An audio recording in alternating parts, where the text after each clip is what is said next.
but those who were not blessed enough. So much had been done over generations, but the pinnacle of it was on the 26th of July, 1978, when Louise Brown, the first IVF baby, was birthed in the United Kingdom. It was a big feat all over the world and had reception in various ways. Some people thought, why are these people trying to play God? Others thought, wow, finally we've made it. And in between, religions had their own doctrines coming against it. And within a couple of years, other parts of the world took over. I think in 1980, the United States of America came in. And down the line in 1995, our own Dr. Joe Menu birthed the first IVF baby in Ghana. Since then, there had been the opening of the eyes of those locally that there could be help if everything else seemed to fail. The interest got into many people. The gynecologists wanted to extend what they could do and also take up this new concept of assisted reproduction.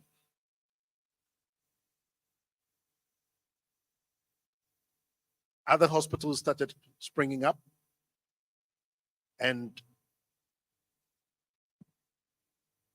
at a point, everything was scattered.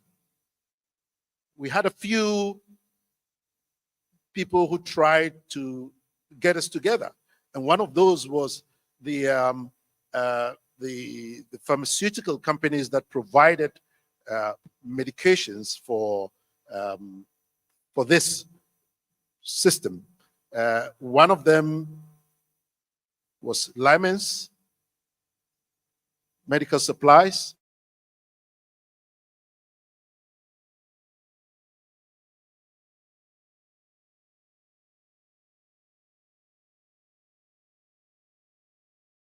The supplies. Others followed up. The multinationals normally like volumes.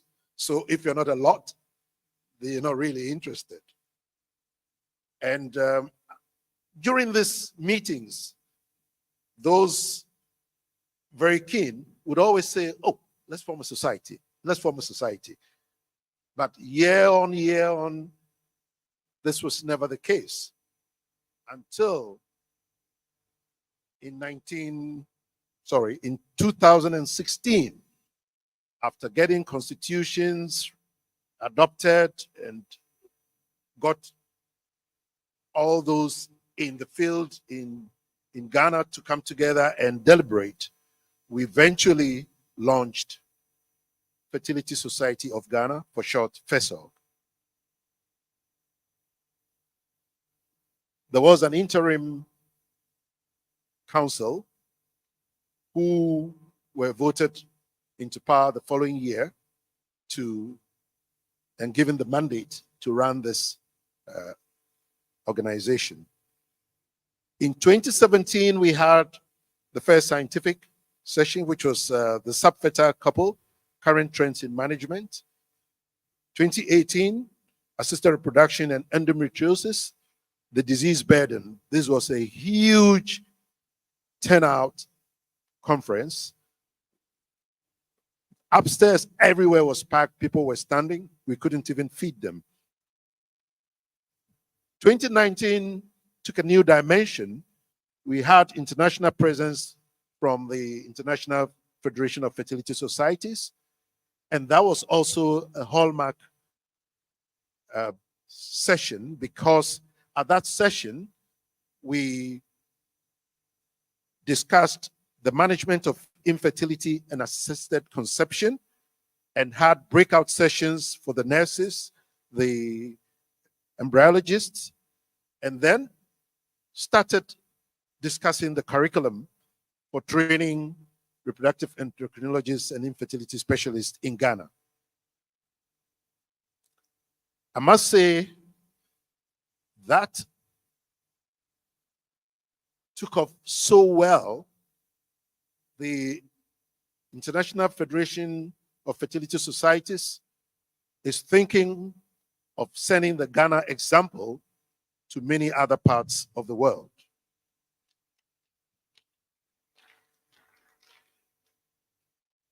Once the curriculum was written and looked at by the Faculty of Obstetrics and Gynecology in Ghana, the Ghana College of Surgeons and Physicians accepted it and rolled it out. And till date, we have a supplementary of the third batch. So the first batch have 2 people from Kolebu, 3 from Komfonochi. The second batch, 2 from Kolebu, 3 from Komfonochi. Third batch, 2 from each country just in June, 1 for Kolebu and 1 for. So in total, 17 people are currently training as reproductive endocrinologists and infertility specialists in Ghana, just by FERSOG's initiation and the support of IFFS and the Ghana College. And I think you all deserve a round of applause for that. Soon after that was the outbreak of the COVID, which made things difficult in the whole world, not just to us. However, in 2020, we still had a virtual conference, Fertility, in the era of COVID-19, where we had various speakers locally and internationally taking part. During the tenure of council, there'd been a lot of work into developing regulations for assisted reproduction in Ghana. And this has really gone far, in fact, much further than some of those who, of the other countries who were supporting us in this trend. However, our wish for COVID by this year has not come to pass because of certain minor challenges which we think we will still overcome in the near future. In 2021,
is so because if a man and a woman cohabit. The man doesn't get pregnant. It is the woman who gets pregnant. So, in the naivety of the world, if a couple are not pregnant, it is the woman's fault. And this has happened over the years, leading to a lot of issues, some of which you would hear of today. However, increasingly, it's become clear that the man is a big contributor to this failure. And today, several experts would be discussing the various aspects of the inequality in fertility care, the case of the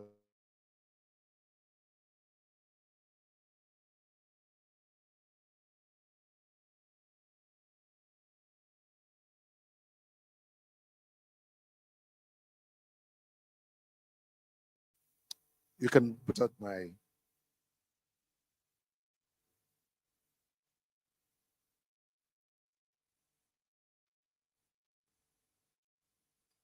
okay.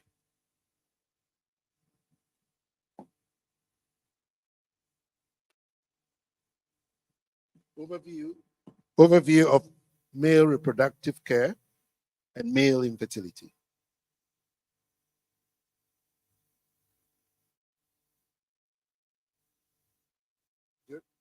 I would quickly go through the definition of male reproductive care, what is known so far, and the consequences. Definition of male infertility, the etiology, which actually etiology, and then the current concerns.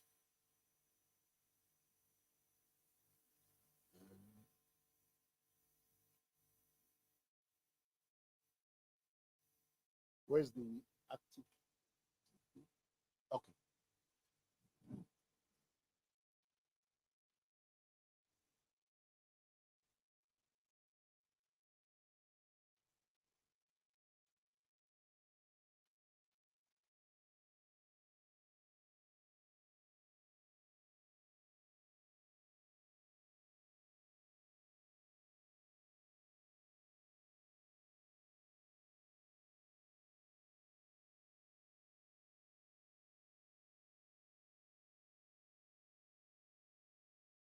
Or gynecology, the gynecology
on your sperms and therefore the outcome of reproduction.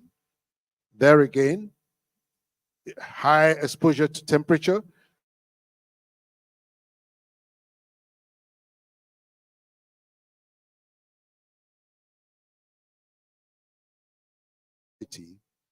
after work drinking, a lot of alcohol binging, smoke inhalation, and vaping all lead to decrease in sperm quality. What about older men? They're more likely to develop mutations in their sperms, and this has been linked to increased risk of autism, schizophrenia, bipolar disorders because of changes in the telomere length, DNA methylation from epigenetic changes, abnormal chromosome segmentation, and generally studies have shown that genetic mutation carried by the offspring is related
would break them into a few segments and the endocrine,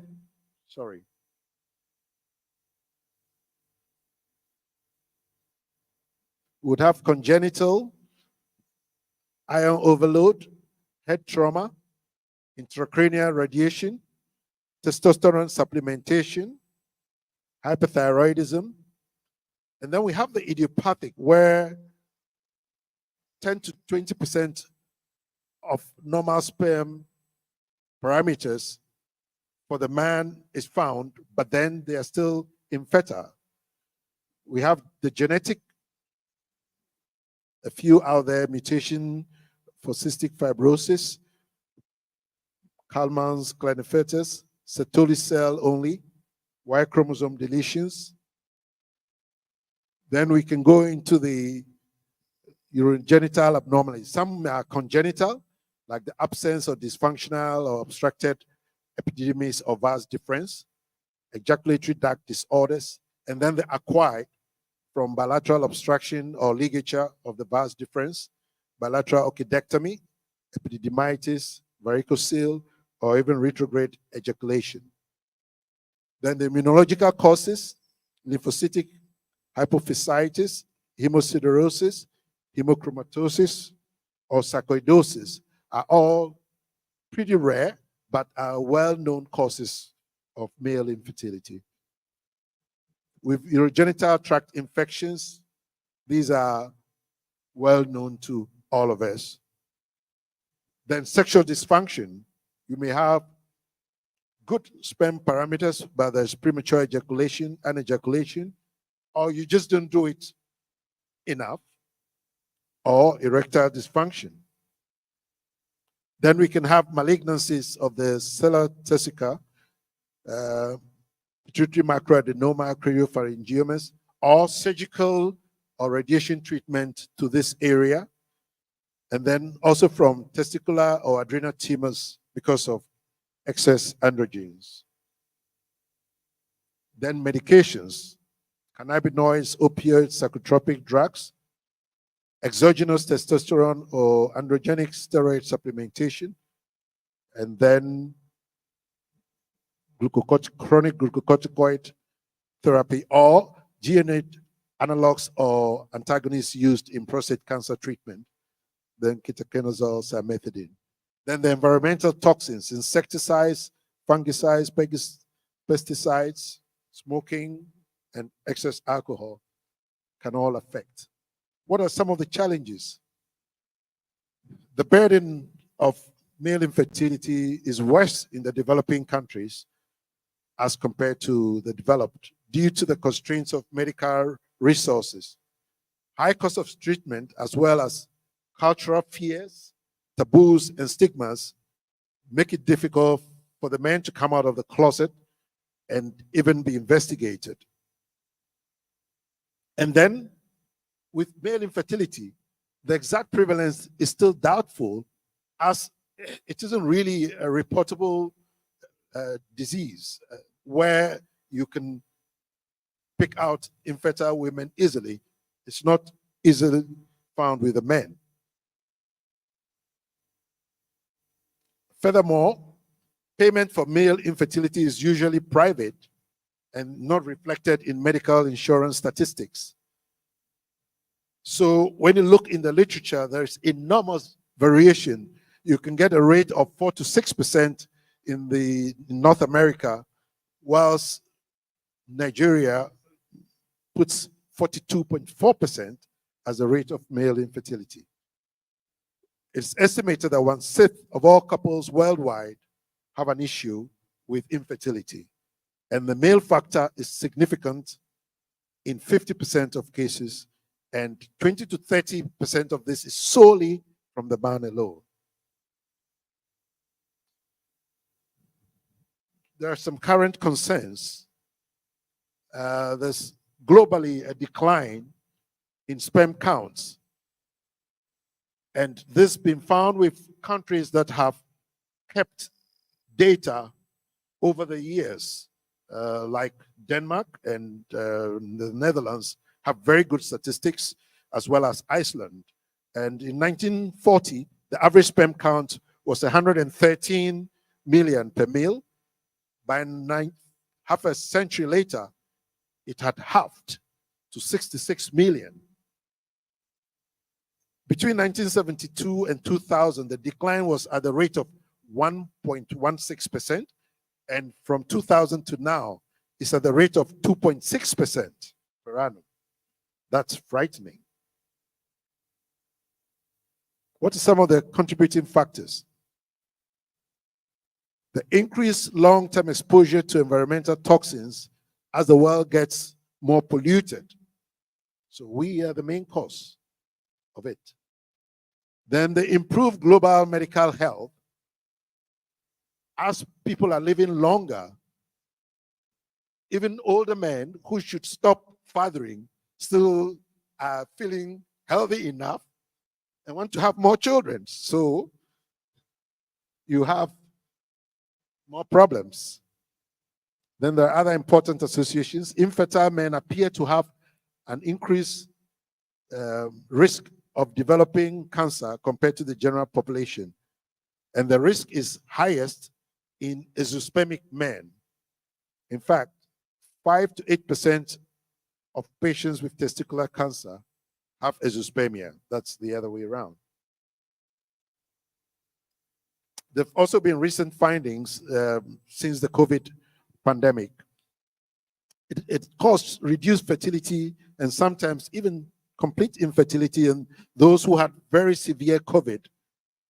The virus affected the testis by direct cellular infiltration triggered by the cytokine storm, which we all heard about during that period, which killed people very quickly. So you survived it, and you had the repercussions.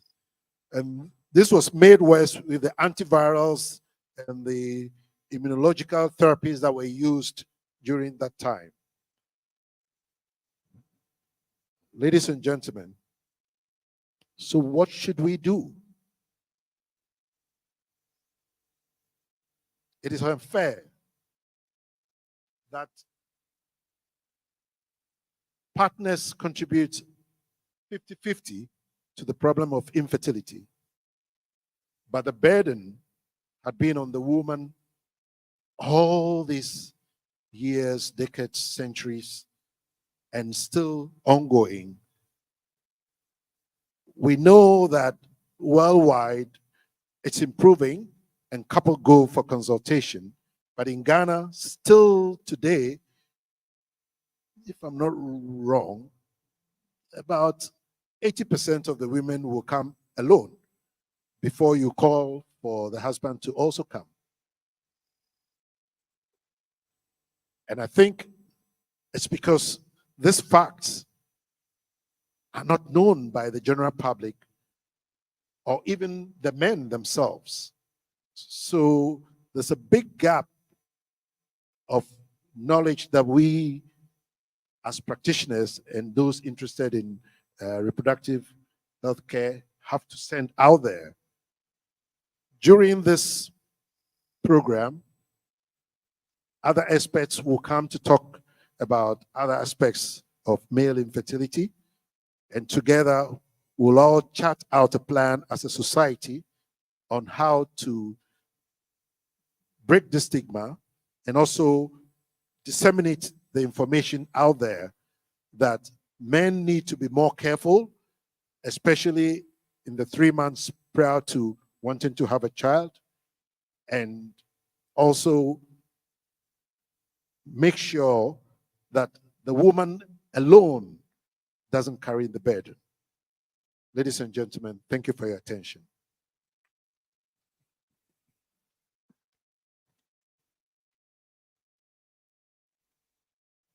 I think a louder round of applause for Dr. Adam Hiaju is in order. So it's quite interesting. If you would look at reproduction in the context of football and the delivery of a child being the scoring of a goal, it turns out that we were blaming the goalkeeper when the striker was just missing all the chances. And hopefully by the time we're done here today, we would have advanced our thoughts on ways to intervene going forward. We'll be taking our next presentation in a moment, and it will be delivered by a man who studied in Navrongo Secondary School, proceeded to work with Unilever, and then via a sponsorship or scholarship, went to the Soviet Union to study medicine. After completion, he came back to Ghana, did his housemanship at Kolebu, then went on to work at the teaching hospital for about 2 years. And then he went to Bolga Regional Hospital for a further 2 years, worked in Bole. He has served as medical superintendent and doubled as a district director of health services. And in 2001, he left Bole for the Komfanochi Teaching Hospital in Kumasi to begin his fellowship in obstetrics and gynecology with the West African College of Surgeons. Completed the fellowship in 2007 and began work at the Komfanochi Teaching Hospital as a senior specialist. In 2011, he proceeded to India to do a clinical fellowship program in assisted reproductive technologies. In 2013, he was appointed a lecturer in obstetrics and gynecology at the Kwame Nkrumah University of Science and Technology in Kumasi, in the School of Medical Sciences, where he has lectured till date. He started Mediscan Ultrasound Diagnostic Center Company in 2012, and this company has since grown to be the biggest ultrasound company in Ghana. I'm not surprised. Now, the man I speak of is one we know as Dr. Rudolph Kantum Adagiba. With a round of applause, let's welcome him as he does his presentation on inequality in the workup and treatment of couples with infertility. A round of applause, please. Thank you. Good morning, colleagues. Good morning, distinguished ladies and gentlemen. First of all, I want to thank FERSOG for giving the opportunity to share some ideas on this very important but neglected topic of male infertility.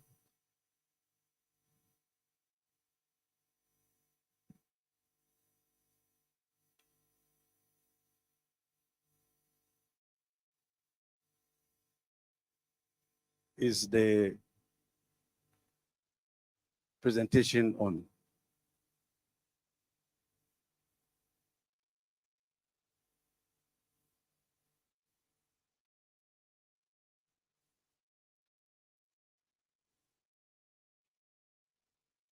Just a little bit of disclaimer. Actually, I was a lecturer in the medical school at Confanoche Teaching Hospital, but I resigned a few years ago, 2 years ago. So I'm no longer lecturing the medical school, but I still play some role as an external examiner for the school, as well as the Ghana College and the West African College of Physicians and Surgeons.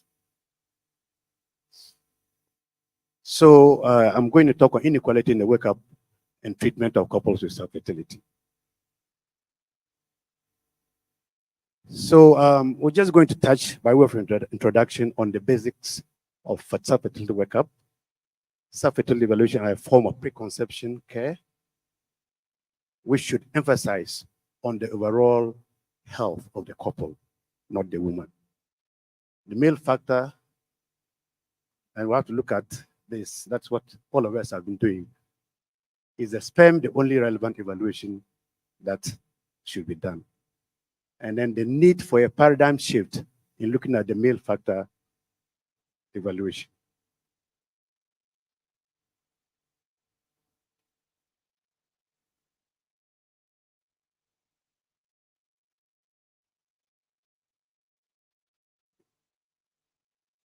Can you move this to the next slide, please?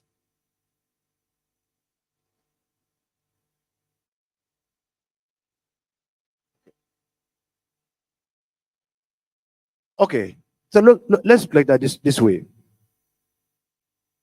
Inequality in the wake-up of the fertile couple. Is the inequality based on the biological, physiological, and social disability of the female? Why has it been so? Or is that the arrogance, stroke ignorance of the male partner? Or is it the reluctance of the fertility practitioner? As the previous speaker said, the burden of procreation is on the woman. And if you look at from the next slide, we'll see that you need 5 things for natural conception to occur. First, the woman must have a normal uterus. The woman must have a normal uterus to carry the pregnancy. The tubes must be patent and functional, and she must be ovulating. If you look at the man, only 2 things: normal semen parameters and regular sexual intercourse. So you see that 3 of the most important things that are required for natural conception is on the woman. And by the way, she carries the pregnancy. So is it because of these biological or physiological differences that we have shifted the burden so much onto the woman? Or is it because men When they have intercourse and ejaculate, they think everything is okay. But as you and me know, everything is not okay in some. In fact, in about 50% of the cases, everything is not okay. Or is it because we fertility practitioners are just okay with normal semen parameters, and that is it? So these are the questions that we have to address.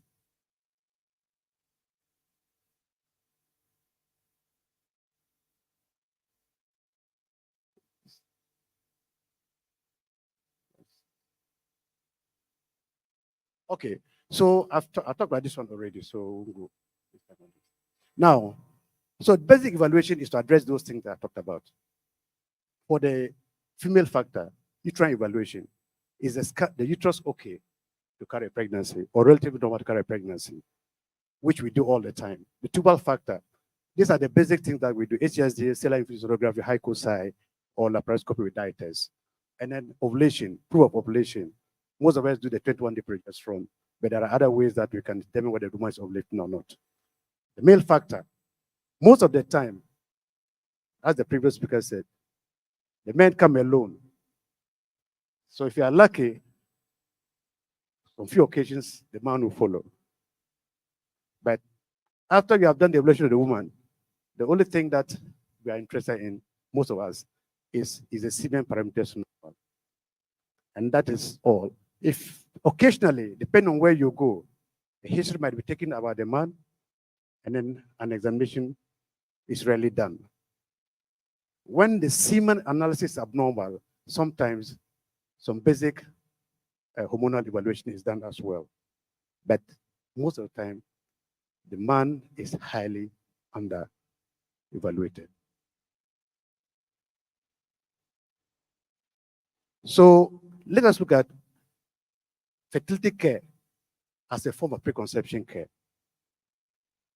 Now, when I was a lecturer, I used to teach my students that preconception care, for the ideal, if you want normal outcome of pregnancy, delivery, and postnatal care, you have to start from preconception care. And we tell medical students that preconception care is the medical care and education that is given to a woman who intends to get pregnant in the near future.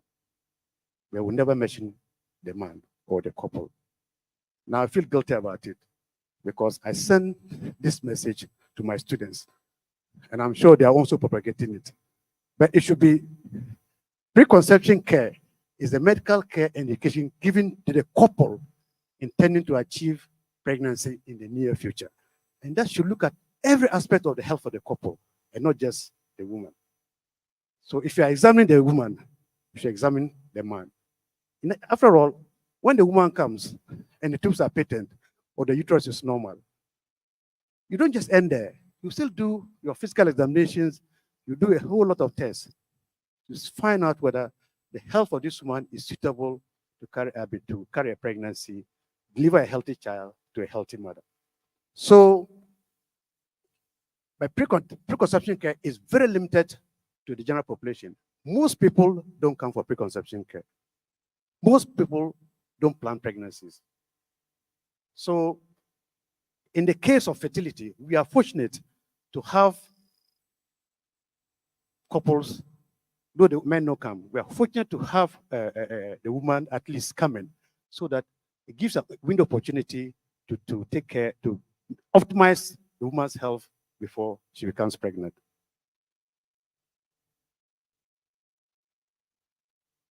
As I said earlier on, care for the man is always limited to the semen analysis. Now, so in the context of medical assisted reproduction, that's the meaning of my history. Generally, we take the history very well. We do all those things very well. We evaluate the uterus, the tubes, and then ovulation. We do baseline hormonal evaluations, blood sugars, thyroid function tests, and other tests when necessary. Treatment of medical conditions, hypertension, diabetes, are well treated before the woman embarks on the pregnancy. Weight loss is recommended in some cases. In fact, I did a study among my patients.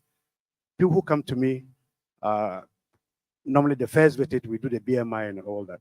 About 80% of the women who come to me are either overweight or obese, which is a serious problem in the country now. So all these things should be taken into account. And then counseling, of course, about the whole process of, people don't even have an idea about human reproduction, where pregnancy starts from, where it lands. They don't know that the tubes are important for pregnancy to occur. So there are so many things that people don't know. And we have to incorporate this in the workup. Now, the male factor. What do we do currently? History and currently we do history examination. That's if you're lucky to get them on. We take a brief history and examine them in some cases. But most of the time, we limit ourselves to semen analysis. And that is it. In a lot of situations, the male partner does not even appear at the clinic until the female partner has fully been evaluated.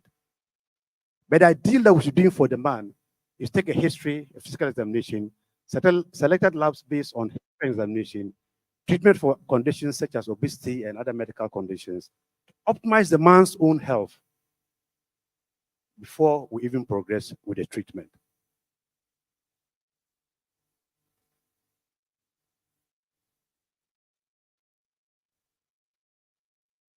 Now to summarize on the workup of the couple, workup must be comprehensive for both, but should be individualized. It should be comprehensive for both, but it should be individualized. For instance, if a young couple comes 1 year of fertility between 20 and 30 years, you should individualize that care. But you will not go and do laparoscopy and dye test for such a couple. Cellular infusion sonography might be sufficient, or even just leave them if there's nothing relevant in the history, because they have time to try. We said that infertility is an inability to conceive after at least 1 year of regular unprotected intercourse. There are some couples, 1 year they might not get pregnant, but to extend it to 2 years, they'll get pregnant. But that depends on the age of their personal circumstances. So you have to personalize fertility care. You have to individualize fertility care. It's not like one size fits it all. Then the workup must aim at finding the most probable cause of their fertility and finding the appropriate treatment options. At least you should try to find out why this couple is not conceiving, and then try to find out what is the best way to approach it, their treatment. So we've seen so many situations where a couple have been living together for several years. They've been to several facilities, but they come to you as so why do you think you are not getting pregnant? So I don't know. I mean, it is not just possible, because you can take one day, if you have a good setup, 1 day is enough for you to know the most likely or probable cause of infertility, because there are 5 things to look at. The uterus, which you can do on the first day of the visit with your scan. The tubes, if you have a good setup, you can evaluate the tubes even on the same day. You can take from the history, you know whether the woman is ovulating or not. The man, you can do a semen analysis if there has been enough abstinence at the time of the first visit. And from the history, you know whether they're having regular intercourse or not. So to say that 5 years, a couple has visited many facilities and they don't know why they're not getting pregnant, it's just difficult to comprehend, but it is happening in our society. And then we should avoid invasive procedures on the female before evaluating the man. For instance, there are cases where a woman goes on to do HSG, even laparoscopy, and the man hasn't even done the semen analysis. It is happening. Sometimes multiple HSGs, and then the man comes to do the semen analysis and says it's zoospermia. Does it make sense? So it is very, very important to grasp the fundamentals, the basics of evaluation of the couple. Because if that should happen to you, I mean, you probably look uncomfortable. So the hierarchy of the evaluation said that first things first, the male factor should make an attempt to evaluate the male factor before you do certain things for the female.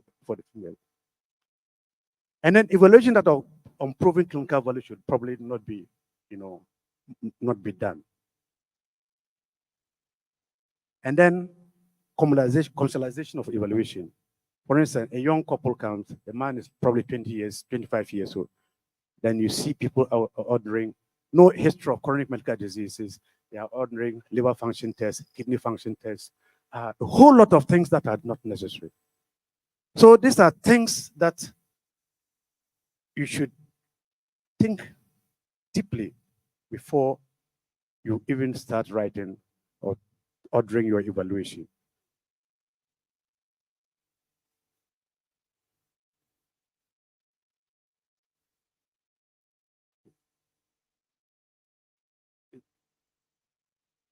Okay, so let's look at the treatment. Generally, the treatment is based on the cause of the fertility.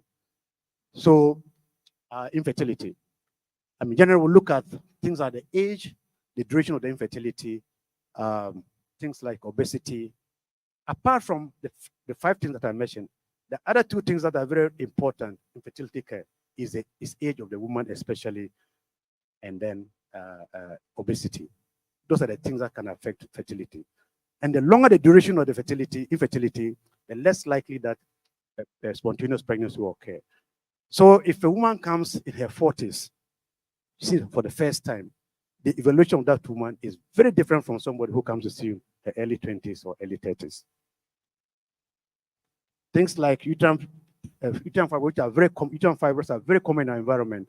In fact, most of us in our practice, you know that about 60% of women in that age will have uterine fibroids, and some of them will have to be treated before further fertility treatment can be done. Treatment of endometriosis, the president mentioned it.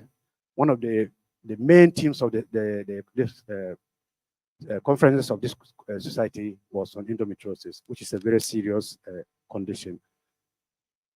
Looking at ovulation induction, there are several ways we can do that. Weight loss for PCOS patients, chromic citrate, letrozole, and then gonadotropins. And then we should treat endocrine and other medical conditions. Other speakers will talk more about this. Now, generally, this is the way treatment will probably go for most people, generally. If they come, depending on the circumstances, you can just tell them to try natural conception for some time in selected cases. The first example I mentioned that come 1 or 2 years of marriage, no issues. Do your basic preconception evaluation, put them on folic acid, educate them about the fertile period, how they should have intercourse, and leave them alone. A good number of them will get pregnant without anything. So you don't have to do anything for some people. Others, you probably have to consider ovulation, ovarian stimulation plus time sexual intercourse, especially those who are not living together. You know, there are some people who are scattered all over the country. Somebody's in Bolga, another one's in Kumasi. They don't meet. You need to guide them as to when you should have intercourse after your basic evaluation. The next step is ovarian stimulation plus IUI for selected cases of mild male factor infertility, unexplained infertility. Then, if all that doesn't yield any results, then you move to the next level, which is what IVF, which can be a cell cycle that's used in one donor eggs, or you can consider IVF with donor eggs if the woman's age or ovarian reserve is markedly low. Other options, there are some women, you do the evaluation, the image is very low, age is on her side, but she still tells that I want to use my own eggs. I tell some patients that the day is not there and you wanted to make miracles, but they said, no, still try. But sometimes it works. Sometimes it works. I had a patient from the US some few days ago, 45 years old, BMI was about 56, and she said she would try her self-cycle. I said, no, I won't do it.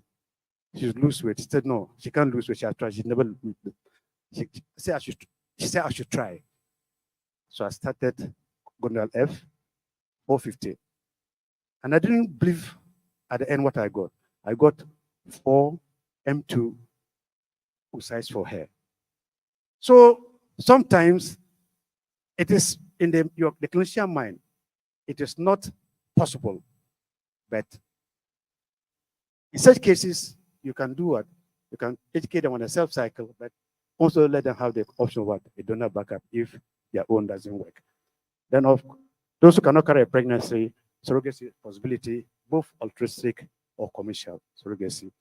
Adoption is the last resort, but it's an option that most Ghanaian couples do not want. Of course, you have adopt a child, and somehow somebody in the community will tell you that that is not your child.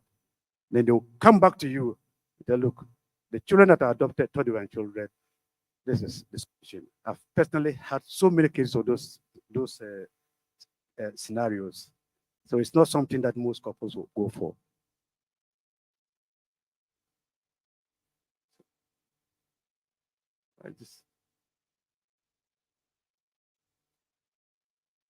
Okay, so the treatment of the male factor. The previous speaker mentioned some aspects of it: lifestyle modification, smoking, alcohol intake, weight loss. It has been shown that abnormal semen parameters is somehow a mirror or reflection of the overall health of the male partner. It's a reflection. So the healthier the man, the more likely the man is going to have normal semen parameters. And that's why in the evaluation, it's very, very important to evaluate the man completely, not just do a semen analysis alone. So all those things, treat medical conditions, lifestyle issues, endocrine abnormalities should be emphasized. Remember, the goal of fertility care is delivery of a healthy child or children to healthy parents, not a healthy woman, to healthy parents. So when the semen parameters are abnormal, we should step up the evaluation. Apart from the things that we talked about, general history examination and selected lab tests, we should go further to do hormonal evaluation, emphasize the lifestyle issues, look for chronic medical conditions and treat them. There are tests that have been suggested, but are they really important? Like sperm function tests. That's why I said tests that are of limited value, clinical value, maybe should be avoided. Sperm DNA fragmentation. Is this something that we should do if there's fertilization failure? What are you going to do if there's a high DNA fragmentation? So these are things that you should question yourself whether we should do or not. Azoospermia, the options available at do a testicular biopsy to find out why there's azoospermia. TESA, percutaneous sperm aspiration, TESA, and micro TESA are options that are available to those azoospermic couples, individuals. Medical treatment options, if there's any identifiable cause of medical cause of the condition, which are many. The previous speaker talked about them. There are so many causes of abnormal semen parameters from the brain, the pre-testicular to testicular and post-testicular levels. So you have to meticulously try to find out whether there's any identifiable cause of the male factor and treat appropriately. It's difficult. I'm just finishing. Antioxidant treatment, is it helpful? But this will limit to a short period of time because there are cases where you see the male for years on things that don't work. More they could have done ICSI and then easily have a child. Chromium citrate, we use them a lot in our clinics, low sperm count. Sometimes they work, sometimes they don't. FSH, started using FSH not too long ago after our conference in Tunisia. And surprisingly, I'm getting sperm from azoospermic individuals to do my ICSI. So it's an option that we can consider. So these are specific IUI. We discussed this once already. Sperm donation is not palatable to the men because they are not carrying the pregnancy. So if they are donated sperm, that means that they don't see the child as theirs. The women are okay because they are carrying the pregnancy. Everybody's seeing them carrying the pregnancy. So they are comfortable with that. So in conclusion, there is considerable inequality in the wake-up of couples with subfertility in Ghana. And we see it every day in our clinics. The evaluation should be individualized but comprehensive for both. The concept of preconception care should be applied to both and address all health issues and not just their subfertility. Optimized treatment outcomes by appropriate individualized evaluation And the goal is delivery of a healthy child or children to a healthy couple and not a healthy woman alone. Thank you for your attention.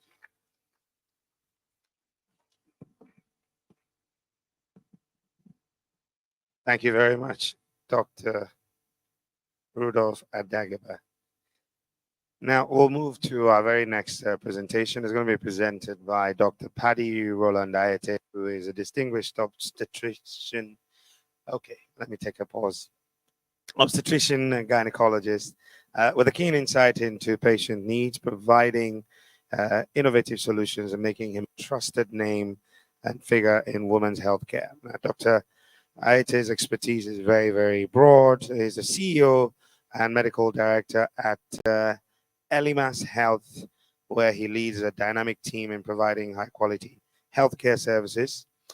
Here to share his insights on the overview of physiology of spermatogenesis and cases of or care for male infertility. Let's welcome Dr. Paddy Roland Ayete.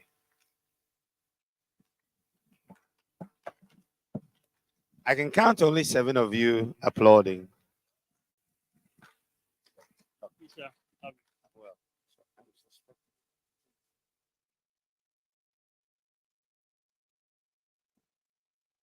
Hello, good morning. It's good to be here at another FERSOG meeting. I'd like to thank FERSOG for the opportunity given me to share some things with you today, and hopefully we shall leave this place more educated and more knowledgeable about this. Male infertility happens to be a very interesting and challenging aspect of our practice. Several years ago, I met one of my classmates who is in the UK, and he's in andrology. And I asked him, hey, what are you guys doing for male infertility now? And he told me all kinds of crazy things and this and that. And I asked, so what works? He couldn't give me an answer. I said, seriously, of all the things you've said, which one really works? I don't think that situation has changed too much over the last couple of years. Because only last week, I asked somebody else that same question, where we were talking about the fact that men also have a version of menopause, where the sperm lose quality and have an increased number of anomalies and quality in the sperms that are produced. But my topic is on the overview of the physiology of spermatogenesis and the causes of male infertility. Hopefully, I shall have more luck with the pointer.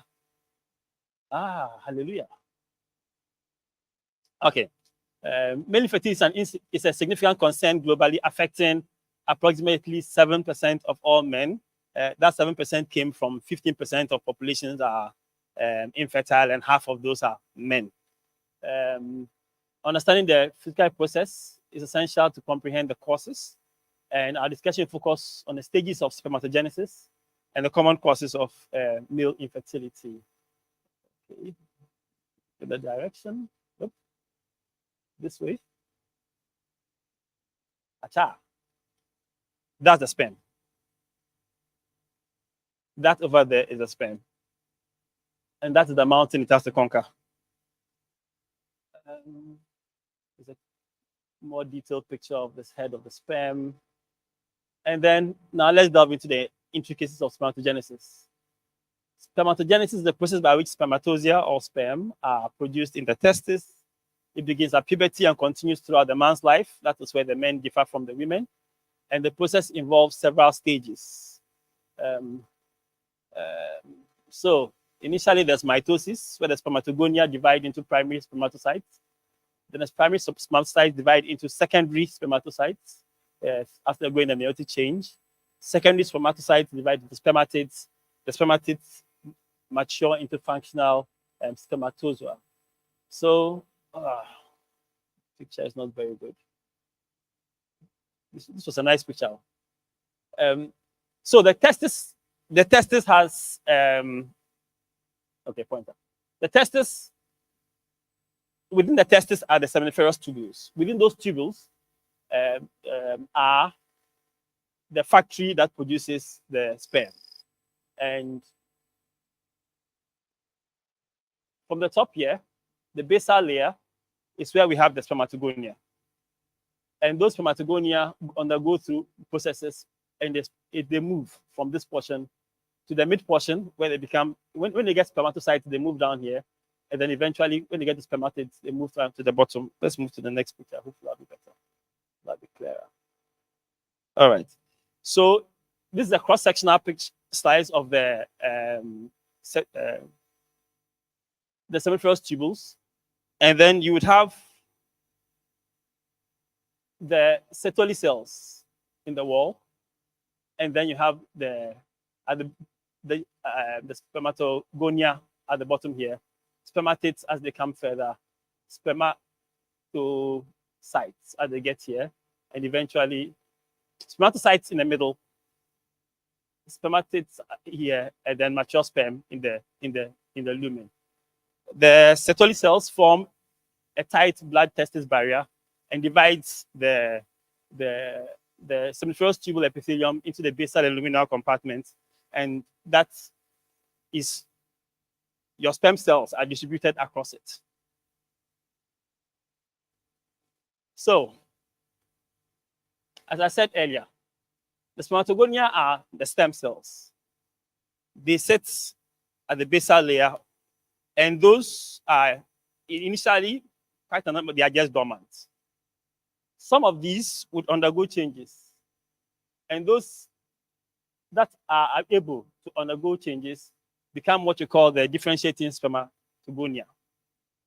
Those ones undergo mitotic division. Some would advance further, and the other half would remain as a store for future use. And this process goes on continuously.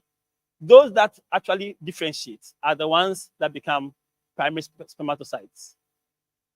The interesting thing about this is that this process, the baseline stem cells are always there, and some would divide. So there's a constant store of the spermatogonia available, and that is why men can continually produce sperm, unlike women who have a different situation. Yes, so this is the description of what we've described. In the division process, spermatogonia to primary spermatocyte is a mitotic process. Then it undergoes the first meiotic change from the spermatocyte to the primary to the secondary spermatocytes. And then they become spermatids, and then they mature into sperm cells. Spermiogenesis is the conversion of spermatids to spermatozoa. Each spermatid in that stage grows a tail. Initially, they are just a round circle.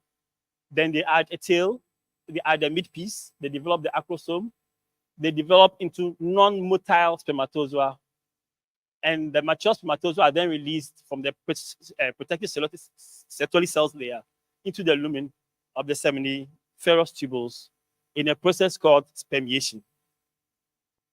Plenty of sperms being described. The non-motile sperm are transported to the epididymis in the testicular fluid with the aid of peristaltic contractions. They don't move by themselves. When in the epididymis, they gain motility and become capable of fertilization. However, the transport of the mature spermatozoa through the remainder of the male reproductive system is achieved via muscle contraction rather than their own recently acquired motility. So when they get out, they are really active. But before then, they have assistance before they actually perform. This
covered most of these things, so I shall go through the slides pretty quickly.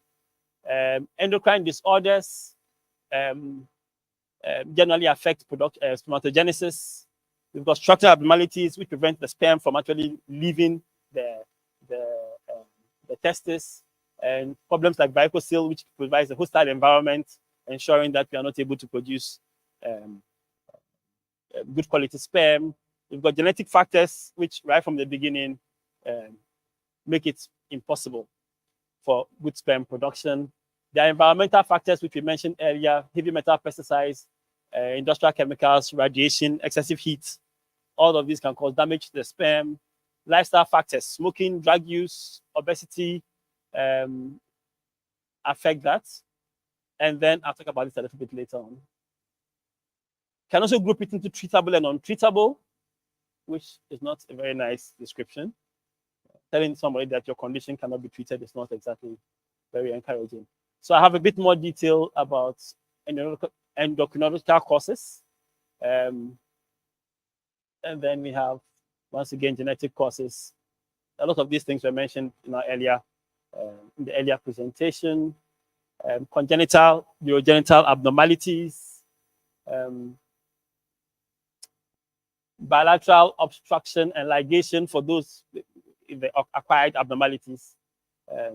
So if you've removed somebody's testis and he comes later on for infertility treatment, you know that somehow one of us has caused this problem. And then urinary tract infections, immunological causes, sexual dysfunction, premature ejaculation, anaerobic ejaculation, infrequent sexual intercourse, erectile dysfunction, and those with retrograde ejaculations, and then malignancies.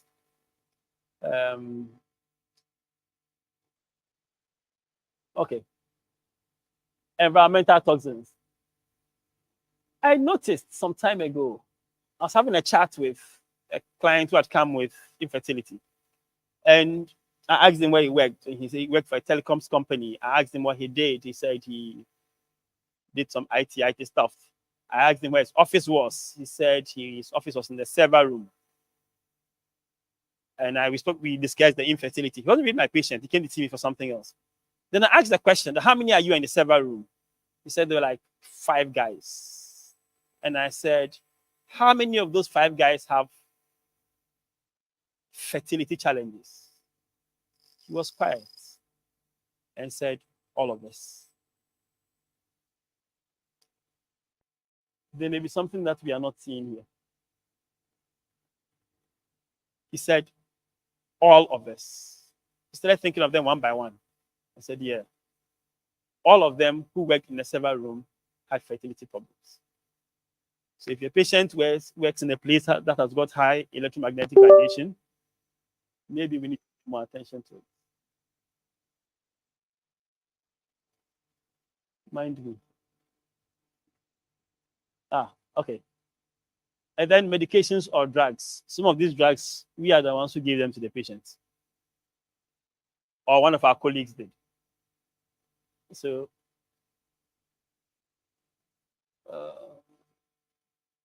okay. And then idiopathic. Not minding. Those causes can also be divided into pre-testicular. Same things reorganized just differently. Testicular causes, and then post-testicular causes. So based on how you want to classify your client's problems, you can figure out, you can arrange your causes properly. And interesting enough, some people have a combination of causes. In a study that was done, I think 2015, called the LIFE study, they found that the more medications a man reported taking, the higher his risk of low sperm count. They also found that 13% of men who reported heavy work-related activity had lower sperm counts. And then those with high blood pressure had a lower percentage of normal shaped sperm compared to men who reported with no high blood pressure. So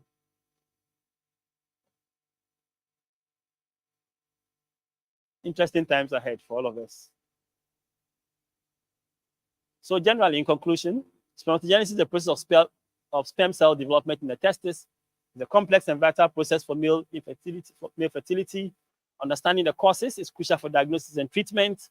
And sometimes, and oftentimes, especially in our part of the world, a multidisciplinary approach involving medical, surgical, and psychological interventions can provide hope for couples struggling with infertility and especially with male infertility. Thank you very much.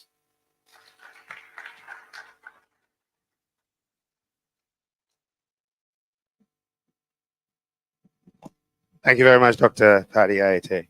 Another round of applause for him, please. We have a Q&A session up ahead, so I'll urge you all to start listing your questions so we can take them during the Q&A session.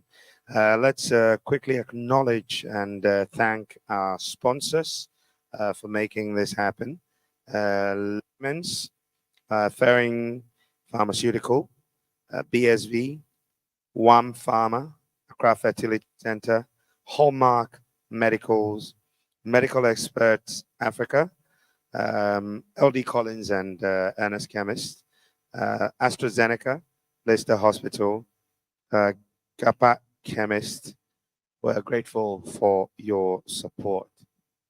Our next presentation is going to be done virtually by Dr. Antti Pieren Tupa. And he's currently the head of the Department of Gynae Outpatient Clinic and the Reproductive Medicine Unit at a very old hospital in Finland. There's Turku University Hospital, incidentally founded in 1756. He's been responsible for the reproductive medicine training program since 2007. And Antti is a man that's well steeped in his craft. He's the Director of Communications for the International Federation of Fertility Societies and also the Nordic Fertility Society, a member of the European Network of Andrologists. He's a previous chairman of the Finnish Fertility Society and Scientific Committee of the Nordic Society of OB/GYN. Ladies and gentlemen, today he will be helping us answer some questions. Chiefly, should women be treated for men's causes of infertility? Let's receive Antti's presentation. And I think he's connected virtually, so we'll watch him on the screen. A round of applause for him, please.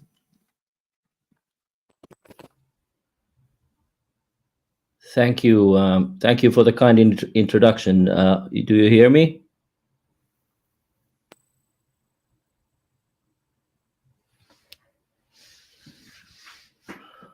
Apparently, the system is uploading my presentation, so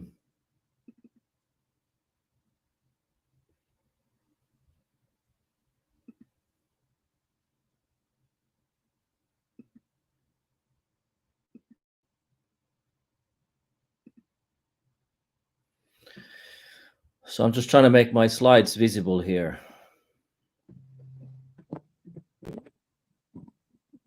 Okay.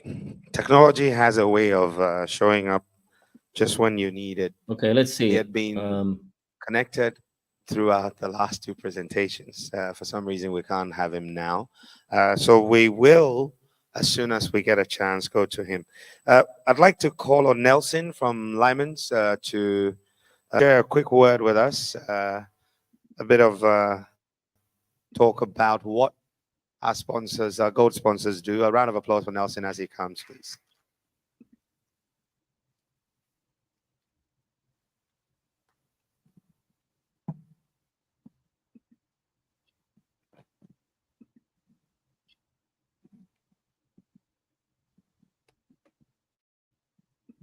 Good afternoon, everybody.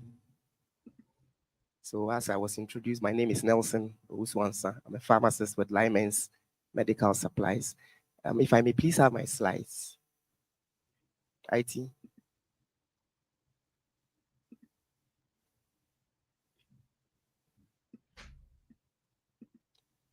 Very well, thank you.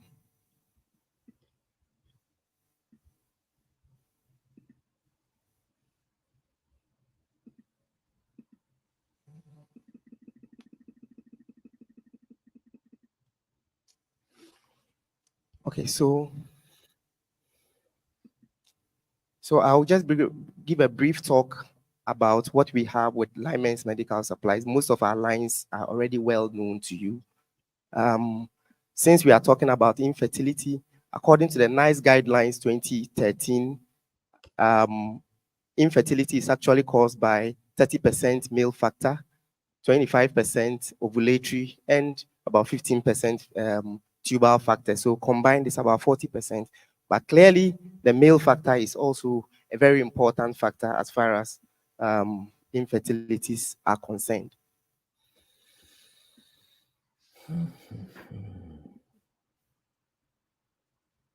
Now, please, can I get someone to help me with this? Okay.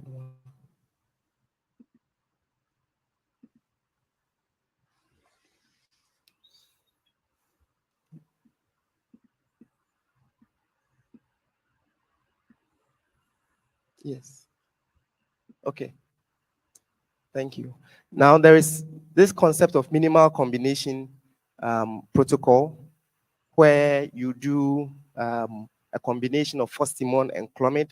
You do at day 3, day 5, day 7, and day 9, and you push in Coromon on day 14, and you maintain the luteal phase between day 14 and day 28 with Prontogest. Now, basically, there is also the soft combination protocol.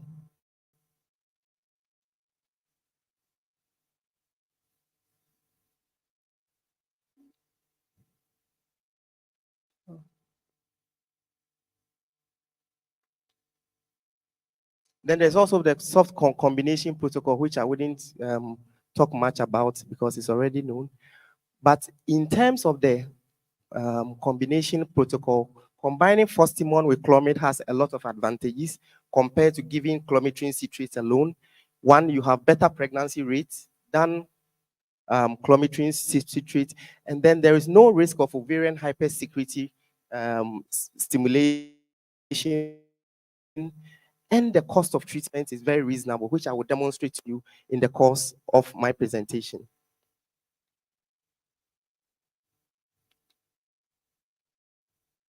So why Fostimon? Basically, according to the monograph of gonal F, once you have less acidic forms of follicle stimulating hormone, you have a better in vitro potency compared to if you have the more basic forms. And the advantage of Fostimon is that it has more acidic isoforms, which resides longer in circulation compared to gonal F, which contains the more basic forms. And this is according to the Human Reproductive 1996 study.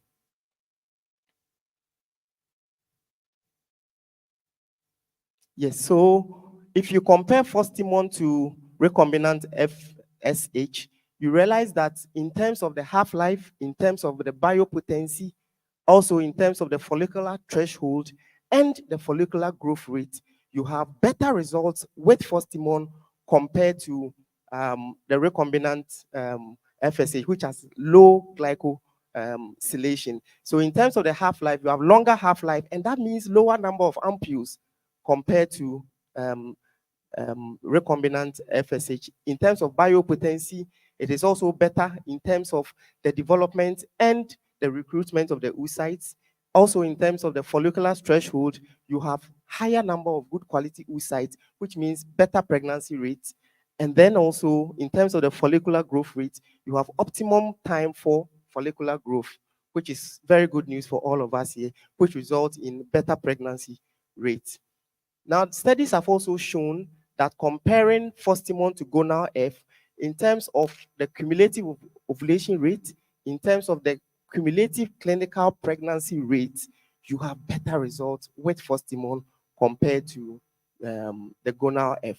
And the research is there for all of us to see. Cycle 1, 2, and 3 is very clear for us to see.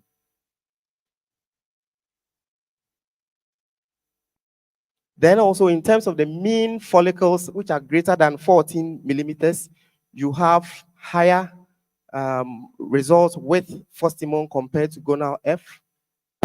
And then the mean number of oocytes too, you have higher ones with Fostimon. The mean serum estradiol levels are also higher with Fostimon, and the mean duration is shorter with Fostimon. Now, a little update on luteal phase defect. As we all do know, luteal phase deficiency is described as a condition where you have insufficient progesterone to be able to allow normal embryo implantation and also to improve or to maintain the secretory endothelium. And in terms of implantation, for the first 10 days, you actually require very high levels of the serum P4 levels. And then also for secretory endometrium, that's from day 23 to week 10, you also require very high levels of P4 levels.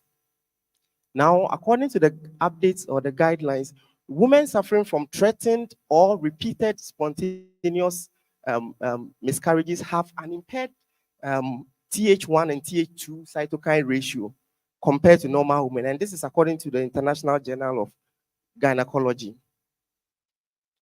And so intramuscular and vaginal progesterone treatment with women who have threatened miscarriage or repeated pregnancy loss are likely to show a very positive or a protective shift in the cytokine concentration in both the serum as well as the endothelial secretions. Now, and that is the reason why diprogesterone is actually not recommended, because it doesn't have a very positive effect on the TH1, TH2 cytokine shifts. And so then this is the reason. The reason is that it doesn't, its mechanism of action actually doesn't involve endocervical cytokine shift. So that is the reason why you have the orals that have generally not done very well. And the reason is that only 10% is absorbed. The rest, 90%, they are metabolized. And the metabolites end up blocking the P4 receptors. And oral diprogesterone also fails to reach the optimum serum levels, that's 0.3 nanogram per ml, and the endometrial levels. So basically, there is retardation as far as maturation is concerned. So why did Pointogest succeed? Basically, if you give intramuscular progesterone, you are able to reach up to about 12, in fact, greater than 12 milligram per ml. And that is essential to prevent fetus rejection and also to improve upon system modulation. That is 100 milligram of the ampoules daily. Then if you also do 400 milligram vaginally, you are also increasing the progesterone levels also significantly compared to if you had done oral. So basically, international guidelines do not recommend, in fact, for diprogesterone, its import has actually been refused in US and even in UK. So according to the American Society of Reproductive Medicines, you realize that it is basically the IM and the IV progesterone, the IM and the vaginal progesterone that are the only recommended ones for luteal phase support. All right. And then basically the oral progesterone are not recommended at all. And they are not supposed to be used because they do lower pregnancy rates. So if you see the leaflets, you realize that it is recommended that you actually use it vaginally. So progesterone dose, this is something we all do know. In threatened abortion cases, you start with 100 milligram IM once daily till the bleeding stops. In unexplained recurrent pregnancy loss, you also do progesterone 100 milligram IM daily, once daily after ovulation or the day of HCG for 10 days, and then you maintain with progesterone 400 milligram per Swiss. And then also with women undergoing ART, you start with Pointogest 100 milligram IM daily for 10 days, And after you get positive pregnancy test, you can do Prontoges 400 milligram per series daily till week 10 of pregnancy. So thank you very much. I'm very grateful for your time and for your attention. If there are any questions.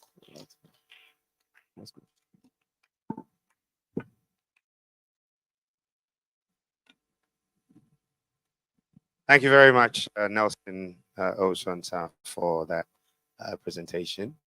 I believe we can proceed to receive Dr. Antti Piertu's presentation. So, right, we have him there.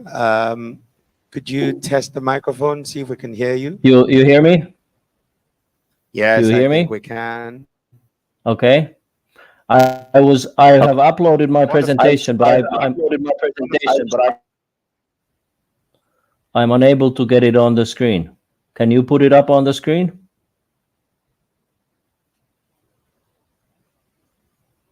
Excellent. So first of all, I want to thank you for the kind invitation to do the talk on this topic.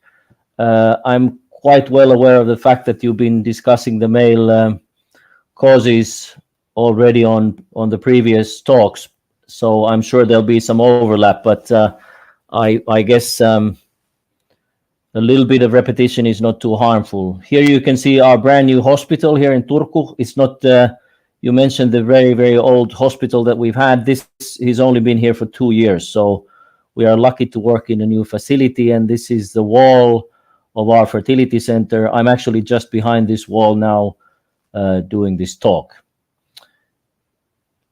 So just to shortly show you my disclosures, you already heard that I'm at the University Hospital here in Turku. And I'm just going to shortly go through the following content in my topic. And as I said, some of these you've already heard.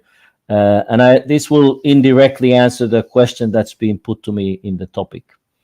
Now, I believe it's clear to everybody in the audience that you hear a little bit of different numbers depending on whether you're talking about a complete male factor, as in there's no other cause for the infertility, when you're typically talking about 30%, but it's quite clear that there's another third perhaps where the male factor is at least partly to blame. I guess the situation may be slightly different compared to the Northern Europe as compared to Africa. We see a very, very significant increase in the idiopathic infertility, and it's quite obvious that we need to, in these cases, look for the male cause of infertility. So overall, it's becoming more and more clear that we need to include the male in the evaluation far more that has been traditionally done. Now, whereas ICSI is a phenomenal and very effective treatment, it's also consequently led to the fact that we are overusing it and we have forgot to treat the males before we go ahead with treating the women. So how do we go about this? I'm sure you've discussed the medical history already. This is not a complete list of things, but you could also include the fetal period and the newborn, but puberty is very important. What diseases, what's affecting well-being, being the medications and the exposures? Has there been previous surgeries, infectious trauma, and radiations and other forms that perhaps have been therapy? Now, I recently read a very interesting paper or saw the reference to it where men with below normal semen were taken off whatever medication they were put on, and basically the semen quality improved in a lot of them. So whereas we think that there's a list of medications where we know that they should be changed, most of the medications, or nearly all of them, will not be beneficial. Now, here in Scandinavia, we're dealing with a list of problems, and most of them will be very, very familiar to you as well. We've actually limited the treatments in the public hospitals so that we do not do any fertility treatments to individuals that smoke. This also obviously includes the men. Alcohol has a problematic effect on fertility. Other recreational drugs, although they are in most places illegal and therefore hard to detect, it's clear that they are deleterious to fertility. Obesity, even if it's not in such dramatic fashion as in the picture, is obviously an increasing issue, as well as the insufficient physical activity. Diet plays a role, although we don't maybe know all the details. And here we are dealing more and more with anabolics, be it for proper performance enhancing medications, hormones, or just appearance enhancing medications. Hair loss medication is one that we should be aware of, and furthermore, the dietary supplements are something that we know that when they've been shipped across the borders and detection has been done appropriately, looking for hormonal substances, even if they are not listed on the content, a lot of times hormonally active constituents are included. So these may significantly affect the fertility. Now, obviously, we base the whole thing on the semen analysis, and the latest edition of the WHO semen analysis is from 21. Now, the thing is that obviously there's significant limitations to what we can say according to the traditional semen analysis, and therefore, in my practice, I typically just use the rough division of no suspicion of decreased fertility, or no sperm, which is obviously a fairly dramatic but also clear finding. Now, whereas we always want to repeat the analysis when there's an abnormal finding, the reality of things is that when there's no sperm, you will only in a very, very small proportion in the repeat analysis see sperm in the new analysis. We all know that there's a large variation within the individual, but particularly between laboratories. Now, even if the latest WHO semen manual has set the limit at 16 million sperm per mil, we know from this Danish study already 25 years ago that when the sperm concentration goes below 40 million per mil, the time to pregnancy is extended. So the likelihood of a pregnancy in one cycle starts to go down, and this is reflected in how long it takes to establish a pregnancy. So you could argue that we should be already doing all the tricks and treatments that I'm discussing today when the concentration is below 40 million. Now, you've already heard about DNA fragmentation. It's obviously something that's been highly discussed, and I'm not going to go into details. Just suffices to say that it's a question of defective sperm chromatin structure, be it single or double-stranded DNA. However, irrespective of the defect, the sperm remain functional, and but the fertilization capacity is lowered. We know that the DNA fragmentation, when increased, carries a lower pregnancy rate, abnormal embryo development, and particularly well known is the effect on recurrent miscarriage. Whereas there's maybe 4 well-known methods to detect the DNA fragmentation, and these vary in what they actually measure, there's no clarity in which one of these different applications should be used. It's interesting and good to know also that it's the oocyte that is able to repair some of the DNA damage, and typically a younger oocyte or an oocyte from a younger woman is more capable of fixing the issue. What can we do? There are some things that are obvious and some things that are not so obvious. We can't correct the age, but certainly smoking is something that needs to be stopped. Medications need to be considered, and in case of a significant varicocele, that should be treated. In Finland, we mostly now do radiological therapies rather than microsurgery. But that's obviously what is available.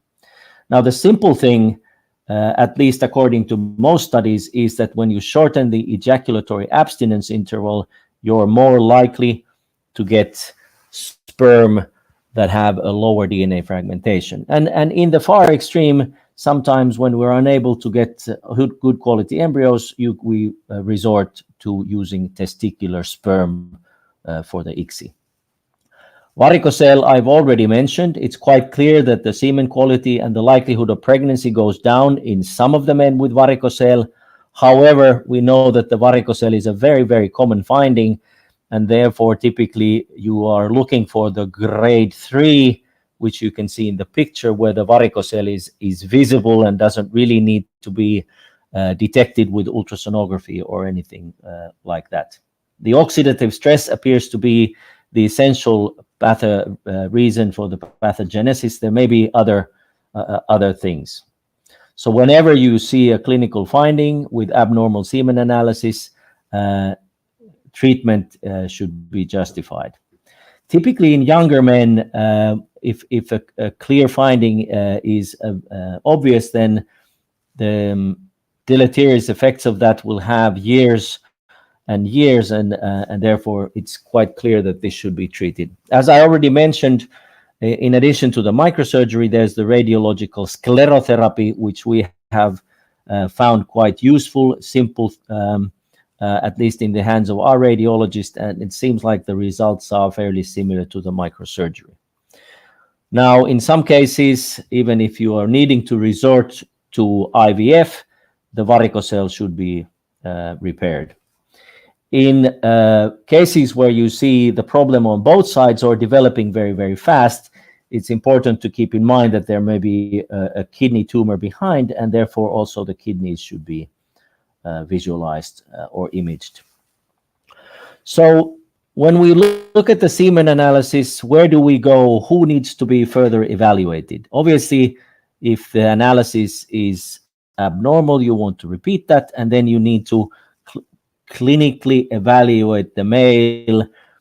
And we are currently having a very active discussion here in Scandinavia about the fact that we are not doing enough about this, and therefore we will run out of people who have the experience and the capability to do this properly.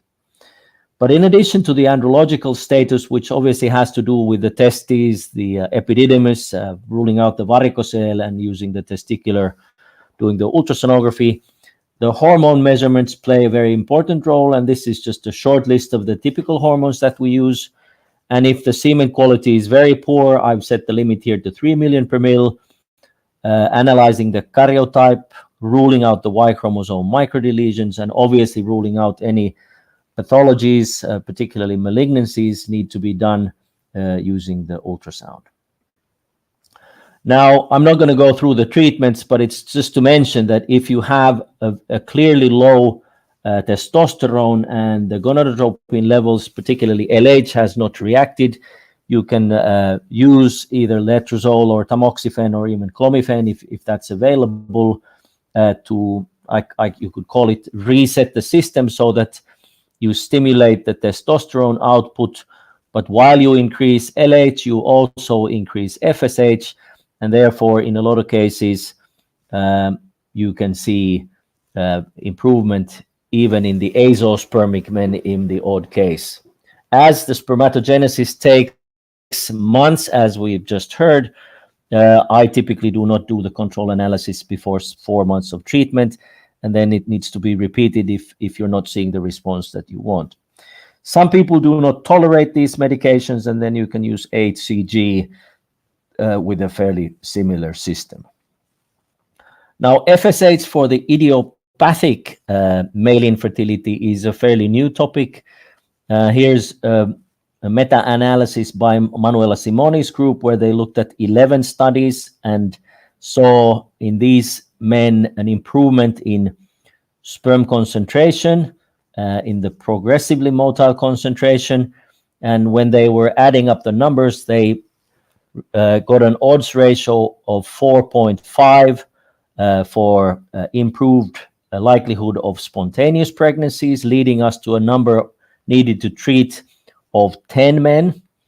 Additionally, for the ART, the numbers were quite a bit less impressive, so that the odds ratio was 1.6, leading to 18 men needed to treat for an extra pregnancy.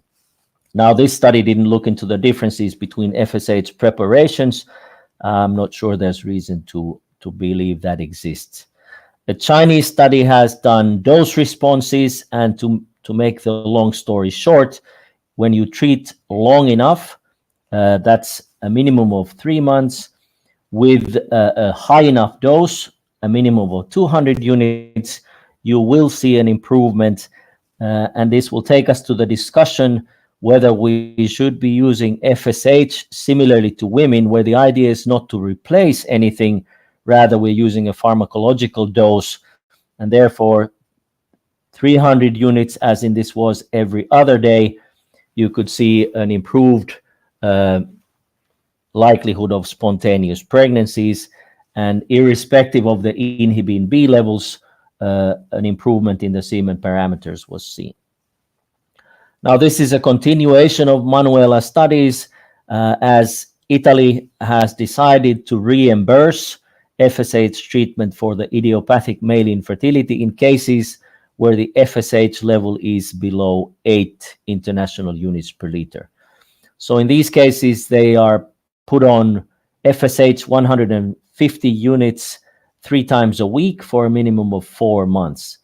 And up until the publication that you see here, there were 156 men who had received the treatment, and minimum length of the treatment was 8 months, and they saw 43 pregnancies, out of which 22 were spontaneous.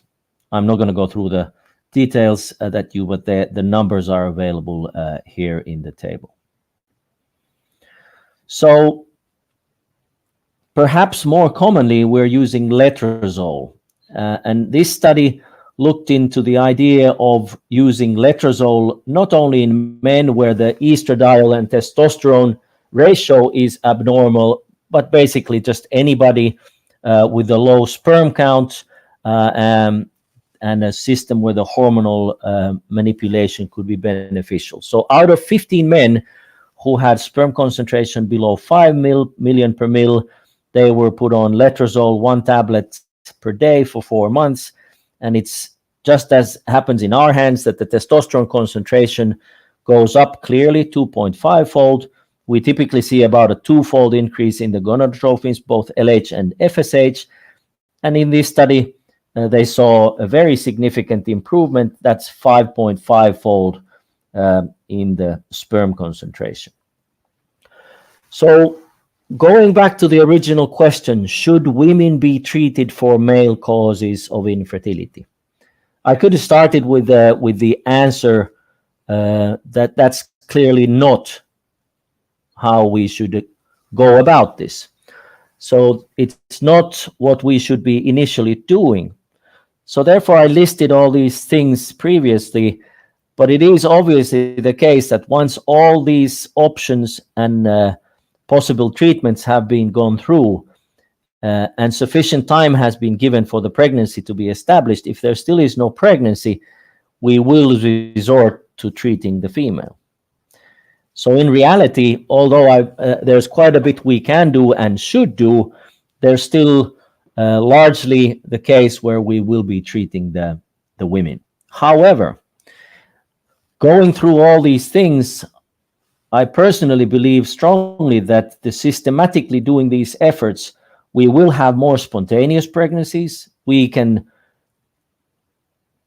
change our initial plans from going with an IVF treatment to a less invasive treatment like an insemination. And even in the cases where ICSI will eventually be required, this will ensure that the sperm that we use to fertilize the eggs are as good as possible as far as their quality is concerned. Now, to wrap up, I've just pulled out one paper. However, there are multiple papers displaying the problems that are associated with male infertility. Now here, this American study looks into the cancer risks of infertile men, but I could have just as well pulled out a paper where the cardiovascular risk have been looked at. So here is a list of carcinomas which are far more common in men with infertility issues, and particularly as you see here that the testicular cancer risk is more than 20-fold. So whereas we need to look into the male infertility, we should not leave these men without the appropriate information, and some of them require follow-up, some of them require long-term hormonal treatments. So we really also should be aware of the complications that go in association with the decreased fertility. So with that, I would like to thank you all for listening. I'm not sure whether we have a Q&A following my presentation. Thank you.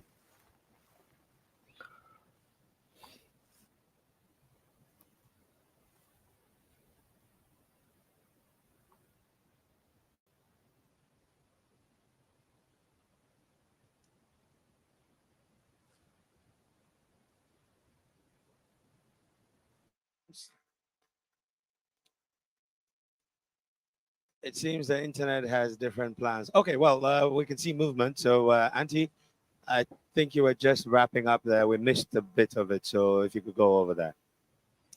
Which one did you miss?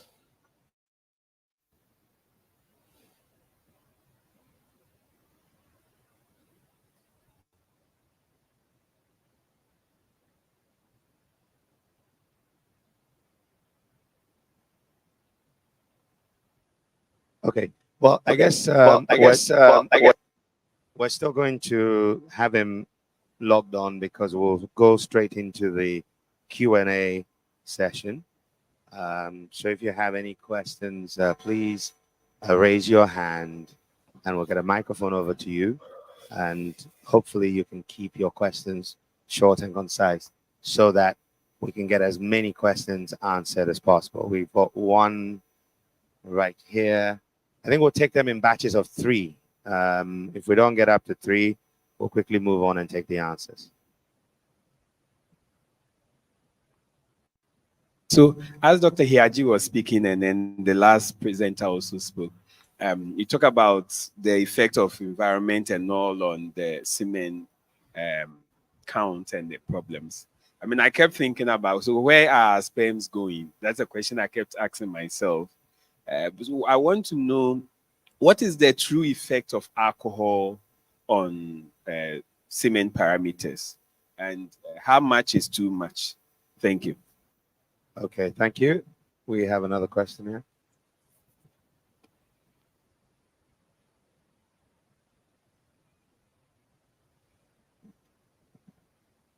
Hello. Okay, thank you very much. Okay, I have some few questions. The first one is, some few days ago, I saw a client who has, we were trying to do the semen analysis, and he has this aspermia. Basically, when they took the sample, there was nothing. Okay, and I had another one like that. At first, we thought maybe the man was having this retrograde ejaculation.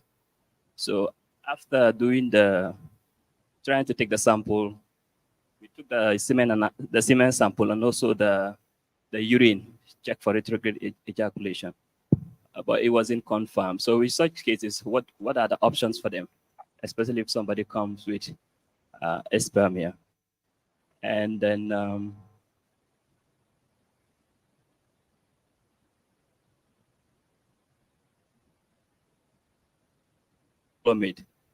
if you are to prescribe them, which one would you go for? I know that you chose the letrozole. If you're given an option of letrozole or clomid, which one would you be going for? Thank you. Thank you. Do we have a third? Okay, well, we have two questions in one, so that makes 3. Can we get some responses? You want me to answer? And if you would like to take any of these questions, please. Well, so we come. I think if I start with the last question, I guess the the question is that if you have the option of using clomiphene, tamoxifen, letrozole, or anastrozole, I for reasons I can't even explain to myself, I've just gone with we don't have clomiphene available. But I think it has to do with you know how one works, and then you are familiar with the side effects. Some of the men get side effects typically with libido, and then you may want to alternate your treatments. I always check the testosterone levels, because if the testosterone levels react very, very well, then you obviously also have the option of decreasing the dose. So I think it's a question of optimizing the dose. A lot of people find clomiphene very, very good. So N-clomiphene is available in a lot of places, and I don't truly know a difference between these medications. They're you know, the action is slightly different, but the consequence is more or less the same. So and I couldn't tell you that one has less side effects than the other. There's individual differences. For the aspermia, I would just quickly say that if I saw the patient after a careful clinical evaluation, I would look at all the hormones. I would probably send it to somebody who can do a proper urological imaging, so that you can rule out obstruction of, you know, the seminal vesicles, whatever else may be there. But it's quite obvious that if the hormones are quite okay, then if nothing else works, then you can do a testicular biopsy, and you're likely to find sperm directly from the testes. Obviously, if the hormones are okay, then if you have a non-obstructive azoospermia, meaning that FSH is very high, then you would need a microsurgeon to do microthese. We don't do any corrective surgery for infertility in men. I know that there are very, very good surgeons. So if one is available, then that might be an option. In some of the cases, if there was perhaps like a cyst in the seminal vesicle, that would lead to an obstruction. But those cases are very, very rare.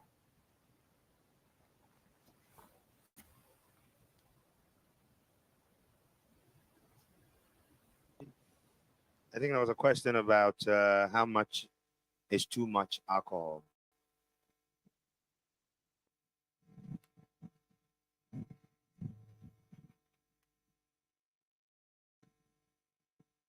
Hello? How much is too much?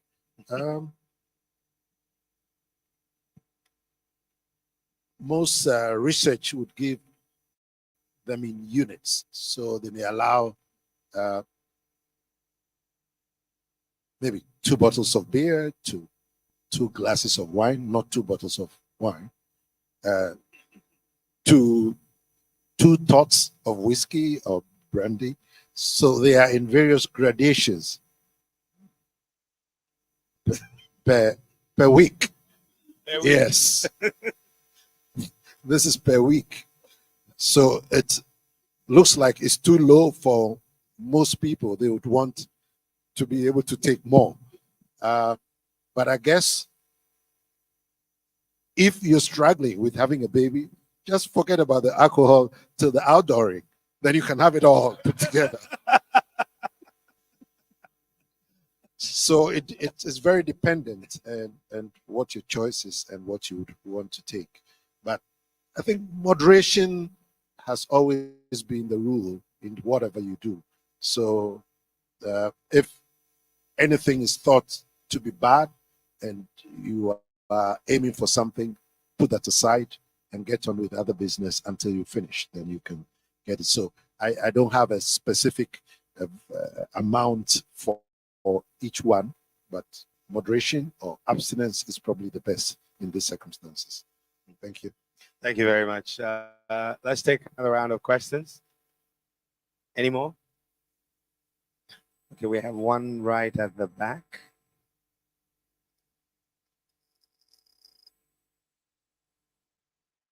So incidentally, I have a friend who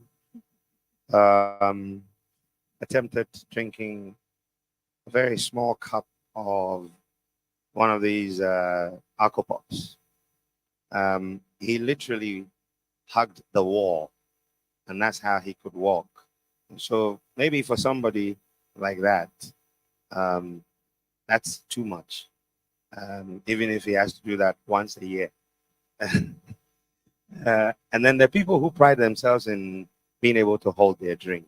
Is there any danger in thinking that because you can hold your drink, then there's no visible effect of alcohol on you, then it's okay to drink? So please think about that. That's my question after we take this. And I think during Dr. Kiaji's lecture, he mentioned the use of frying carbohydrate-rich foods at high temperatures. He mentioned potatoes, but I think the vast majority of Ghanaians don't have access to potatoes. So I wanted to know whether it has to do more with, we have our kilewole, we have our bofloat, we also fry them at high temperatures. So is it more of the oily nature of the food or the carbohydrate that is being taken? Thank you. Thank you.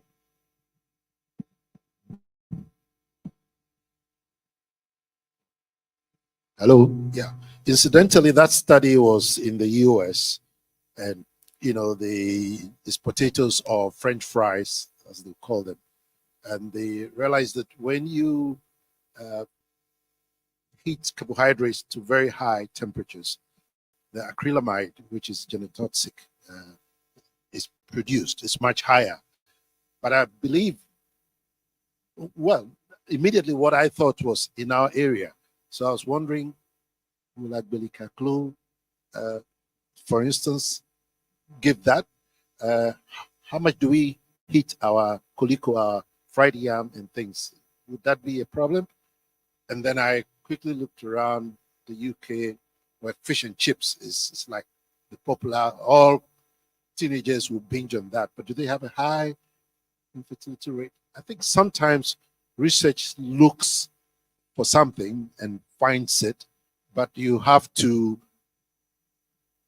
get a wider scope across board and do a bigger study, which is not just selected finding, but a randomized control trial. Some of these are becoming difficult because you've already detected something negative. So why are you going to put people on that and some not on it? But I believe as we move on, studies will come out to show that. There's something that kept beating my mind regarding this with treatment of men. I guess each time some research should come out to find out why men would have low sperm count, what can be done about it, then an innovation of treatment comes, and then they suddenly forget about the research and rather use the innovation to improve the outcome of treatment.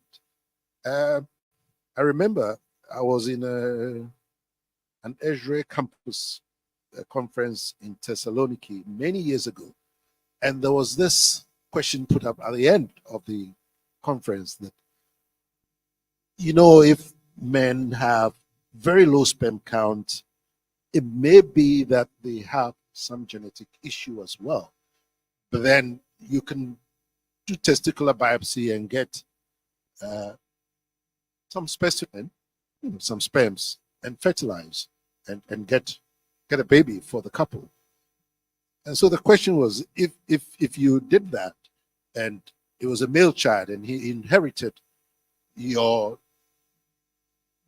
bad sperm status and all that, would it not be better to use a donor sperm, which is good quality, to get a better outcome so that your child doesn't have that problem? So it was thrown around. At the end of the day, one of the top, should I say, andrologists said, wait a minute, I am trying to get a son to be an heir to whatever I'm doing. Why should it be my business what the heir has to do? Let me get my child. When it's his time, he should also find a means of getting his own child. Thank you very much. Thank you. We have one final round of questions. Oh, sorry, you wanted to Yeah. chip in. Okay. Yeah, then we'll This question goes to Dr. Kanto. The trend generally has been that we focus on the woman in the investigations and assessment processes before finally the man is called in. I've seen situations where sometimes a woman has been put through myomectomies, invasive procedures, whilst in the course of the examination, they have probably found a fibroid, and then they have put her through surgery. She has to heal for 3 to 4 months before she begins treatment, only to call the man and realize that he is very low on the sperm. Now, with all the treatment modalities that we have discussed this morning, with regards to FSH, letrozole for 4 months, do you think the trend has to be changed, where we now look at the man first, so that if, for instance, the man is found to be azoospermic or have a low sperm count, concurrently, they both can be treated if the woman has to go through the fibroid, if it's warranted, while the man is also going through his treatment, so that within 4 months, at least, we know we are somewhere, and then we can proceed with treatment. Dr. Polly so would we'll like take to the add final something. question and then.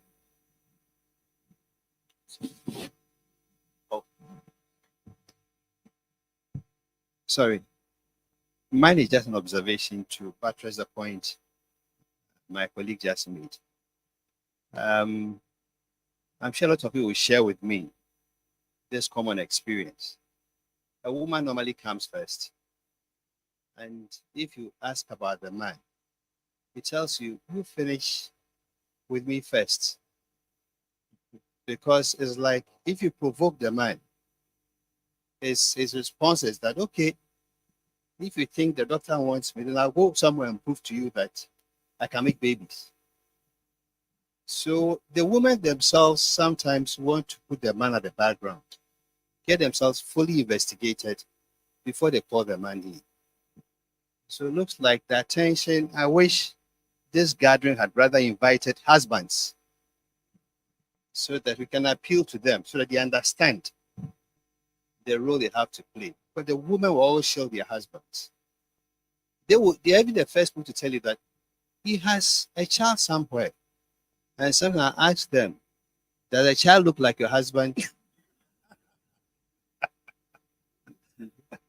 But they are very protective of their husbands, to be honest. Yeah, interesting point. So, yeah, let's take your question and then we'll take the final. So my question goes to Dr. Kantum and then probably Auntie. Dr. Kantum mentioned that he used the FSH and he has some good results. In Auntie's presentation, I think there were 2 publications. I've seen that he mentioned sperm volume less than 3, and then for those that sperm volume less than 5 mils. So I want to ask, the FSH injection, does it only improve the sperm concentration, or it also improves the sperm volume as well? Thank you. Thank you.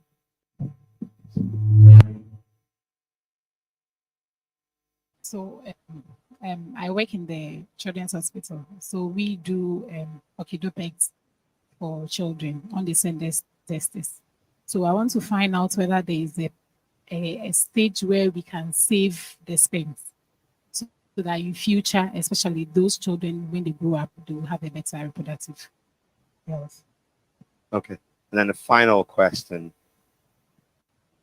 2, 3 rows down. Yeah.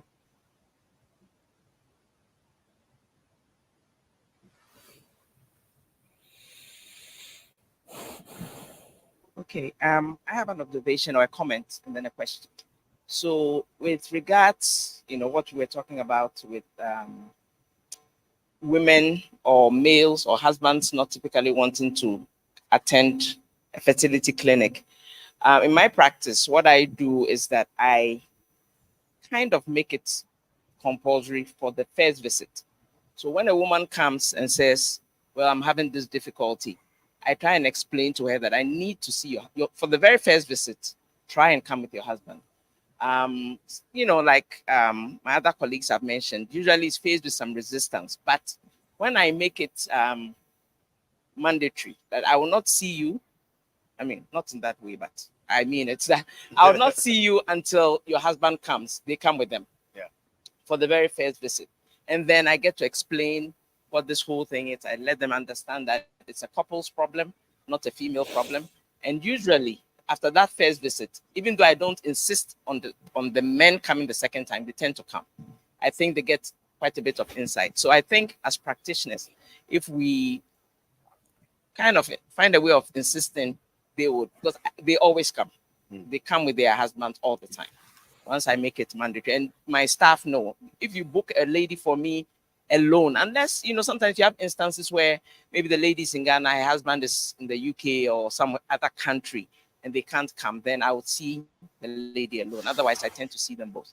So that's my contribution. But the other thing I'm wondering, especially in this day of a lot of cell phone use, I'm also wondering whether our learned presenters can let us know whether there really is a correlation between increased cell phone use, radio frequency, and laptops with the heat. You know, a lot of young men use laptops, they use their phone a lot. And some studies seem to indicate that it's linked to a low sperm count. And I would wish somebody could weigh in on that. Thank you. Thank you. So we're going to take the answers. I'm going to start with Auntie, and then I'll come in to the hall. Auntie, if you're there. Oh, great. Yeah. I'm here. Maybe I will start with the last question. I know that there's not a lot of good quality research on that, but there are a few papers where you can see the effect of cellular phones on semen quality. I guess the more obvious findings may have to do with the sperm DNA fragmentation. So there is some findings, and I couldn't tell you the exact details, that I guess having the phone in your pocket all the time is may be the biggest issue in that sense. So if we are hoping to do away with all of the problems and see this issue, then that's one of the things we should take into account to the degree that is possible in today's society. The other question that had to do with the semen volume, in my slides, there's not really a lot said about the volumes. More of them, the 3 million per mil was more the sperm concentration. But if you are using any of the medical products other than FSH, so that would be in clomiphene, tamoxifen, letrozole, and anastrozole, you're not only increasing the FSH, you're increasing the LH, and therefore you'll be increasing the testosterone. And it's quite obvious that in most cases, if you're significantly increasing the testosterone levels, will be increasing the seminal volume. So in some instances that may have some effect, but how much that they will then, to what degree that will help the infertile male is another question.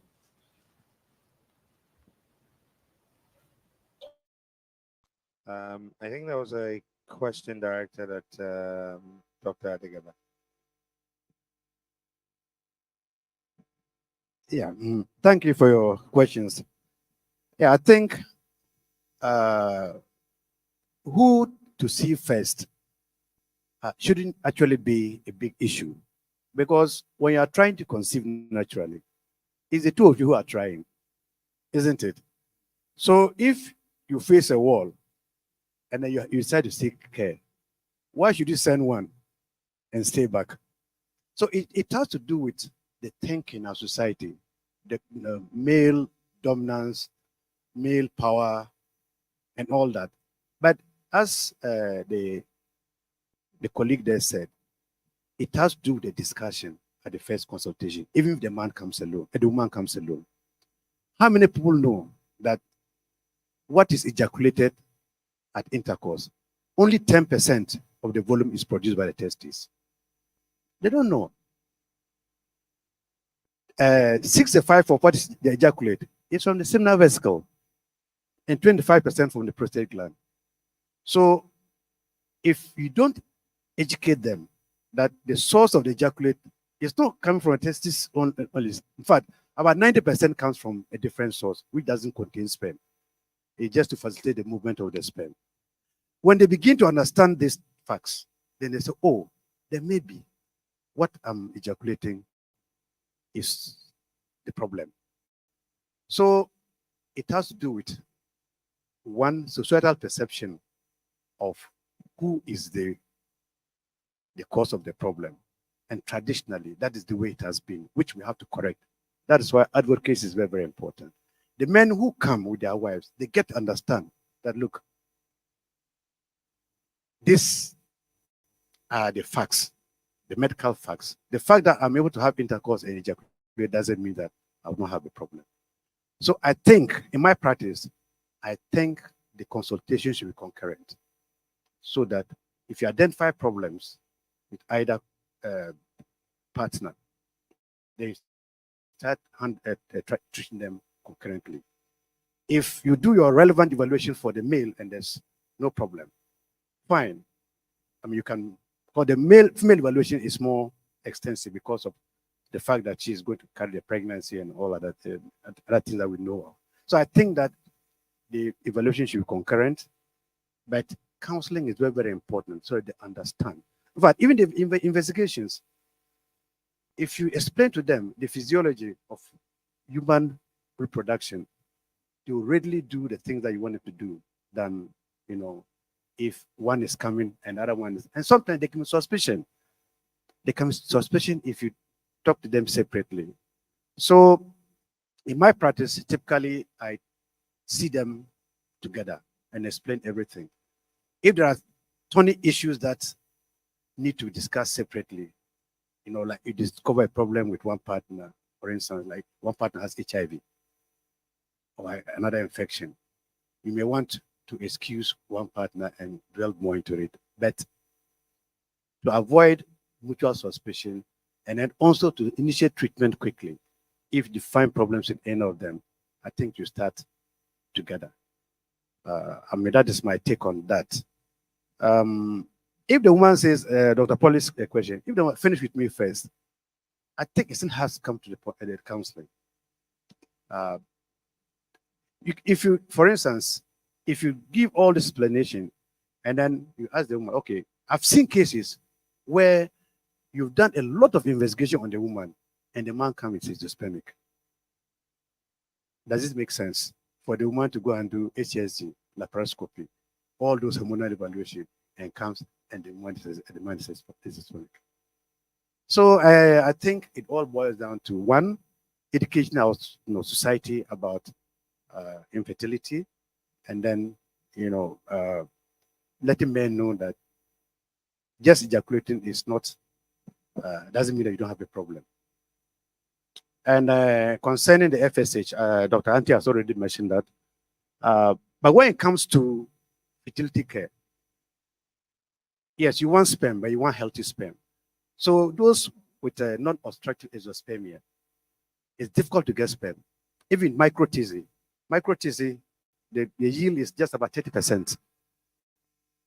You understand? So if you whip the remaining Sertoli cells, you'll be lucky to get some, to reinitiate the process of fertilization. So that is the physiology. And if you look at the diagram that Dr. Aite showed us, it's just like in the case of the female, where you give FSH to stimulate, follicular recruitment and all. So that is the thinking.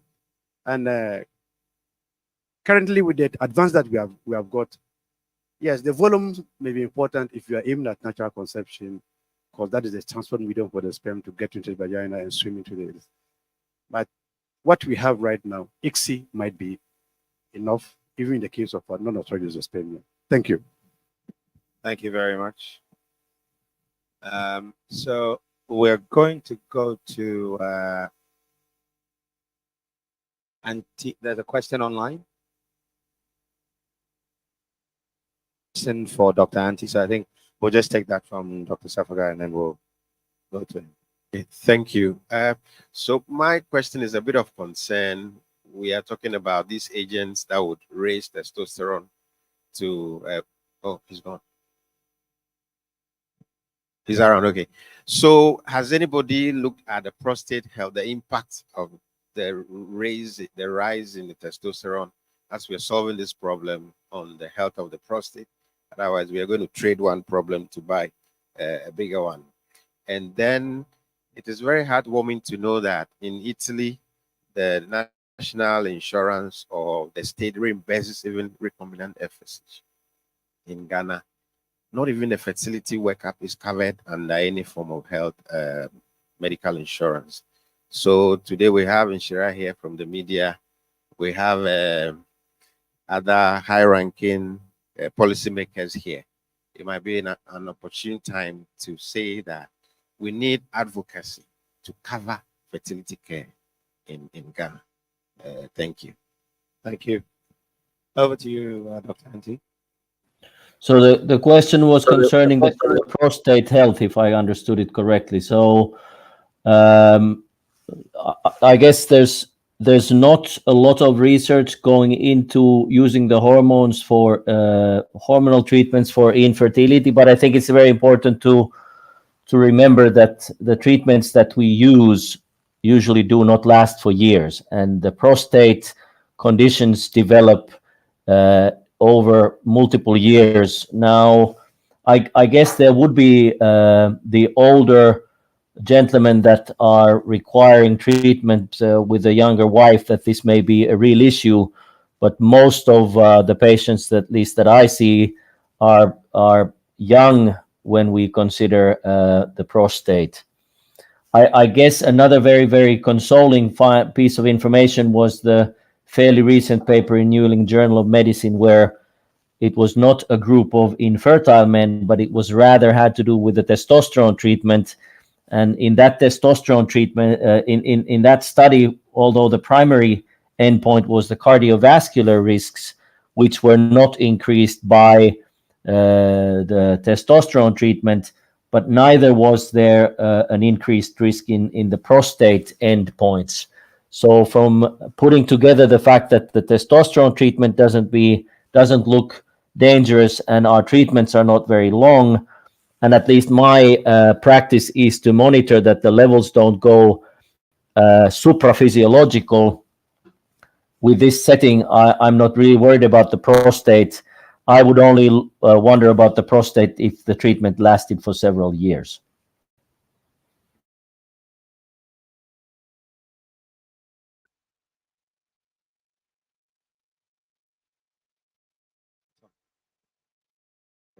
Pediatric, yeah. Was there a question about the pediatric part? I think for the crypt orchid patients, it's important to do the surgery as early as possible. We do end up finding quite a lot of men with non-obstructive azoospermia. It's a fairly low proportion, but we see a constant number of men, young men with a non-obstructive azoospermia and a history of cryptorchidism. Now, the only thing there is to do the microtesticular surgery. However, our success rate in that group is very, very high. I'm recollecting that we are something like, we find sperm in about 80% of young adult men who have a history of cryptorchidism. But it's obviously unfortunate that you would have to go through the microtese. It's an expensive treatment, and I'm sure it's not available everywhere, but when you can, where it's available, it's a very effective treatment. But obviously, you want to try and protect the testes, and that's the early surgery.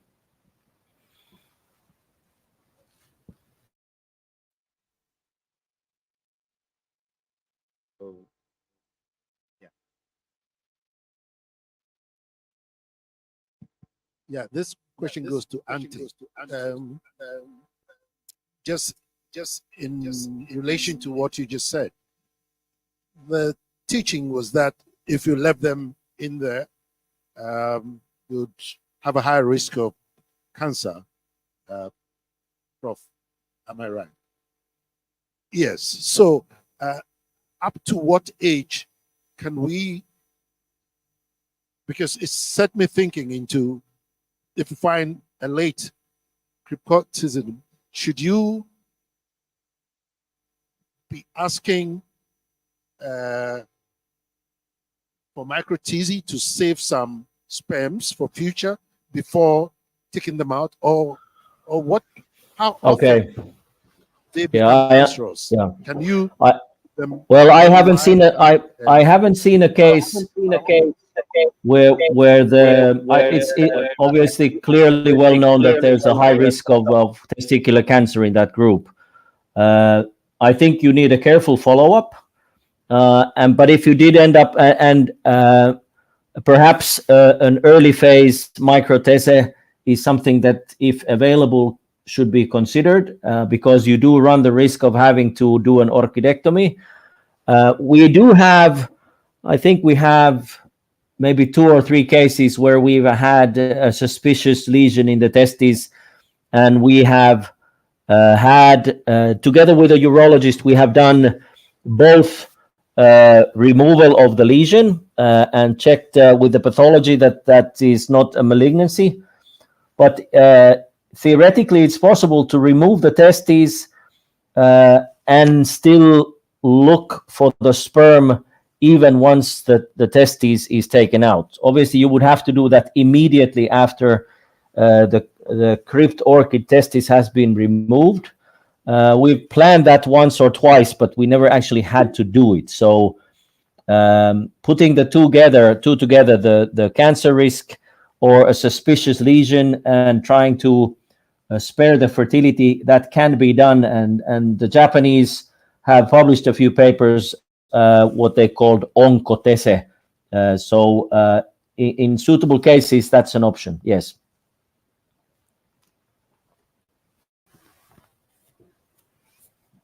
Much, Auntie, for the insights and your expertise, and also to everyone who's speaking. We're at the point where we will take a break in a moment, but we will hear from a guest of honor, and then we will take a break. For those of you who are joining us online, we will return for the second session after the coffee break. I think that gives you also some time to make your own coffee or take a bathroom break. But when we come back, we'll also have another set of Q&A. So if you had questions that you couldn't have answered now, save them for the second session. And we're happy to welcome our next speaker, who is a member of parliament, in fact, for the Ayawaso West Wuogon constituency in the Greater Accra region. She also doubles as the first deputy majority whip in parliament, serving on the Mines and Energy Committee, the Health Committee in Parliament, and also a board member of the Energy Commission of Ghana. She's an entrepreneur who has demonstrated high level of understanding of policies and regulations in Ghana's medical supply chain and pharmaceutical industry. She served as the chairperson for the Pharmaceutical Importers and Wholesalers Association of Ghana, and also is an executive member of the Chamber of Pharmacy. Last but not the least, her love for service is exemplified by her long-standing membership of Rotary Club of Ghana Ring Road Central Branch, and she's also a member of the Accra Rich Church Spintex Branch. Ladies and gentlemen, help me welcome this woman who is a strong advocate for women representation in the vulnerable in society, MP for Ayawaso West Wuogon constituency, Madam Lydia Seyram Al-Hassan.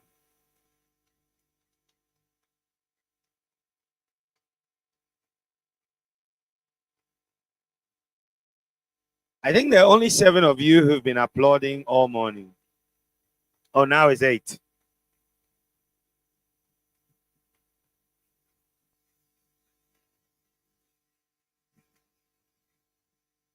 Thank you. Thank you, Inshira. Thank you, thank you. Good morning, my partners in assisted reproductive health. Good morning. And I am grateful and thankful to you, Mr. President, your executive, the entire membership for the honor done me. I am truly, truly grateful. I'm wearing two hats here this morning. Permit me to activate the first one that I am known for in FERSOG circles.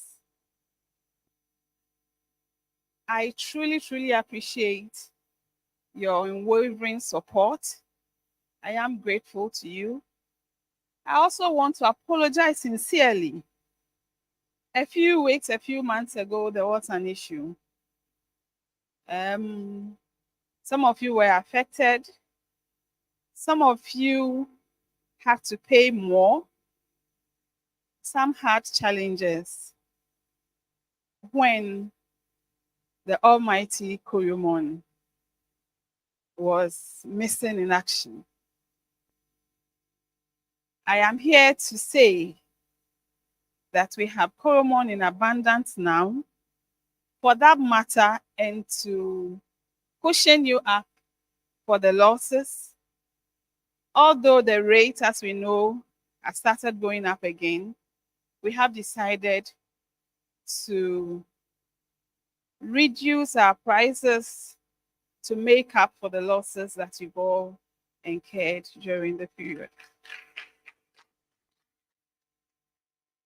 Once again, we are grateful for the support. Limens enjoys. Postimon and Korimon continue to enjoy. And I have seen ahead a lot of promotion going on. That is not for me, but the statistics is saying that. More Postimon. Indeed, the Fertility Society of Ghana has come a long way since it was born on 23rd September 2016 at the same venue. In as short as 7 years, the society has earned its place in the healthcare ecosystem in Ghana, in the country and beyond, with its insightful, educative, and extremely relevant public lectures, workshops, and other scientific seminars. In delivering your mission of harnessing all stakeholders in assisted reproductive techniques, FERSOG has brought smiles to the faces of many families. FERSOG goes the extra mile to assemble the best brains, both locally and internationally, during your annual general meetings to share ideas, research work, and well-settled best practice and innovation in assisted reproductive techniques. As we, stakeholders, all seek improvements in the quality of healthcare service we receive in Ghana, especially in ART, we do not have to lose sight in the fact that we are only as good as a service we render to the teeming public out there who knock on our doors on a daily basis for a solution to their problems of infertility. You would agree with me that standard is everything. Undoubtedly, thank you, Ishra. Undoubtedly, FERSOG has strived to maintain international standards and best practices, while at the same time customizing it to suit our peculiar needs in the country. we say, Ayiko.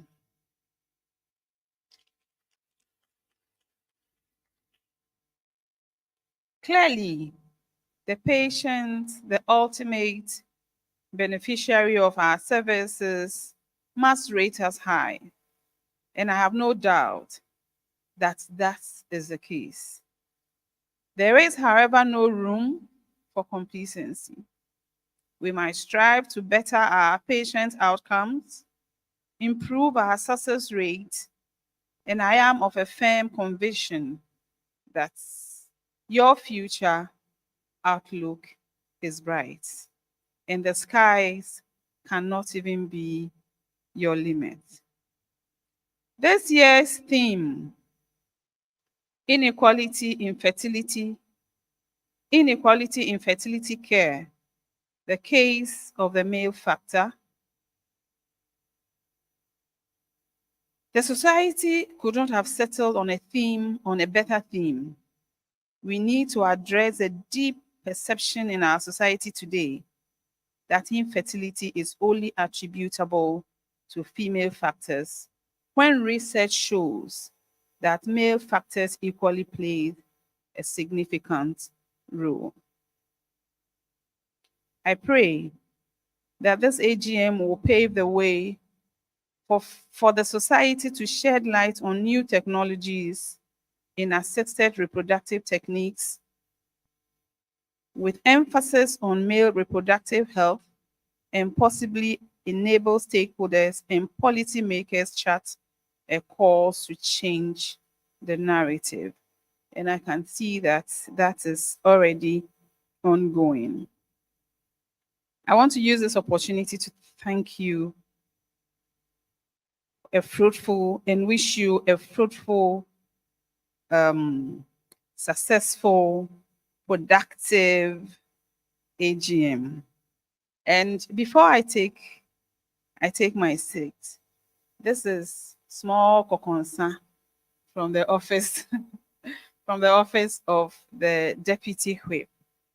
I cited a document. This is off record, I beg. I cited a document yesterday. Ministry of Health is aggressively pushing your bill, assisted reproductive bill, and it is high on the agenda for this meeting. This meeting is between 31st of this month, 31st October to December, meaning that within the next 2 months, they are pushing for the bill to be brought to Parliament. And once it is brought, this is the second assurance I am giving, once it gets to Parliament, kindly leave the rest for moi.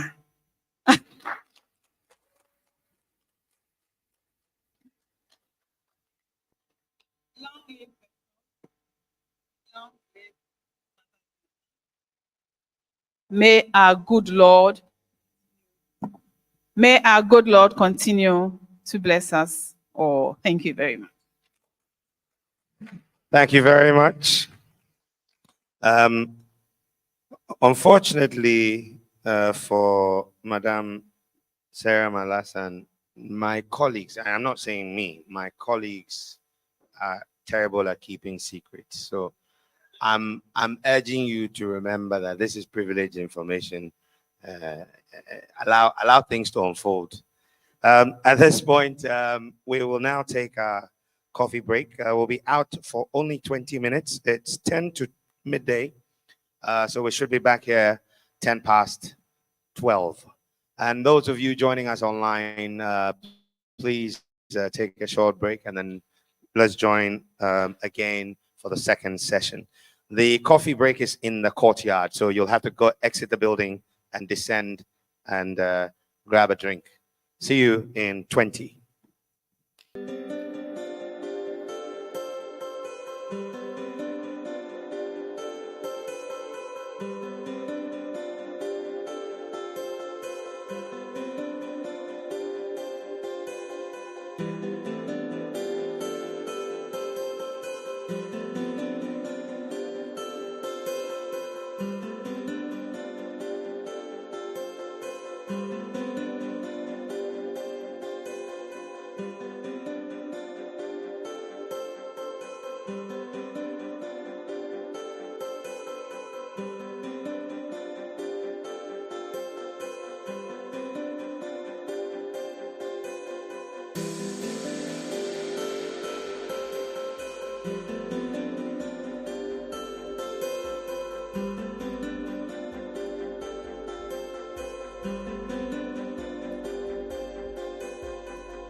spanning over 2 decades, and serving at the moment as an associate professor of surgery at the University of Ghana Medical School.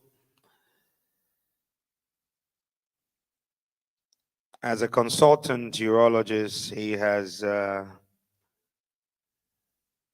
and continues to impart his expertise at Kolebu Teaching Hospital and other prestigious medical facilities across the nation and the world. Played a pivotal role in improving urological care through outreach services across regional hospitals. Here to speak on the topic surgical treatment of male infertility and non-obstructive azoospermia, help me welcome Professor Matthew Che.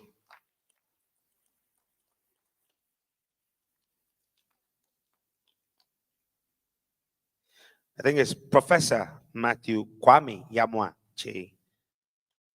That deserves another round of applause.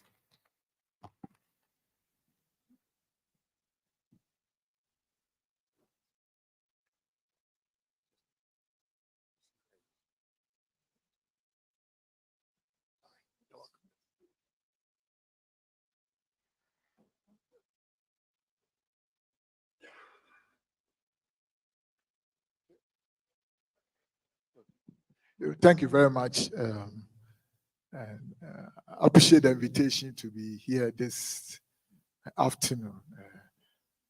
I've seen my teachers and people who have helped me along the journey this far. And so I can't recount the journey without mentioning some of those who are here. I see Dr. Miniampong, I see Dr. Nyaji, and a lot more people here who have been part of my journey so far, and I appreciate all their support and encouragement. Anytime we hear about surgery, when you're talking about infertility, what comes to mind is the obstructive causes. So when the topic was given to me, I was asking myself, are you sure this is the right topic? So I had to go looking at it again. I said, okay, I think we are sure. And it's definitely something that we have been talking about, but probably we have not crystallized it into such a great topic. So we can be able to advocate for the men. I'm here to advocate for the men. And so I think it's a good topic to be here and to talk about.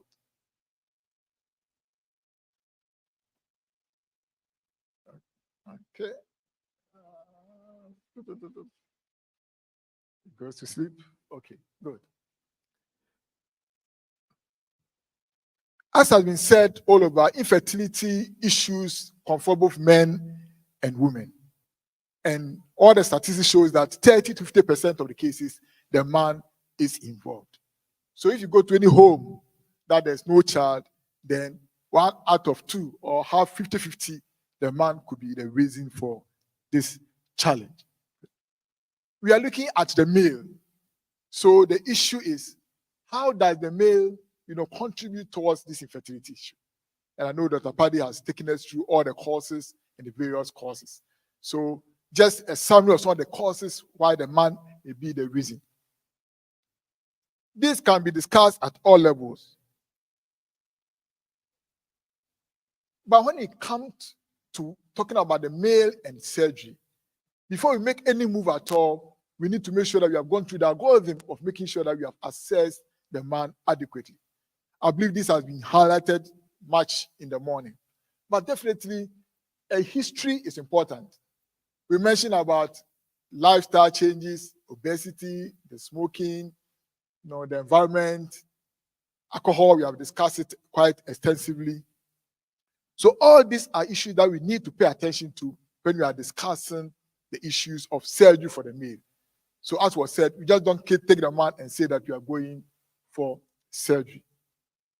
But if you decide that you want to do surgery, then a physical examination is extremely important because it will help us pick up some other issues that will point to the fact that maybe a surgical intervention could be helpful in managing the patient. Now, let's define the issues. Azoospermia means that there is no sperms at all in the ejaculate. There's no sperms at all. And statistics say that about 1% of all men are azoospermic. Okay. So if you go count 100 men here, one of us, I say, we do blind bullets, good. But when it comes to the setting of infertility, as we are discussing now, then 1 in 10, up to over 50% of men will have azoospermia.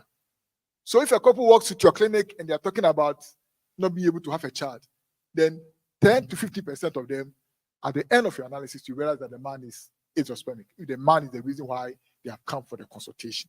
So it is quite a common thing, and I think it's a very good topic that we are discussing.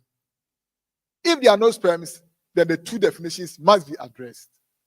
One is obstructive azoospermia. Obstruction means that there's a blockage to our blockage that prevents the sperm from coming out to ejaculate. We have mentioned some of them this morning, but we talk about uterus strictures, we talk about blockage in epididymis from infections like gonococcal infections. Sometimes it's deliberate, vasectomy. I have a couple who came, infertility issues, male azoospermia, and I asked the man, and they found out that he has had vasectomy done for over 35 years prior, And he said, I remember it because when the woman was surprised about it, he said the woman never asked. Definitely the woman has never asked, Okay, but so these are some of the obstructive causes, and normally we urologists will be called upon to address it. But when we say that it is non-obstructive, means that the pathways are all clear, all the road that leads to the factory is good, but the factory is not producing the sperm for it to be cut away. Then the question is, what surgeon coming to do in such a scenario? So non-obstructive azoospermia means that there is no blockage to the systems, but then the testis is not working well. There are two levels of it. One is that the hormones that are supposed to drive the system, we have mentioned FSH, particularly, of course, LH, they go together, the gonadotrophic hormones. These are all stimulation. We've gone through physiology. So if those drivers are not working well, then it's not going to work at all. If the drivers are not, so you've got an empty computer, there's no hard drive disk, and nothing is driving it, or let's say no power to power it, then it's going to go dead. Then we have got the testicular impairment itself. Here, the computer itself, whatever is in there to operate, is not there. So these are the two options. Is it the drivers, the hormones are low, hypogonadism, or is it that it's a primary testicular problem? Again, the question is, what is the surgeon doing under these circumstances? Good. I know that, experts are here. So probably previously, if it is azoospermia, we say that that is the end of the story. But as history has told us, you have come very, very, very far to a point that now we can even go into the testes and try and get some sperms out. So here is the testes in the scrotum, covered by the tunica vaginalis. If you want to get access to the testes, then definitely you must take a knife. You must take something. And that's where the surgeon comes in as one level of it. So if you decided that you have looked at the testes and you want us to get something for the testes, then surgery will have to come in. And so that's how the surgeon then comes in. And I must say that I've got the privilege of having to take a few tests for some of our eminent people here for their work. And I think that that is how the surgeon comes in. Good. So why is it that there are no sperms coming out? We've dismissed the obstructive causes, but why is it that there's no obstruction, but yet the sperms are not coming? Some of them have been mentioned already. Talk about drugs. I think one study said that if you take people off drugs, sometimes the sperms do well. And it also goes for some of our fertility medications. People come and have been on this and this and that and that and that, and you realize that they see before you, and all the options available in the country is all being used. You just tell them, look, stay off all the drugs. And they come back and you can see appreciable increase. Okay, so drugs, but definitely anti-cancer drugs, we know. We know that it can cause the testes to go shut down. And so as we're talking about, sperm banking, it becomes critical. If you're treating somebody with a cancer male, you may need to store it. Itself too can cause all the DNA fragmentations and problems that can affect the child that may be born. And this one we have learned that, let the dead bury their dead. You do your own shoes, and then when the child grows up, he can also deal with his issues. But these are things you have to look out for. Undescended testis has come in, where the testis is in the abdomen, is in the inguinal canal, or sometimes an ectopic position. It's been found out that ideally we should bring the testis down by 3 months to 6 months. But even if you do that, okay, the person, a child, later on in life, you realize that a similar percentage of them still have azoospermia, even though you think you have done a quick fix before the 3 months of it. We'll go much into detail about that. So, undescended testis puts you at a disadvantage. And we have come to realize that even if it's unilateral, the other testis has a defect. So previously, we thought that it's only the unilateral one that is the cancers we're talking about this morning. But we realized that even the one who seems to have descended very well is also a deficit, and it also has an increased risk of developing cancers in them as well. And of course, the medications, the retrograde ejaculations and other medications that we have mentioned. So you need to take a good history before you take your knife. Is there something that you may need to stop, you may need to change? Because sometimes if you stay off some of these things, as we said, by 3 months, by 6 months, you realize that there's a recovery. And so you may not need to do as extensive work as you have planned to do. For instance, you have planned that you're going to take the testis from the sperms, from sperms from the testis, but you may stop this, and by 6 months, there will be a little bit of sperms in the ejaculate that you can be able to use for one procedure or the other, which is less invasive. When we come to talking about the fact that the hormonal milieu, the drivers, the FSH, the LA, the GRH are not working well, then the secondary sexual characteristics are important. So the physical examination, the observations are important. And I've seen a couple who came infertility issue. And then you look at the man and the woman, and it was difficult differentiating who was the man and the woman. Because the woman was more hairy than the man. Okay. No beard, nothing. Okay. I remember this couple because at the end of the day, the diagnosis was a pituitary adenoma. And the neurosurgeon says one of the biggest adenomas they have ever seen at Kolego. So there was something amiss, shutting down everything. So it is important that the secondary sexual characteristics are taken care of. We have learned that the fact that there's hypogonadism doesn't mean that the testes are gone completely. There's still opportunity to do some salvaging. Then we talk about testicular volume. The testis, 80-90% of the testis is seminiferous tubules, and that makes the sperms.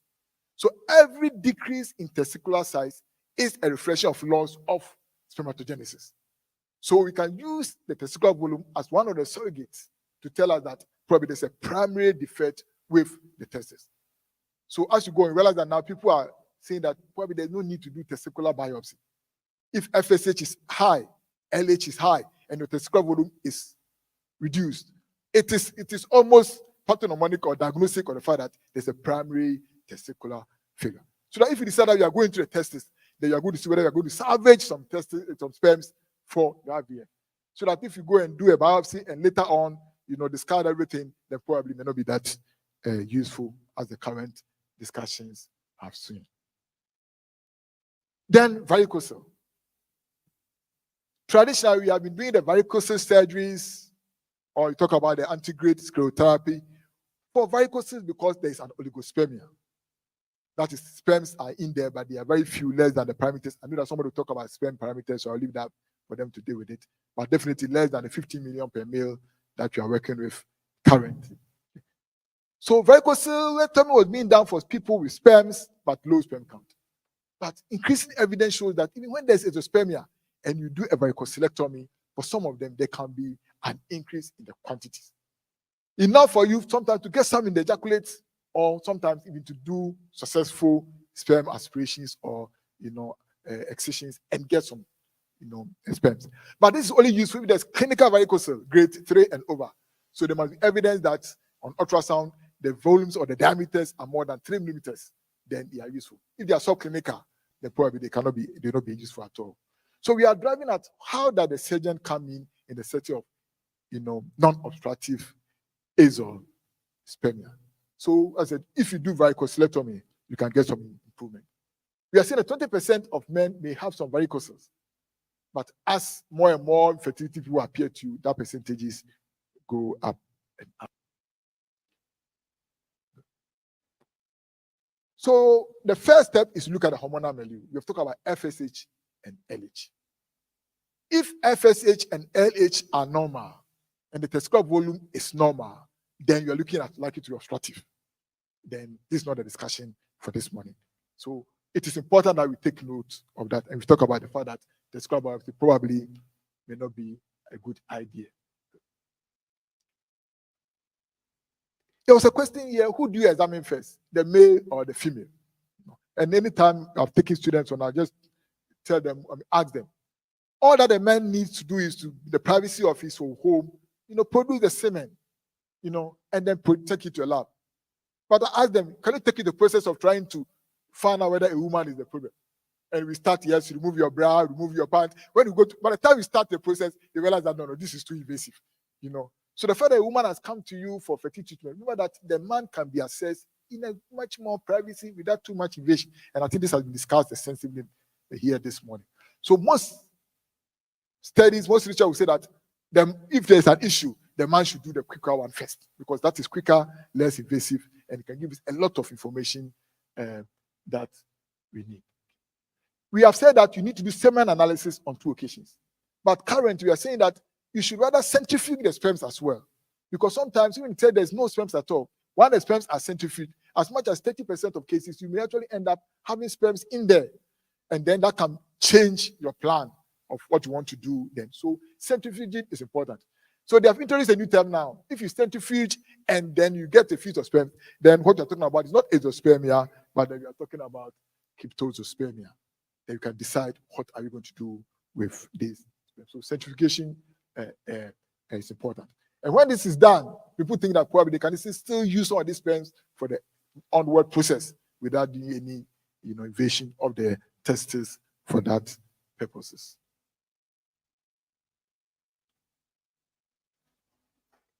I'm sure one time we will discuss the genetic issues. Okay. But definitely genetic testing can be extremely important. When there's a primary testicular failure, because some of the causes are genetically motivated or driven, and we need to know. For counseling purposes, for planning for the next child, it will become very, very useful. And these are some of the genetic issues that we are all familiar with. So it's important that we still continue to push that on agenda as we make progress in this field. We are still assessing the male. We have taken a bit through the history. We have gone through the examination and the key things we are looking for: the testicular volume, the secondary sexual characteristics, varicocele. Imaging. Ultrasound is important. But if you do the ultrasound, what are you looking out for?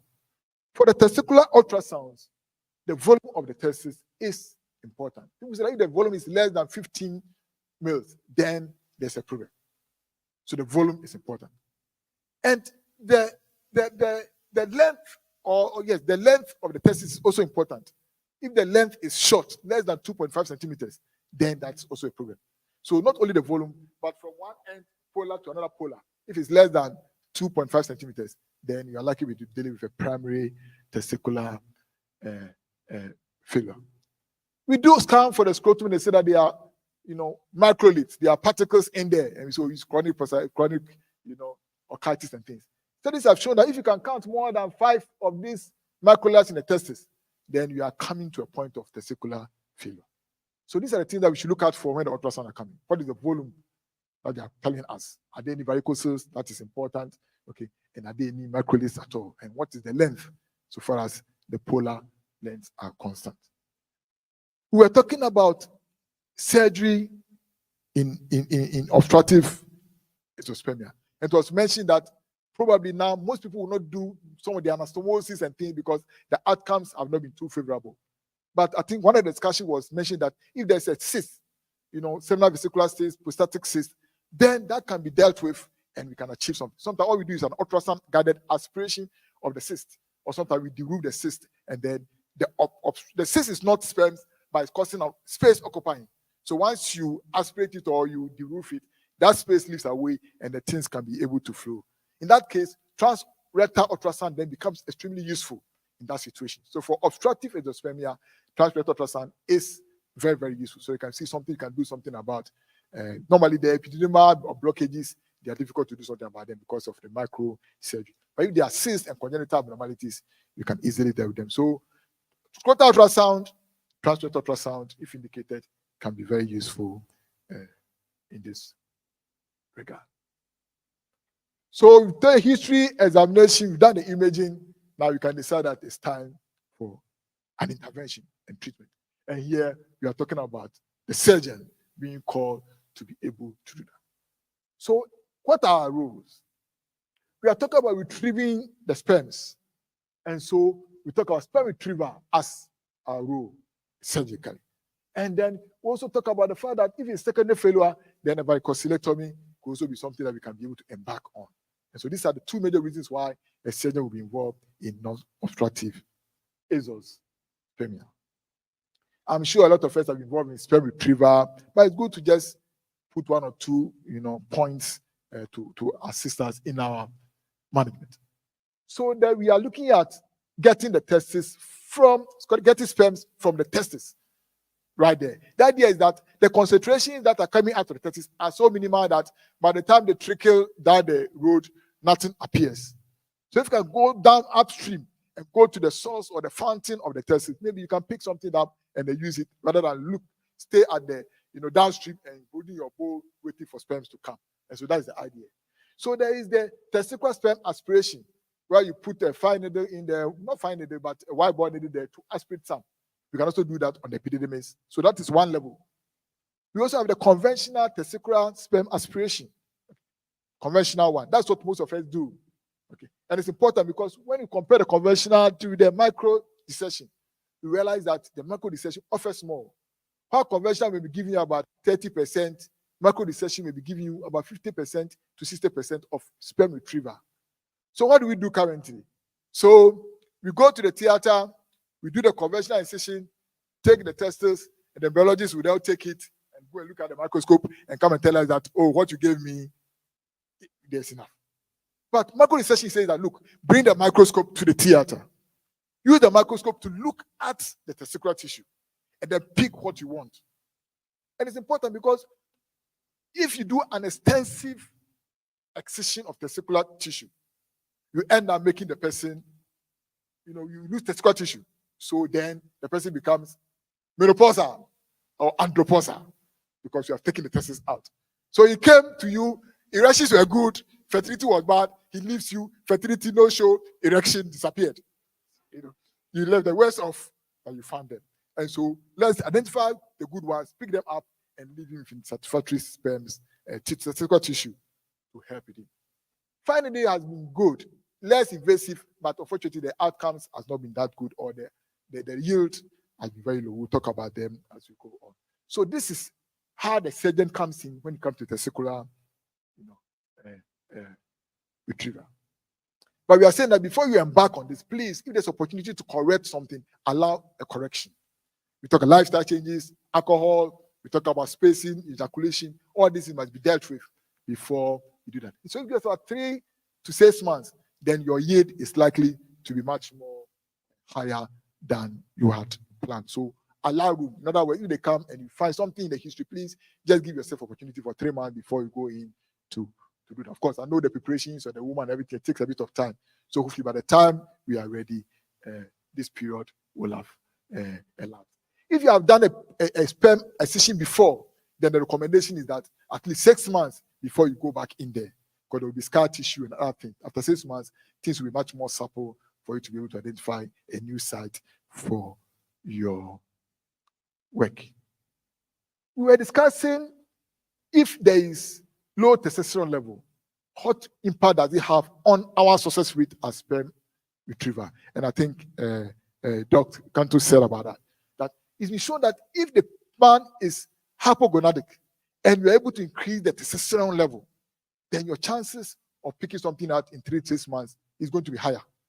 So not only are we doing testosterone level and LH level just to classify them, but it can also, another important point, to know who will benefit from an option to improve the hormone level, so that when you go back to aspirate or when you go back to extract, we are likely to get higher numbers and higher volumes than we had anticipated before.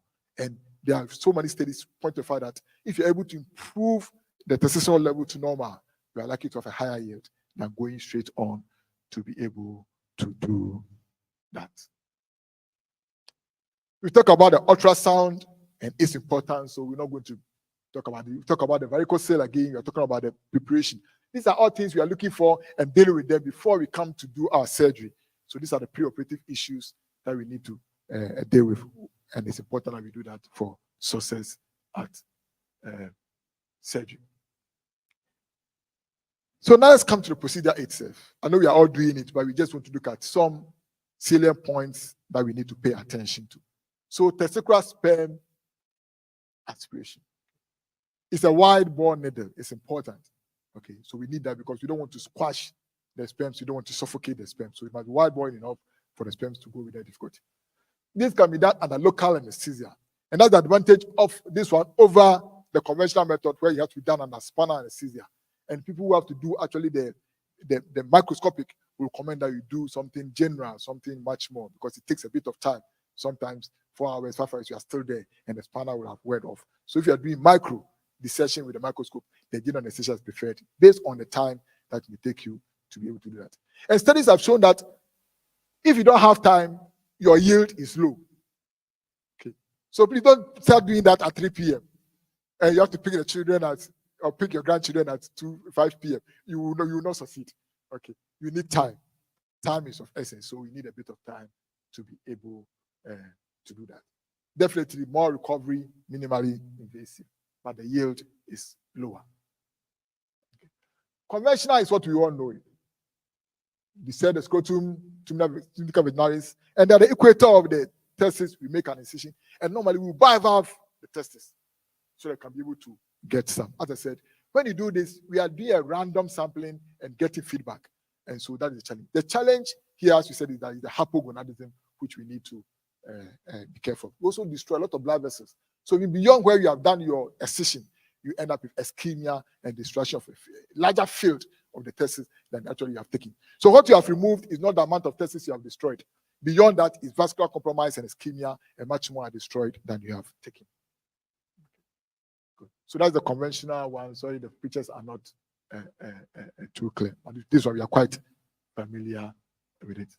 Then we talk about the macro dissection. We say it is advantageous, and as you can see, studies have shown that the retrieval can be as much as 63% if you do this compared with the conventional method. And we are using about 25% times microscope. And I believe that this is where we should all be heading towards to. And I hope that the next meeting will have people here who will be willing to give us microscopes, and they will pay over time. And so we can be able to use definitely to improve our work significantly. Sources. The skill of the surgeon is important. So people, after 500 extractions, then the person is a guru, and is likely to get something for you. So the more you do, the better it is. We talk about time and effort. You're looking for the needle in the haystack, virtually. So time and effort is important. The more time you have, the more likely you will succeed. Okay, good.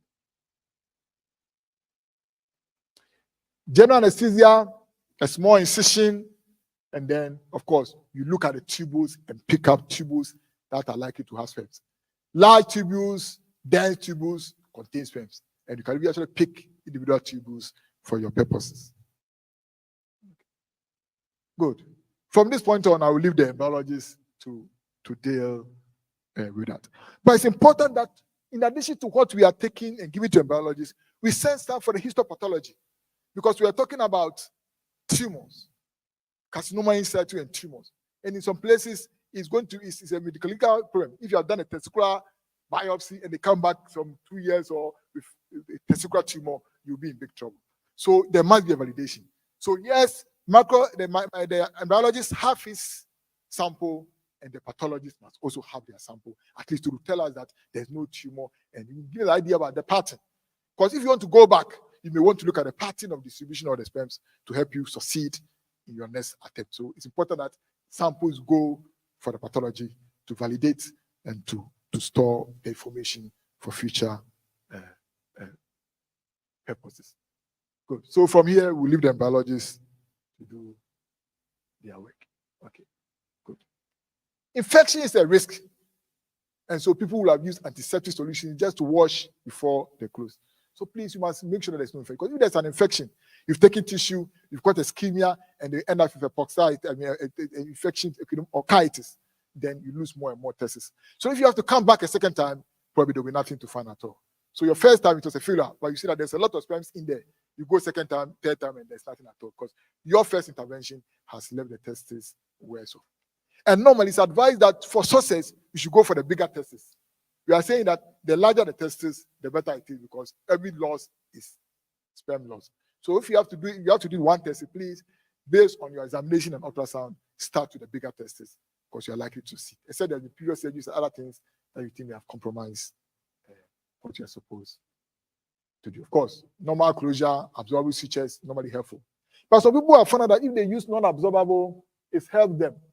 Because they will tell that if you want to go back in there, they know where they have operated on before, so that they can avoid that area in their second attempt. So if you think that this is a difficult case, probably you should consider the non-absorbable. Fine or no. So when you want to go back there, they know how to avoid your scar area and go to an area that you have not violated. So probably it's a good advice you may want to consider. We talk about finding the very minimal retrieval, and most people are avoiding it now. Yes, it sounds nice because it's non-invasive or minimally invasive, but the outcomes are not good. So what are the comparative things? I think we are wrapping up. So these are the comparative things that we want to know. So there are a lot of things. Good to read about some of the literature. Comparative about the various causes of primary testicular failure, the outcomes with retrieval, the various methods, the fine and spray, the conventional microdissection, varicocelectomy without varicocelectomy. All these things are things that you can make a search on to improve upon our practice. But definitely, the microdissection has proved to be much more superior than the conventional. Sometimes much as trying to identify the sperms. So this one is whether there are sperms or there are no sperms. The macro has to be important. So far as if there's maturation arrest, microdissection can give you 36 as against 27. It gets lower as you get lower. Sertoli only cells very less. So depending on the cost of microvascular, Sertoli only cells tend to be the worst condition. We talk about varicocelectomy, and again, we show that varicocelectomy can make an impact. Okay, but unfortunately, people think that even though we have sperms, yet the outlook, so far as success is concerned, it doesn't make much difference to it. So varicocelectomy is still, people consider it controversial, but it's still worth considering it if the varicoses are clinically significant. Good. Okay. So most of the meta-analysis says that, well, if you do varicocelectomy, you are likely to make some progress without even having to do anything at all. But 6% is quite low. But the admonition is that if the female is a bit older in age, then you don't want to waste your time at all. So please don't use varicocele to wait for the next 1 year when the woman is far advanced in age, because the success rate is not that overwhelming or such that you want to waste or delay their time. If there's time, there's something that we may have to consider, at least based on the current research and support. On the Senate tests we have mentioned is okay. Even when you have fixed orchidopexy, the risk is still there. If they come as an adult, please don't discard it. Even an adult, as was being discussed, still you can still find some sperms in some of them if you are careful about it. Okay. So I'm just asking myself, some people have just bilateral orchidectomies. Sorry. Currently we do orchidopexy for even when there's a bilateral disease because of the testosterone that still is produced. Once you can bring the testes into the inguinal canal, we are okay, because we can use ultrasound as follow-up. But I mean, what is going through my mind is that maybe I'll call a few of these people and see whether if you go to the sperms, because we tell them that it's never going to happen. Maybe we are wrong. Maybe you have to call these people back and tell them that probably there's an opportunity for them. So this is something we have to look at. I'm going to follow this up to see what we can do. We have the tests are available for us to assess. We may look at it and see. But unfortunately, we have told all them that it's never going to work. We are quite wrong. Good. We talked about that already. And the genetic issues, again, also affect how much we are able to retrieve. We have talked about the complications already. The vascular injuries, the hypogonadism and testicular atrophy. We talk about them already. Sometimes it's transient, but it can be quite permanent. Okay. We're talking about radiation, the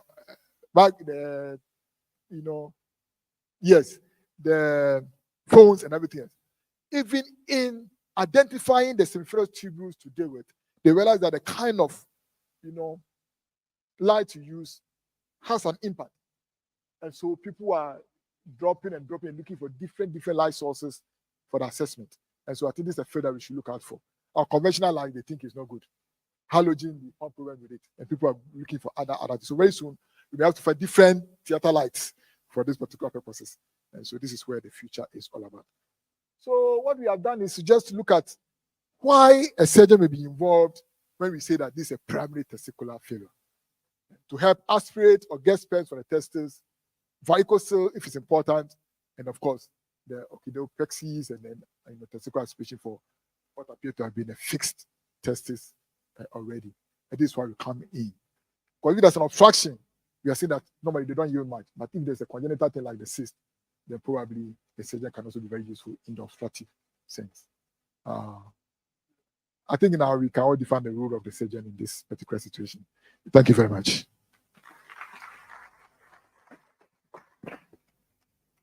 Thank you very much, Professor Che. Another round of applause, please. So our next speaker is a senior lecturer at the Department of Obstetrics and Gynecology at the University of Ghana Medical School. He's also a consultant OBGYN at Kolebo Teaching Hospital, and he is a member of the reproductive, all these things, I have to learn them properly. REI, I'm sure you're all scientists. It's a reproductive endocrinology and infertility. How do you all say it so easily? Reproductive endocrinology and infertility faculty at the Ghana College of Physicians and Surgeons. Educated in London, Yale, Harvard, Wabbing. Ladies and gentlemen, we welcome Dr. Promise Sefoga.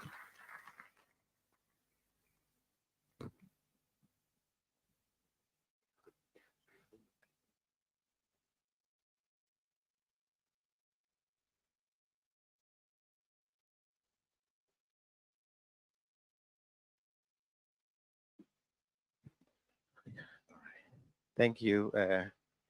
Thank you, Mr. President, outgoing, and then everybody else for the opportunity to be here and to lead this one.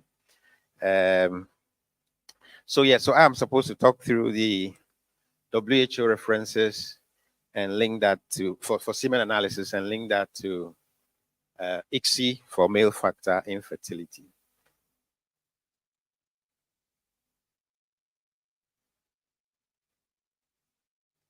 Sure, did you teach me the wrong thing? Okay. So, Dr. told us earlier what male infertility is.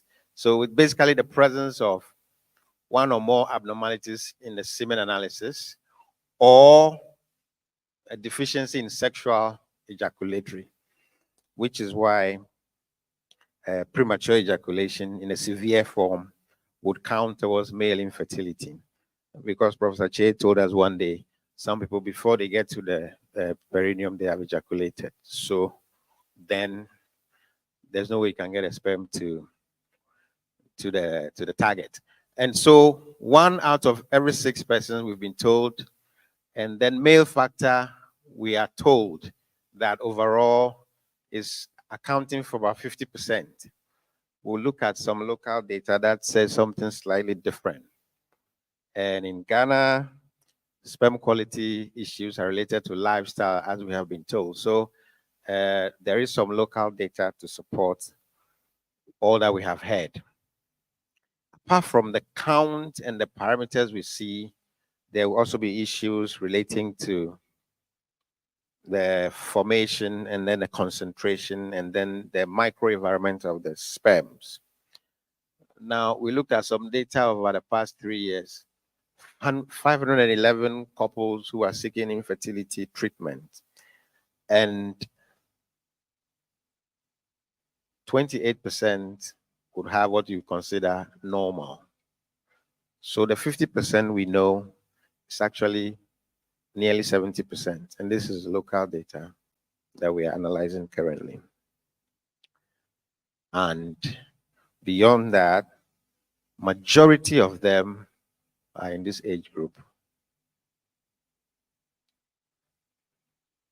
So that's where we are, which is why it is important that we are focusing on the male factor today. So semen composition, like we all know, semen is a very rich fluid with a spermatozoa in the midst of a rich medium. Anytime I'm talking about this one, I remember a story one of my mates told me. I think he was a bad boy. He said that during a lecture, the professor mentioned the components of the seminal fluid and mentioned there is fructose. And one of the female students said, "Oh, prof, so why does it taste sour?" You know, I wasn't there. So, so there's fructose in there as well. So then the WHO manual. Now we know that the seminal fluid analysis is what tells us about male infertility or male fertility function. But then it can actually be a poor indicator to the extent that there will be variations depending on duration of abstinence, the mode of collection, and so there will be questions.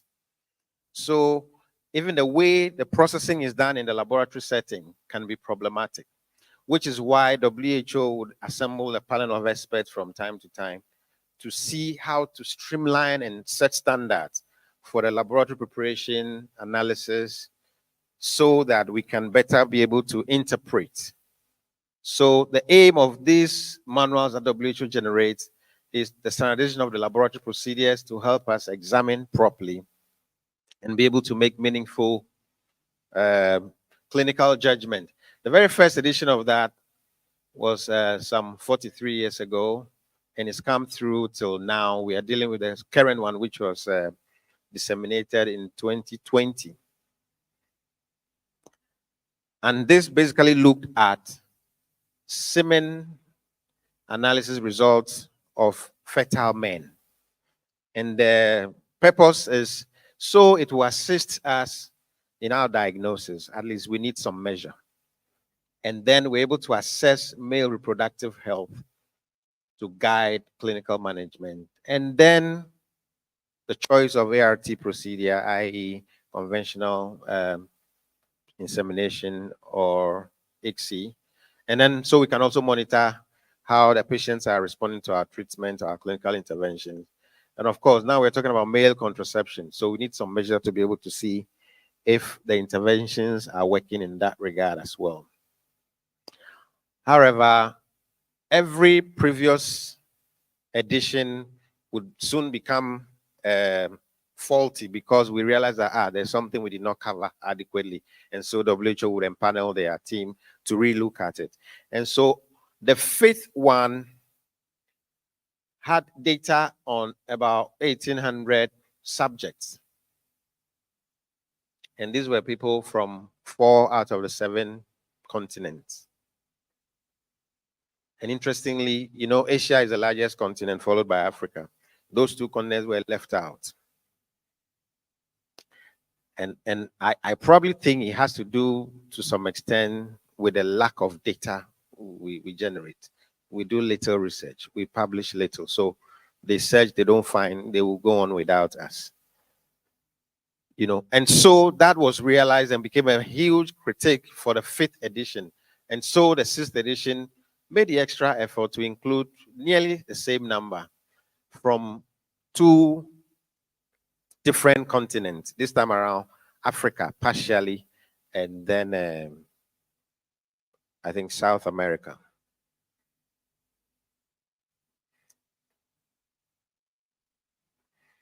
So when you look at the 6th edition, the parameters that were covered, like I said, was criticized because we looked at male fertility for 1 year. So men who were able to get their partners pregnant over 1 year. It's just like flipping the coin when we talk about male infertility. So this edition now tried to include some geographical representativeness, but we realized that your own place of abode has still been underrepresented.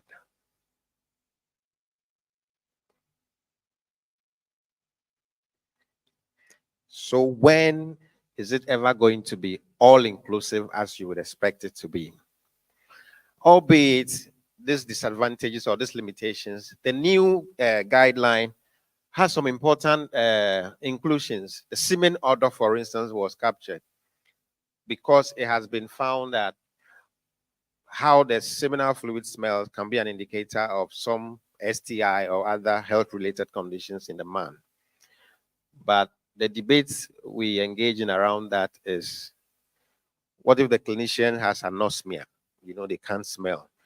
Or now that we are wearing masks, which is also best practice to wear masks in the laboratory. So where does that fall? So we need to look at some other way of detecting whatever this was supposed to get. And then he went back to look at the motility in another relatively objective manner, so that we have it graded again, the fast progressive, slow progressive, which used to be part of the 4th edition. And then it has somehow standardized how to look at the morphology to some extent, even though they left out the Kruger-Strick criteria. And this new edition also has some provision for sperm DNA fragmentation, genetic testing, and then assessing for oxidative stress, and then reactive oxygen species, which were not in the previous ones. The limitation, though, is it failed to state categorically when to activate these.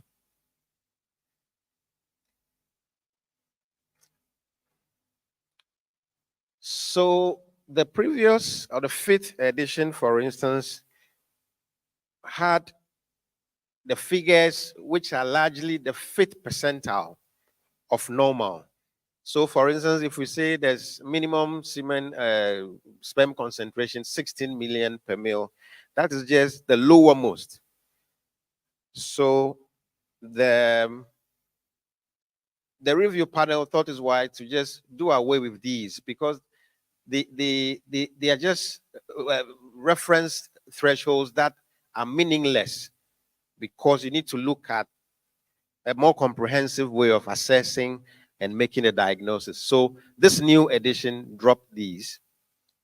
And so if we are dropping this because they are just a 5th percentile and we don't get fixated on it, how then do we individualize what is normal for each patient? That's the question I'm sure Ellis will help us to answer, because when we're planning this thing, he was supposed to give this talk, and then I don't know how. And so since there are no specific reference ranges recommended, most clinicians still go back to use the cutoffs for the 5th edition, and that is a limitation for what it is now. So this is a big picture somebody has put together, looking at this from a SWOT point of perspective. But the only thing here to say is that, yes, the data scope has increased. They've added 2 more continents, and the data set increased, nearly doubled. But the weaknesses are there. But I looked at opportunities that it calls for future research, including from our part of the world. We need to publish the data we generate. It's the data that would inform, help us identify the issues and drive change. That's the only way our data can also be captured globally to influence international guidelines.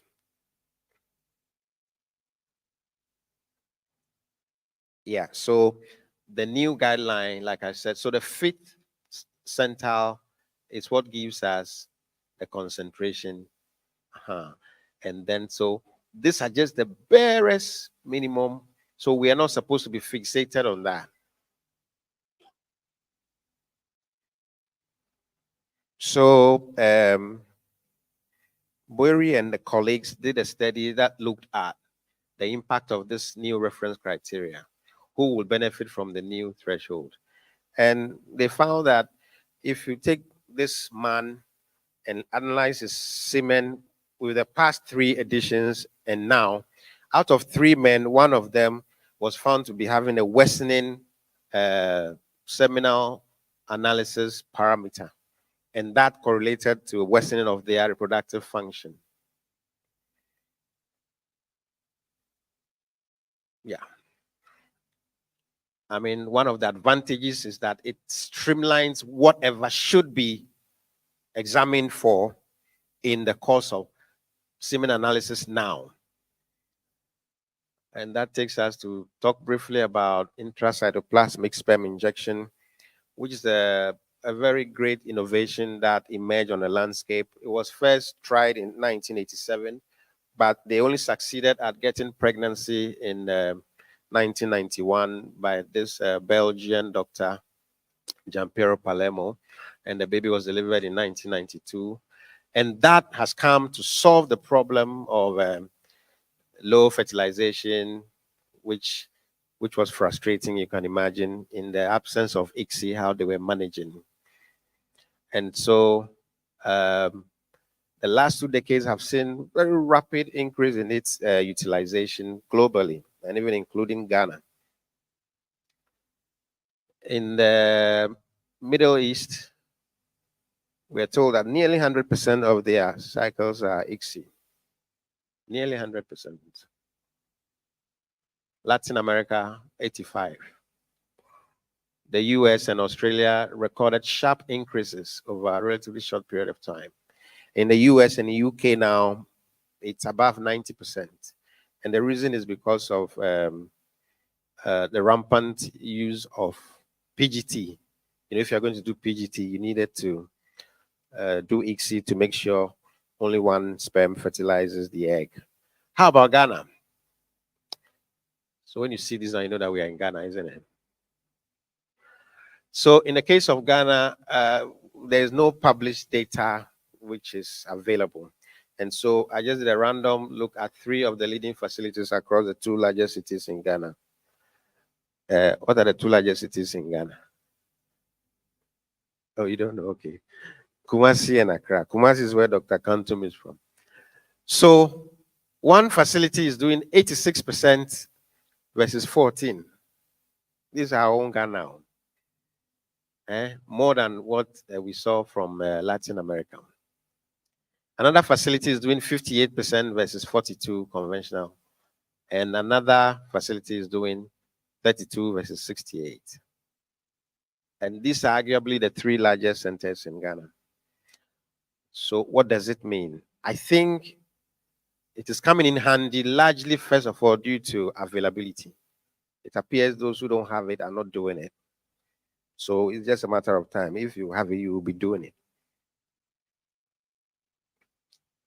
So what are the reasons why ICSI will be necessary? Like we said, for severe male factor, sometime when you have to surgically retrieve the sperms, if your frozen sperms are sick after you have thawed them, if you need to do PGT, like I said, failed previous conventional fertilization or insemination, and then when you are considering doing in vitro maturation, frozen thawed embryos, oocytes, and then unexplained fertility to some extent. So Bali and colleagues sought to answer the question that the opportunities and the limits for conventional IVF versus ICSI. So the data on the benefits versus the risk has been largely inconclusive until 2 days ago. We saw one large paper from ASRM. And so these people say that fertilization outcomes for ICSI was just comparable with that of IVF in the absence of male factor. So if we don't have a bad male factor problem, they think from their sample size of a little over 700 that you shouldn't bother with ICSI. There was a previous study where they got oocytes from the same woman and divided it, one cohort ICSI, one cohort conventional IVF. And this is what they found. The ICSI techniques resulted in higher fertilization rate, more embryos, less risk of total fertilization failure in male factor cases. And then without male factor, the results were similar. So they say, you know what, just go all ICSI. Then Lee and colleagues also found that couples that did not have male factor, fertilization rates were superior for normal fertilization than with ICSI. I told you that the data is all over the place. But the main critique for these two papers is that they just analyzed up to the point of fertilization and embryo blastocyst formation. They didn't follow up clinical pregnancy live birth rates. And then in ICSI, we are told that when you do ICSI, you just stand a little chance of fertilization failure. And so that is encouraging. And so the data suggests that the use of ICSI in couples without male factor is not related to the higher pregnancy rate, but can be used to prevent the failure. So, because if you know that with ICSI, I'm sure that I'm going to get fertilization in 97% of my cases. This is what somebody is saying. ICSI is preferred oocyte fertilization method for PGT, like we said, and it ensures that only one sperm gets into the egg. One sperm, one egg. How do you say that to sound like 1D, 1F? So there has been concerns about the newborn and congenital malformation. Again, studies have looked at it across. And the main explanation would be these sperms are sick and they are unable to do the job. So ICSI, I mean, the sick sperm is a way of natural selection to prevent congenital malformation. Why are we forcing the sick sperm to fertilize the well egg? Or could it also be that in the process of injecting the oocyte, we cause some damage to the spindles in the cytoplasm? So these will be possible explanations for those who say the ICSI is related to relatively higher rates of congenital malformation.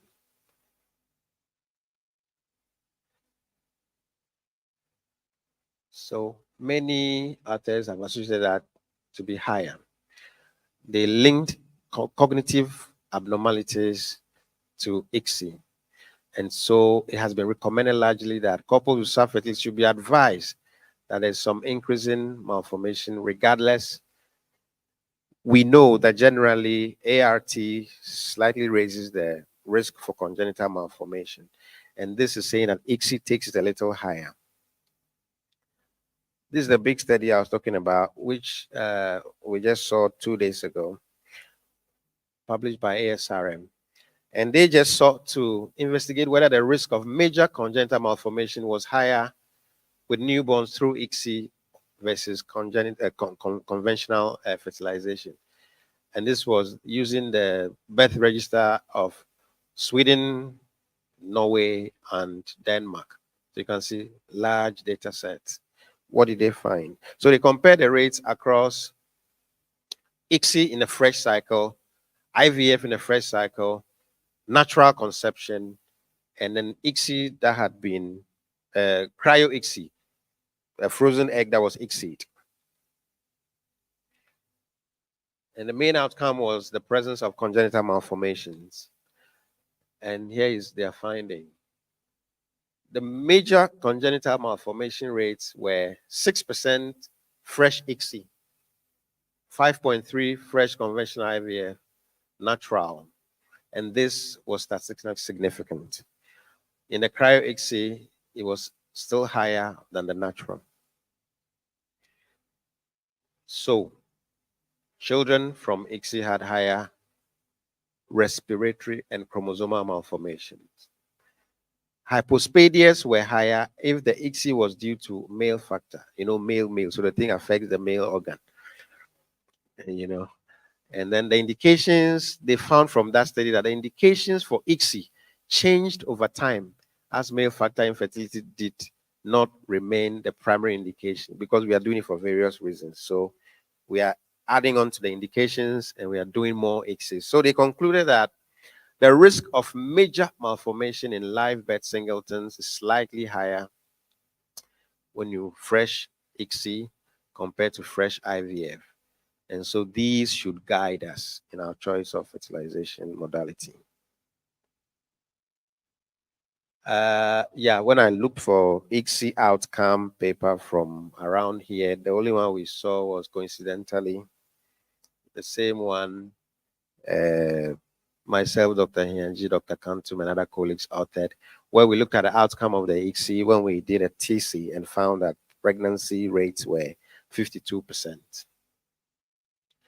So the fact that a higher number of embryos obtained by ICSI provides greater chance of embryos reaching the blastocyst stage, enabling fresh transfer and freezing the surplus, and thus providing the possibility of increasing cumulative pregnancy may be the rationale for its increasing use worldwide.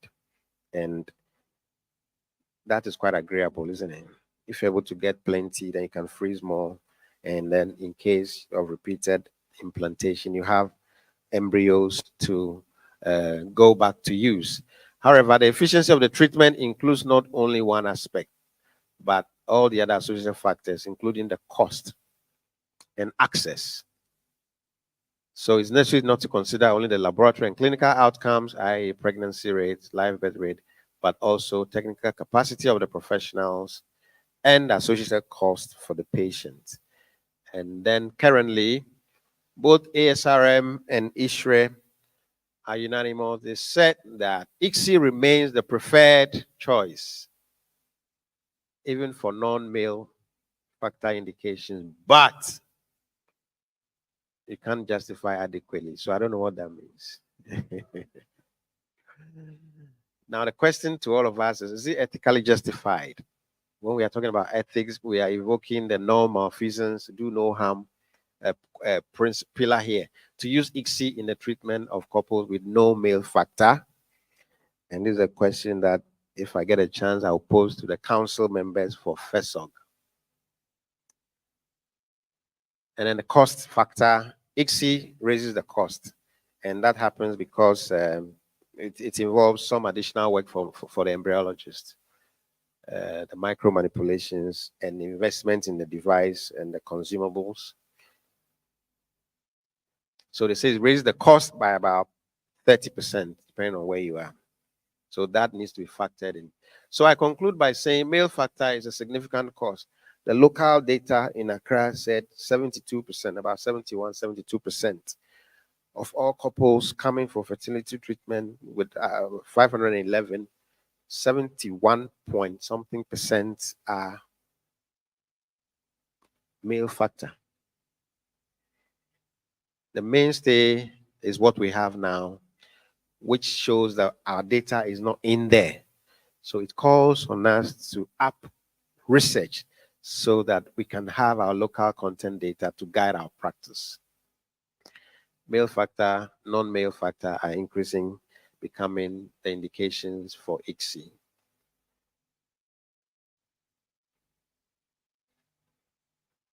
Why is the thank you? Yes, so this is the sperm saying thank you to all of you.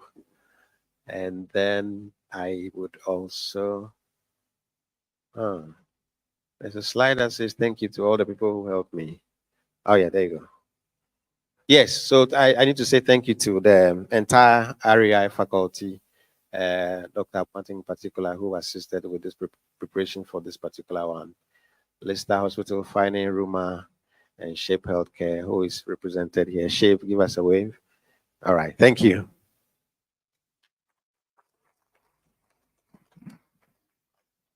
So I think you should give Dr. Sefoga another round of applause. And I'll tell you why I requested the second one. So when he got to the slide with cost, you'll notice that the icon he chose was cryptocurrency and not any of the paper money we know. So it tells you the man is serious about money. Thanks very much. I always enjoy my time at FERSOG because I walk away enriched with knowledge that I could not. In fact, I wasn't genetically blessed with the brains to study what you all spend time studying. So I'm taking it in copious quantities from you. I'm sure everyone else here is as enriched, if not more, as I am. So we're going to have 2 more presentations, and then we'll go into the Q&A. I'm announcing now, in the interest of time, we're going to take only 5 questions. And I hope that I will give preference to those who didn't ask questions in the first session. If I don't have any of that, then I will take up to just 5 questions. And each person will do 1 question. So just like how Dr. Sefoga said, 1 sperm, 1 egg, 1 person, 1 question. Our next speaker is going to be talking to us about sperm donation. Very interesting conversation. Dr. Michael Bright-Yakas is a highly accomplished professional in the field of molecular cell biology of infectious disease. Has a great and rich academic background. And I urge you to take a listen because this is an area that, in my very limited understanding of what FERSOG represents in the space, I've always asked about the legal ramifications of some of these things and even surrogacy and things like that. So I think I will be taking more notes than anyone else. Let's give him a round of applause as he takes over.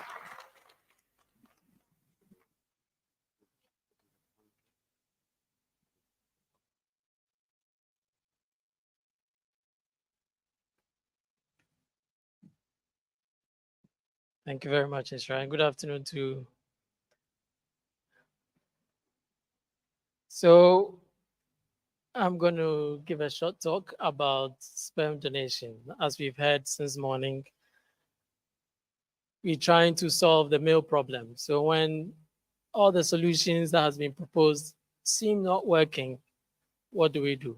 That's when we turn to sperm donation. Here I give some list of conditions that will warrant sperm donation. And as we've been discussing since morning, in cases of azoospermia, of course, you move forward to try TZ. But if TZ fails, it could also be a case that warrants sperm donation. If there is extremely high DNA fragmentation index, it could also be one of the indications for sperm donation. And credit to my colleagues, Mary and Joshua, in one of our casual conversations, we decided to put this one on our slide about high DFI, because sometimes the question is, if you do a DFI for the man and it's high, what do? The option is to go for ICSI, or if it's way too high, you can opt for a donor sperm. If there's repeated embryo arrest with the same partner sperm, you've tried IVF, you've tried ICSI, and still there's repeated arrest, it cannot progress to the blastocyst stage. It's also one of the cases that warrant sperm donation. If there's a previously failed IVF or ICSI, and if it's a single mother that you are treating, it would also warrant sperm donation. If the male partner has a condition, a genetic condition that he doesn't want to pass it on, it could be a case for sperm donation as well. And one that comes to mind in our circles is sickle cell. Yes, now there is the PGT-M to test for and exclude the affected hemoglobin beta gene in these embryos, but we know it's also cash intensive. So if someone doesn't want to go that route of PGT-M, donated sperm can be the option. As Dr. Safoga was alluding to, in our circles as Ghana, there's very little research done. So I was also looking out for a data that talks about acceptability of sperm donation in our circles, but this one was done in Nigeria. And they report that even the awareness, they sampled people that are going into fertility centers to seek for treatment. About 46% of them are even aware that there's a thing called sperm donation. And about 43% of them are open to it or will accept it. And of those that will accept it, high on the rank are female respondents, obviously, and women with primary infertility, or if their infertility has lasted for more than 5 years, then they would be open or acceptable with a sperm donation. And those that will not accept it, their major reasons, as you can guess, is religious reasons, cultural concerns. I'm sure Dr. Nyaji Rosemond, can give us some data on these things. And there's also the fear of contracting infection. Those that are not willing to accept sperm donation, the fear of contracting infections, viral infections, is one of the reasons why they are not open to having sperm donation. As practitioners, our duty of care in selecting sperm donors for our patients, I put here some list of things that we need to think about when we are selecting our sperm donors. Obviously, there is enough data worldwide to show that sperm production may not necessarily decrease with increasing age of the man. But we also know that with increasing age, there is the increasing DFI and all sorts of gene mutations that can be passed on.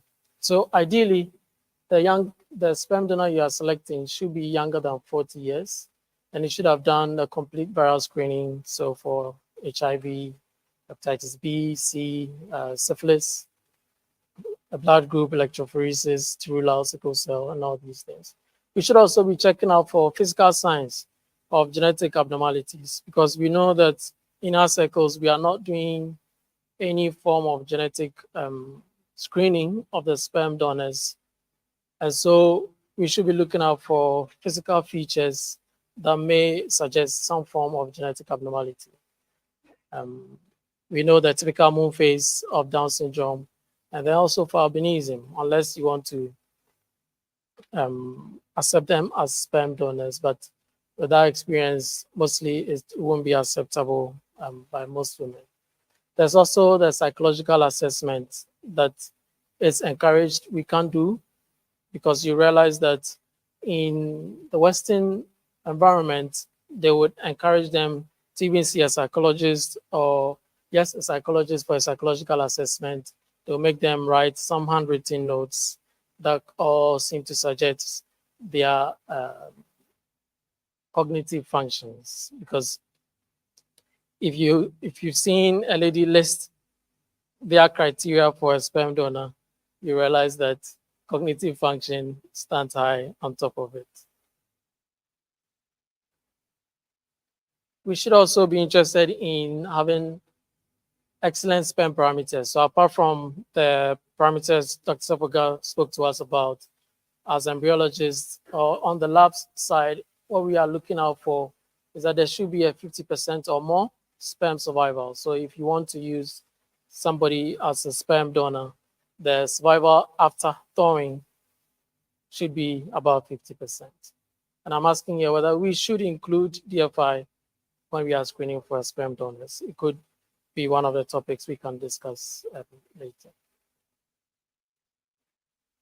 With regulation of sperm donation, I know in the FERSOG guideline that we are drafting for national regulation, we state a certain number of children we are expecting sperm donors to have, like a ceiling.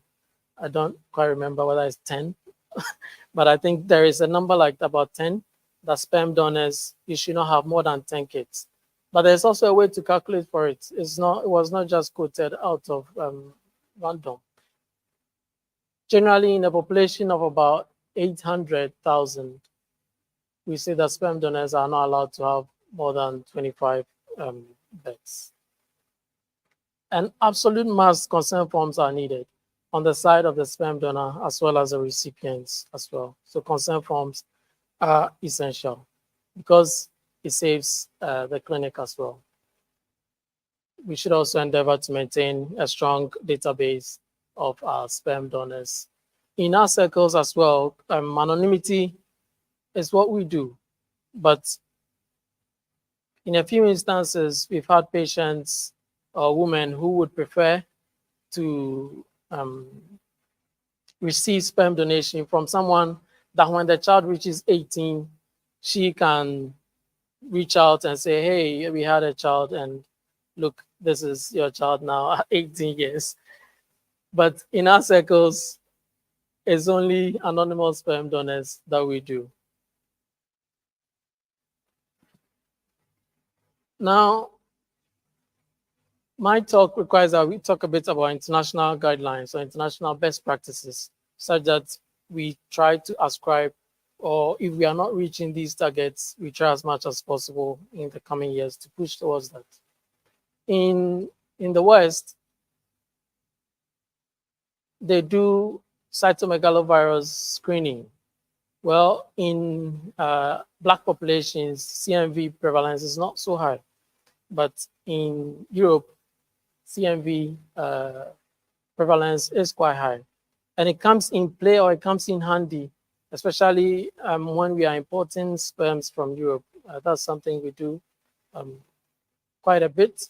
We import sperms from Europe. And so if you're importing sperm from Europe, that's one of the key things you should look out for, whether the donor has a CMV screening. And most important is the IGM, because we know that suggests an active or an acute infection.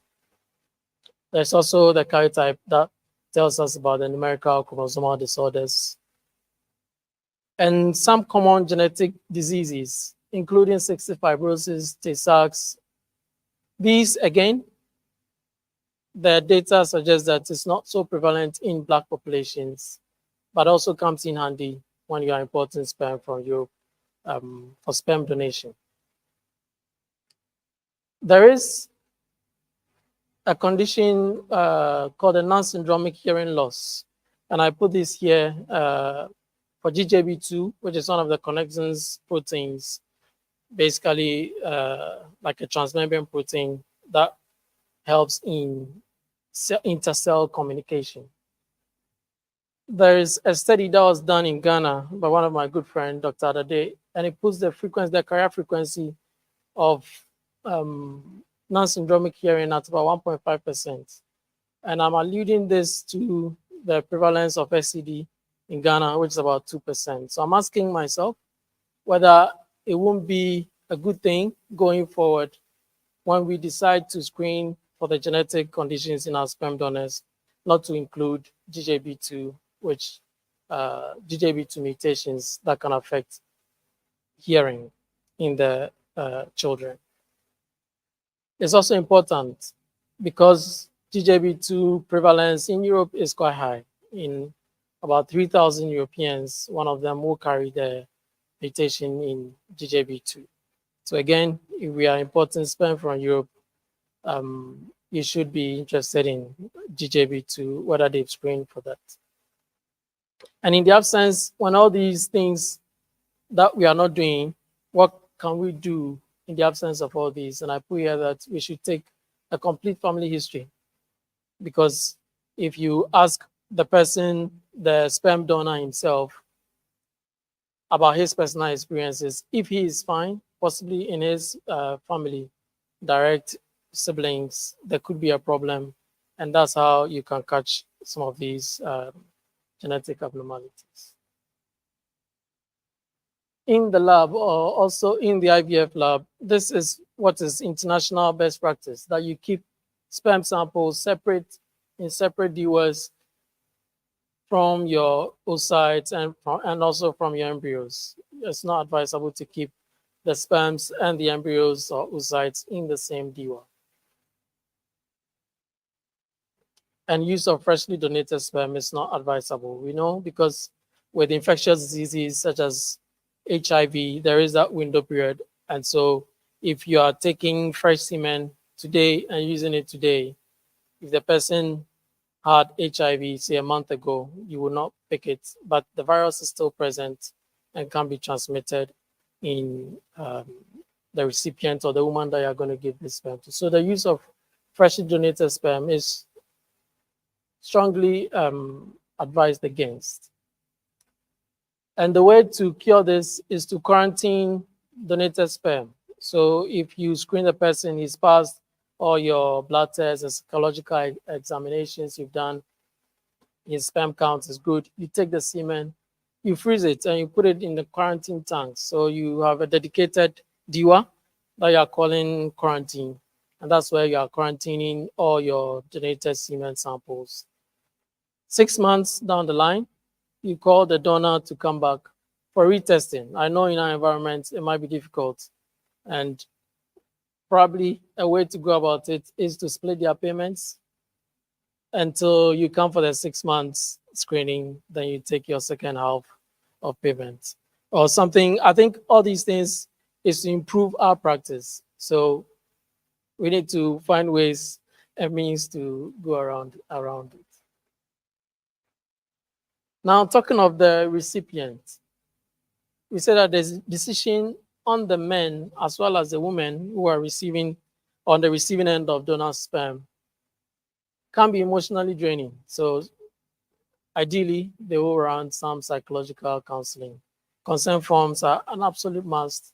And like I said, for the donor as well as the recipient, you need to keep these consents. And I also put here that you need to screen the man. So for instance, if a couple comes to you and their case warrants donor sperm, you don't say that, oh, the man, we are not really going to use his sperm for anything, so we don't need to screen him for viruses. It's important that the man, although his sperm is not going to be used, he still needs to be screened. And it protects you, the practitioner, such that if a few months down the line, this woman you inseminated with a donor sperm, the wife seroconverts because of a virus that she's contracted. How do you protect yourself and say that, oh, it's not because of the donor sperm you gave her? So you need to screen the man and be sure that the man does not carry any infectious disease, so that if the woman seroconverts, possibly it's not because of the donor sperm you gave, but it could also be from the male partner. And when sperm donation is refused, so for morning, we've been talking about how to handle the male infertility, bring in TZ, micro TZ, and all these things, and now donor sperm. But what if the couple or the man refuses donor sperm? What do you do? Of course, like Professor Che said during his talk, time and effort is important on the part of the clinician, on the part of the embryologist. If the embryologist has time and is keen on finding, we could do what is called a round spermatid injection. And this is something that possibly my colleagues Joshua, Mary, and I have had the opportunity to do just once in our time as embryologists. What happened is that we know during spermatogenesis, before the sperm becomes that nice sperm with an elongated tail, there is the spermatid stage, which is still a round cell. You can't pick these cells, inject into eggs. We've done it once. We got some fertilization, but unfortunately didn't get any pregnancy. So to conclude, if sperm donation is still refused, then probably you need to come in to discuss about the end of treatment. Because if the man obviously refuses sperm donation, then and you've tried TZ and all these treatments, but it's still not working, then that will be the end of it. Thank you.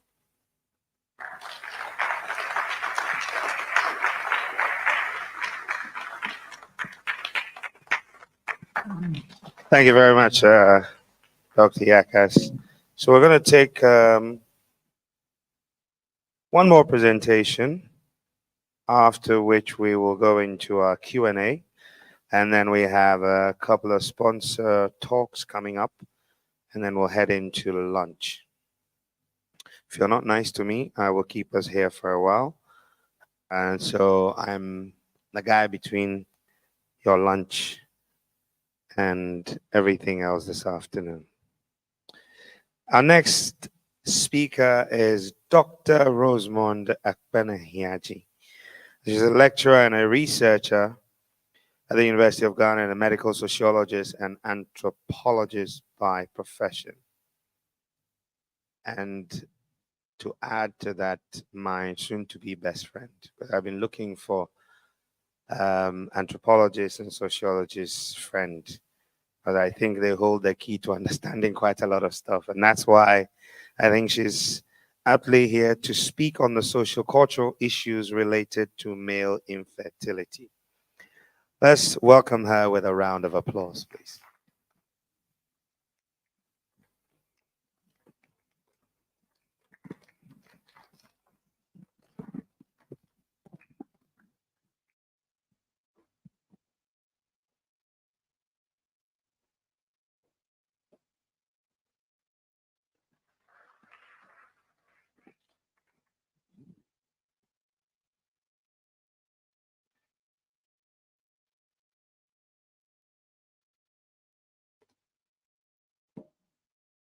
So good afternoon to us all. And I'm grateful for this opportunity to come and share with you my expertise and research as well when it comes to male infertility. Thank you for the opportunity once again. And I'm sure that we are all a bit tired of hearing all the scientific jargons and everything. So it's a good time to take it easy. Okay, great. So I'm here to present on the sociocultural issues related to male infertility. And this is the outline of my presentation. I'll introduce the subject and then give a background to certain beliefs and perceptions that we have regarding male infertility in the country, and then some of the consequences as well. How do we remedy this traditionally? And then also I'll highlight some case studies from selected ethnic groups in Ghana. These case studies are coming from literature that I reviewed, and then also from my own data collection on the subject. And then we conclude for the topic. Okay, so we've heard a lot this morning about what the role of a woman is, the focus on female factor infertility, because the woman is seen as the one who biologically carries the child, and so rightly, she is the one who often takes the blame. So what about the man? What are his traditional roles? What is a man in a Ghanaian setting noted for? And that is linked to his fertility, his potential to be able to have children, to reproduce in his family. So we all know that the men in our homes are the heads of the household. They yield power and authority within the home. We give them all that respect. And then in addition to that, they provide for our needs. They are the breadwinners in the home. Linked also to male fertility, or the importance that is attached to male fertility, is the fact that the man is, by being able to reproduce, he is continuing his family line. Okay, he is continuing his family line. He has sons. I'll just jump up to this space, especially when we are referring to patrilineal societies where male children inherit from their fathers. It's important that a man is able to have children. And then also, if a man works hard and has his business or has his earnings, some wealth, who does he leave it to? He leaves it to his children. So in the absence of children, then there's a problem, and there's a need for us to solve that particular problem. And so these various dynamics that I talk about, which highlights the importance of fertility, slightly differ when we look at the two main inheritance systems we have in the country. And I'll focus on only the patrilineal and the matrilineal. We have others as well, but these are the common ones, where, as I said earlier, in the patrilineal, where inheritance and succession go through the male line. So it's important that the man of the family has children, specifically male children, who can inherit his property and who can also take after his position within the family. And then also in some context, you find that it's not only about not being able to have children, but even the number of children that you are having. So if you are having only females, they say that you have not given birth to a human being yet. And then if you are having only one or two children, it also means that you are not, it's still saying that you have not done enough yet to continue the lineage. Okay, so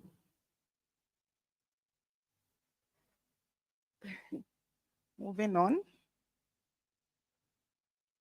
Okay, sorry. Yes, so let's look at some of the cultural beliefs and perceptions regarding the causes of male infertility. So traditionally speaking, one of the things that come up is the fact that for the men who are unable to father children or to have children biologically, it may be as a result of a history of being promiscuous.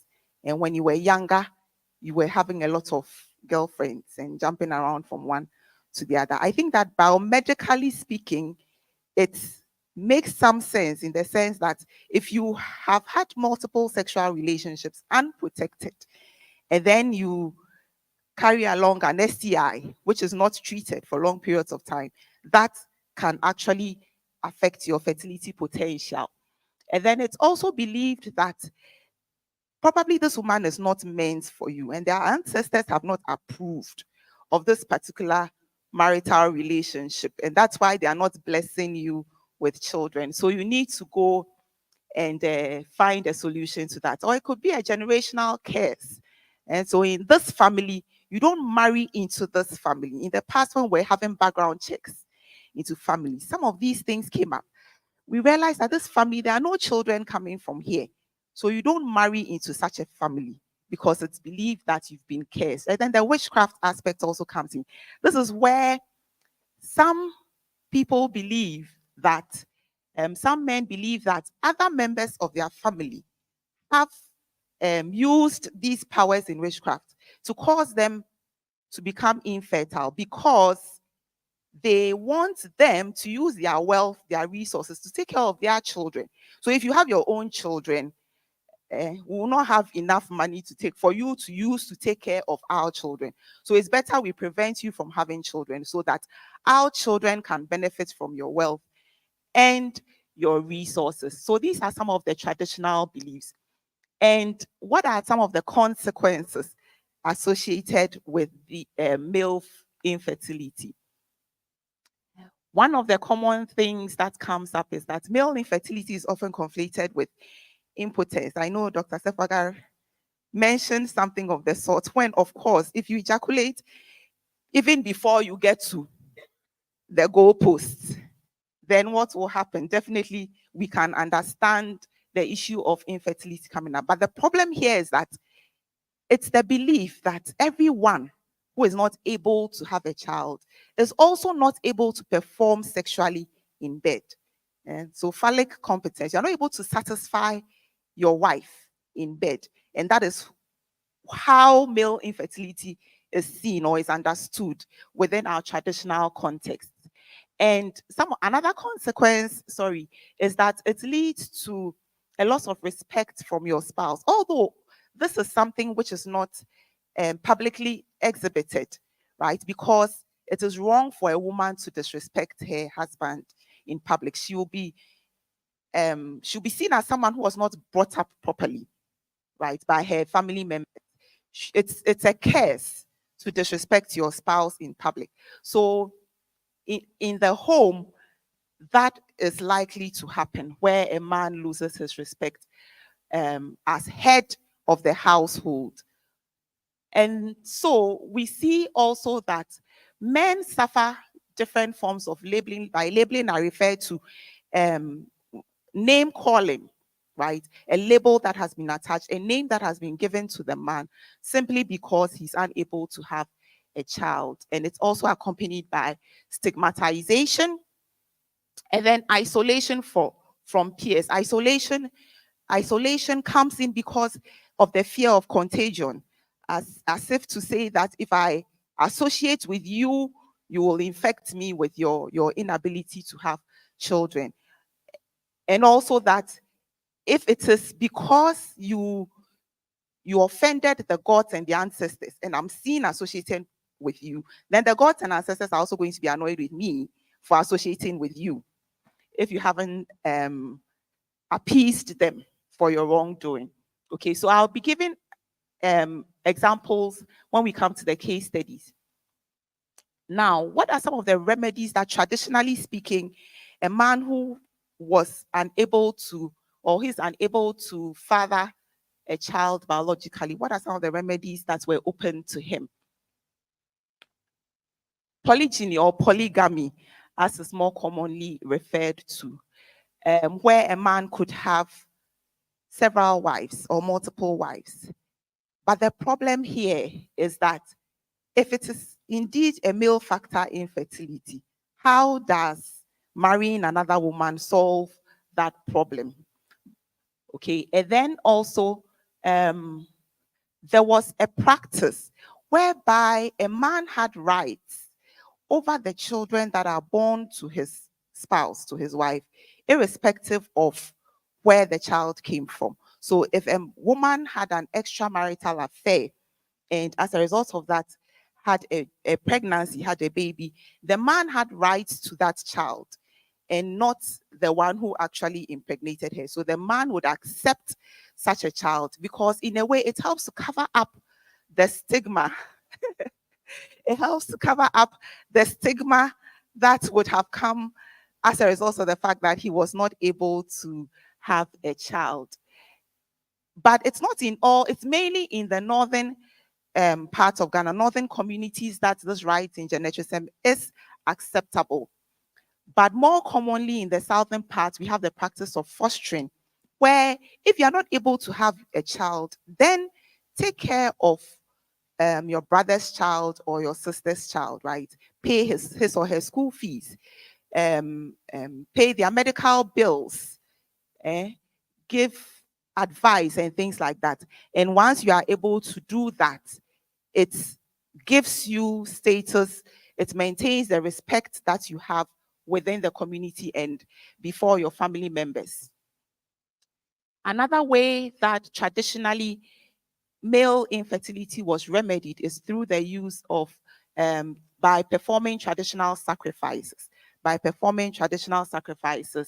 for spiritual cleansing. As I said earlier, if you have offended the deities and the ancestors, then you need to appease them, and you need to do that well in order that you can get a remedy for your situation. Okay, so now I move on to some case studies selected from some ethnic groups. That I'm giving some specificities in reference to some major ethnic groups that we have in Ghana, and this is coming from literature that was reviewed and also from data that I collected for my own research. So since we are in Accra, we'll start off with the gas.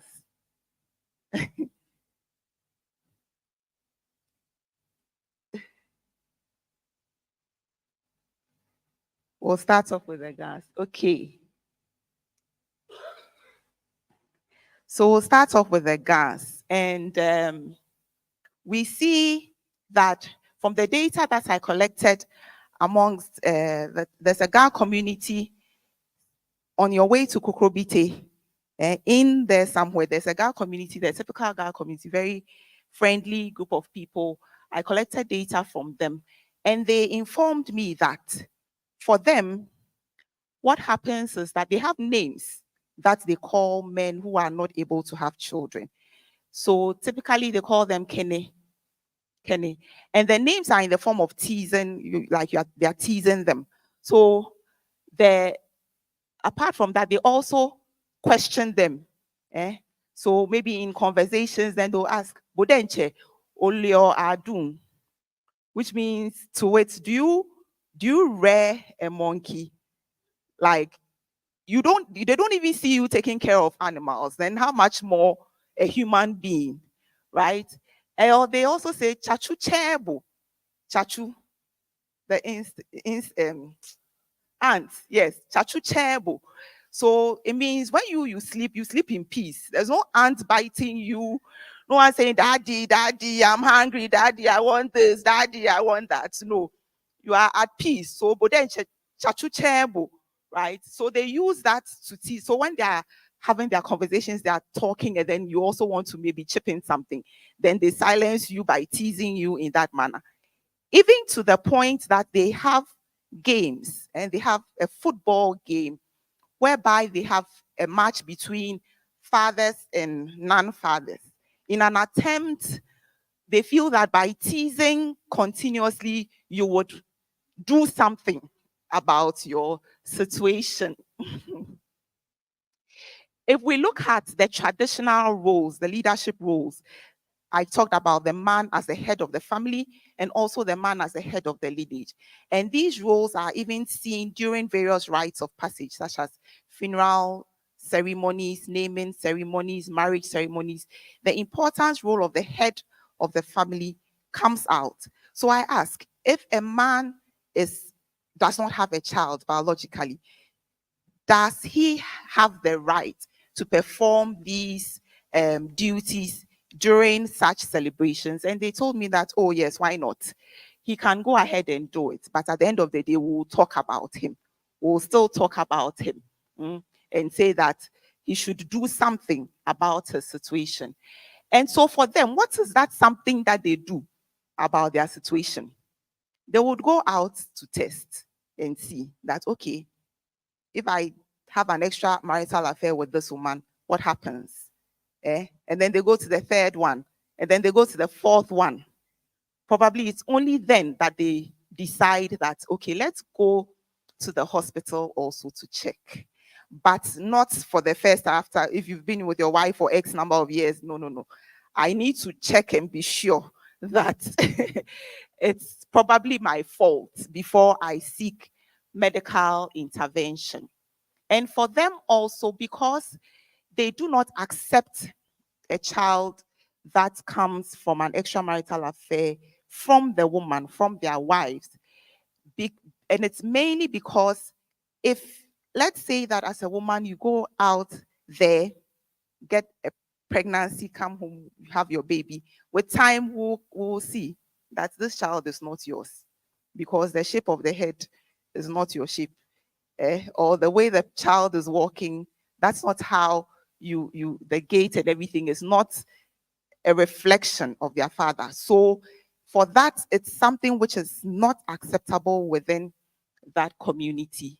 And so I say that this has implications for third-party reproduction, what Dr. Yakas just talked about in reference to donor insemination. So in such, for us as practitioners, as we go about rendering services to our clients, and you have a situation like this, a typical Ga man who needs fertility care, and he's coming from this cultural background, that the need for resemblance is very paramount. Otherwise, don't have the child at all, because we would see that this child is not yours.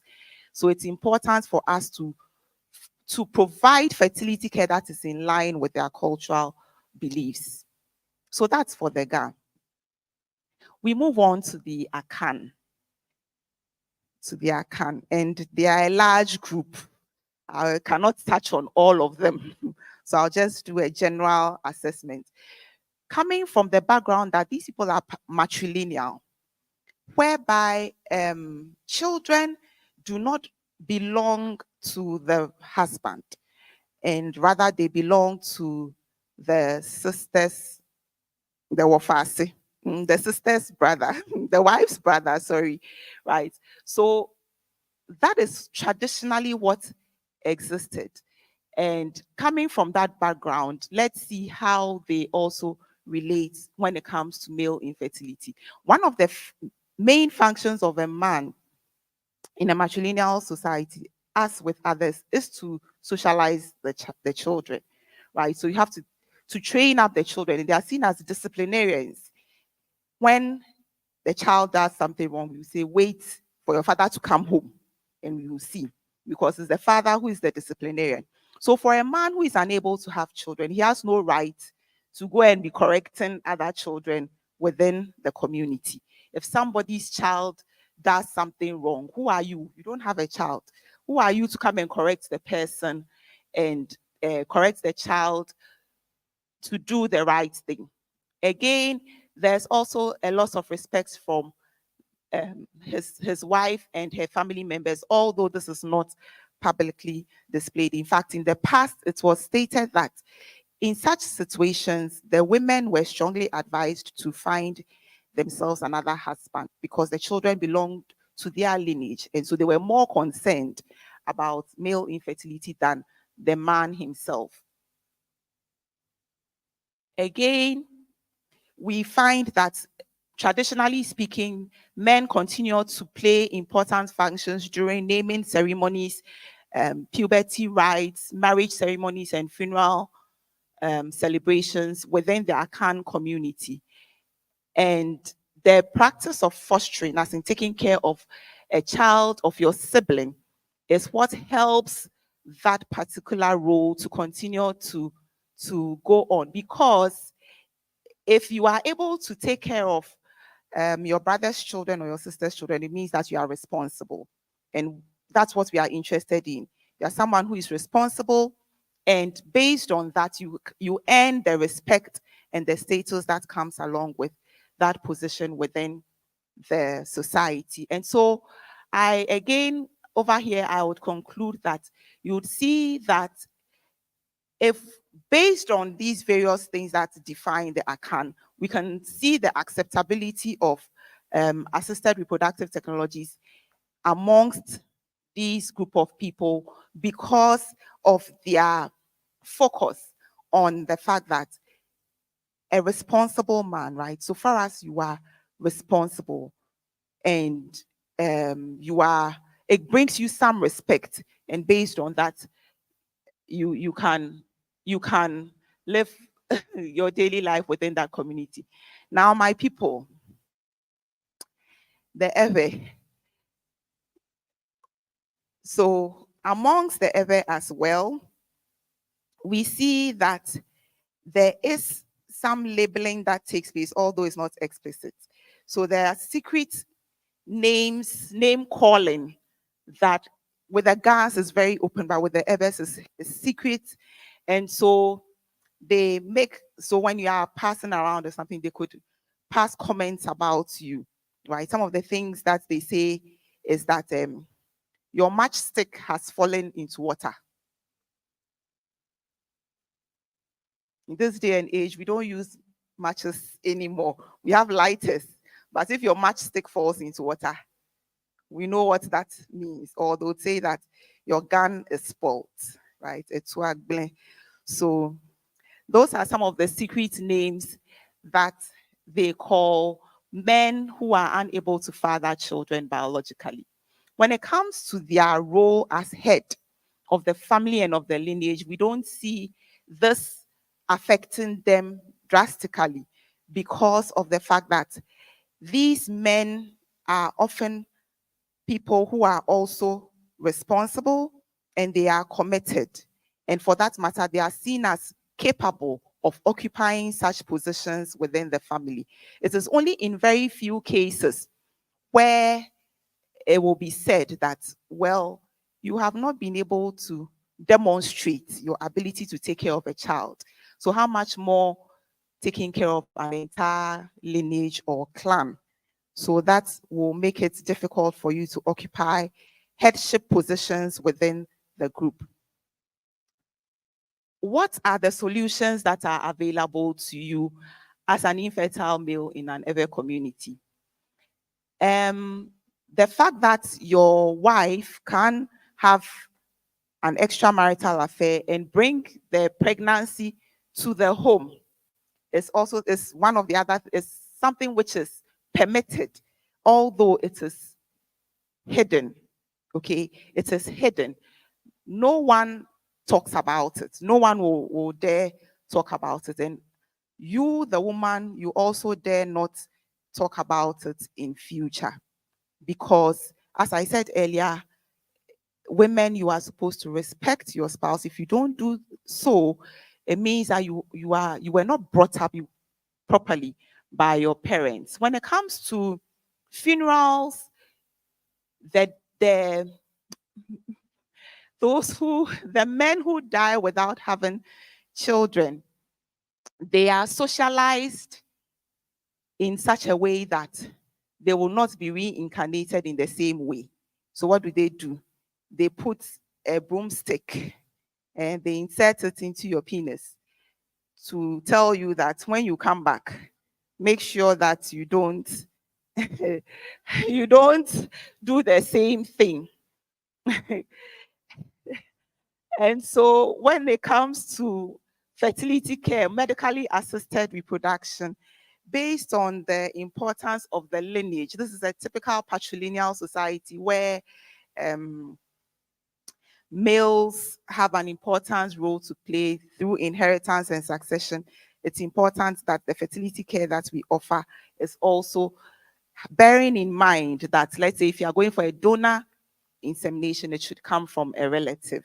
That would be an easier one to deal with, because in that sense, we are continuing the lineage.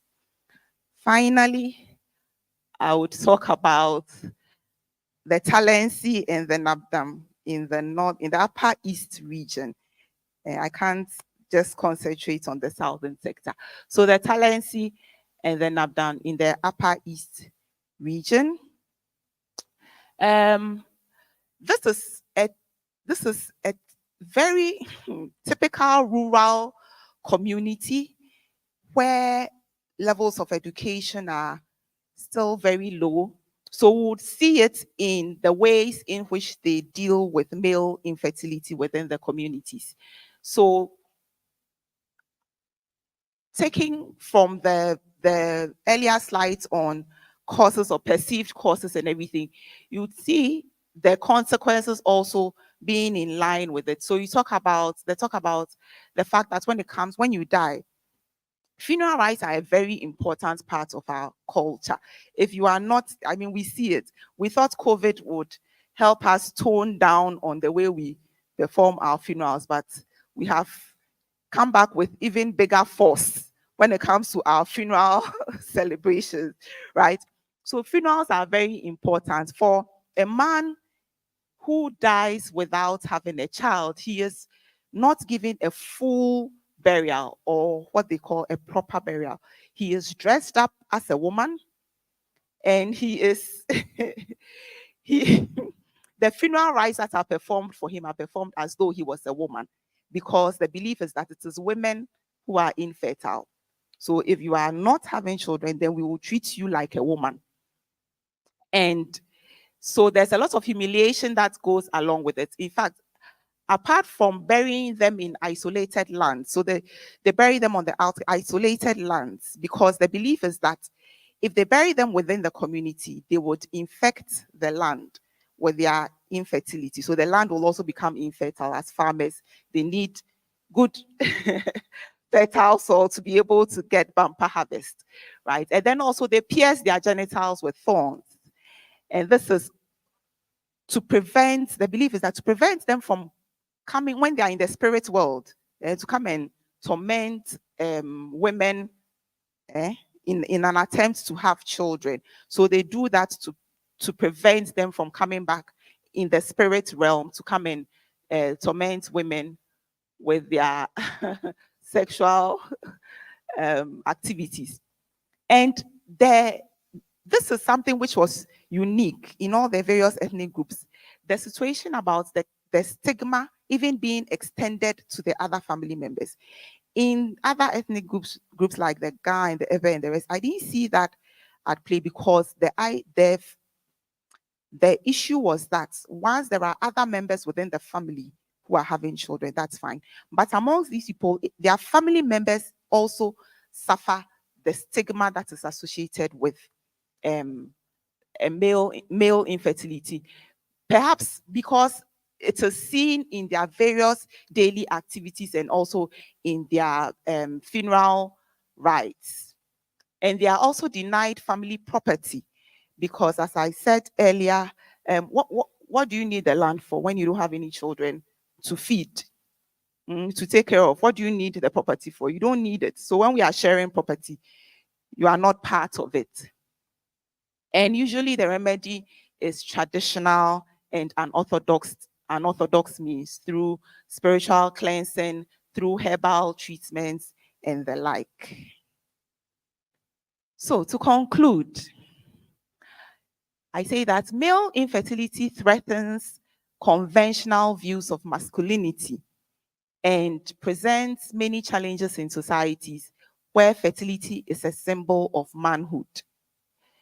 We see stigmatization at play, but then it's not accompanied with discrimination. And that's probably explained by the fact that by the patriarchal nature of the society where men have power, where men yield authority. And so there's very little evidence to suggest that they are being discriminated upon, although they suffer stigmatization as well. Male stigma, though less common, is more severe and can discourage men from accessing fertility care services. And that is why there's a lot of secrecy and hesitancy towards diagnosis and treatment of male infertility. In fact, we talked about the fact that the women go to the hospital. They always go to the hospital unaccompanied by their husbands. But you also find that the men go there alone to also go and check first and be sure. And then when they know they are fine, then why not? We'll accompany you to the hospital. And based on the role of the man as the breadwinner as well, we see the burden, the economic burden that comes to the man when dealing with finding remedies, treatment for infertility, not even just in relation to male factor, but even female factor as well, right? So this is where I will conclude. Thank you very much for your attention.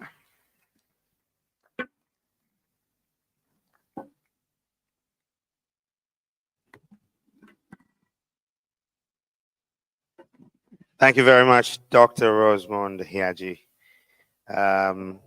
She was right that there wouldn't be too much science in there, and it's quite revelatory and interesting. Another round of applause, please. So, I promised that I wouldn't stand between you and lunch. So, 5 quick questions. One person, one question.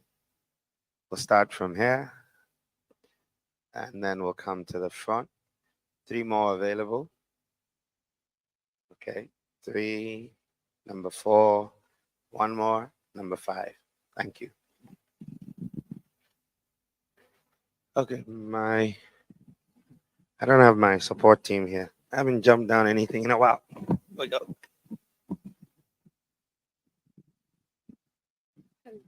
Please, I just wanted to ask a question about the centrifugation of the semen analysis when there's azoospermia, and whether it should only be a step that is taken if your initial assessment proves azoospermia, or is something that we should routinely do? Because I'm just wondering if maybe for those who have maybe not, if for those who have oligospermia, if maybe centrifuging before you analyze would help you improve the results we are getting. I just want to, in addition, please, it's not a question. I'm just sharing. There's this book, The Secret Lives of the Four Wives. It's by a Nigerian author called Lola. I don't remember her surname, but it talks about polygamy. 4 women who are married to the same man, and then the man marries the last one after 2 years of not having any children, was being ridiculed by the other 3, and then she managed to convince this man to go to hospital. And then he finds out he has azoospermia, and the havoc it wreaked in the home, because then everyone had to come and justify if the children were his or not. And I found it a very interesting read for someone who didn't have a medical background. So if anybody wants to de-stress, I suggest it. Thank you. Over to you, sir. My question goes to Dr. Yakas. If you have a married couple who, for some reason, need donor sperm, if the man refuses, is it acceptable to go ahead with the female? Because most often we don't ask for marriage certificates for patients who come to our facilities. So is it acceptable for the doctor to go ahead if the male refuses to undergo the procedure?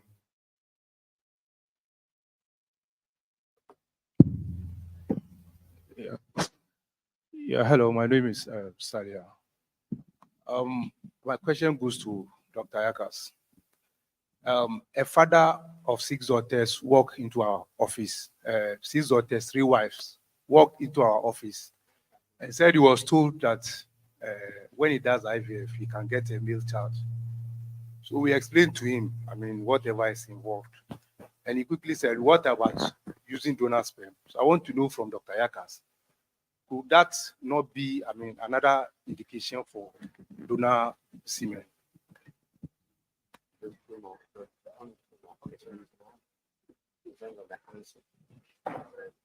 Okay.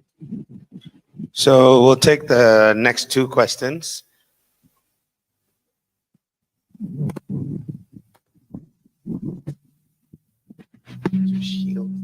Okay. Sorry, this question is for Prof. Che. I wanted to find out, during your discussion of non-obstructive azoospermia, with regards to mumps or orchitis, it seems that currently mumps is not even part of the vaccination schedule of the typical MMR.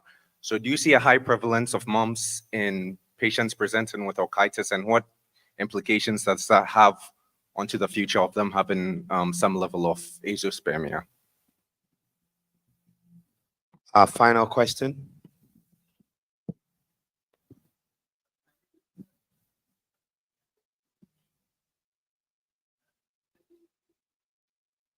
Is the mic on?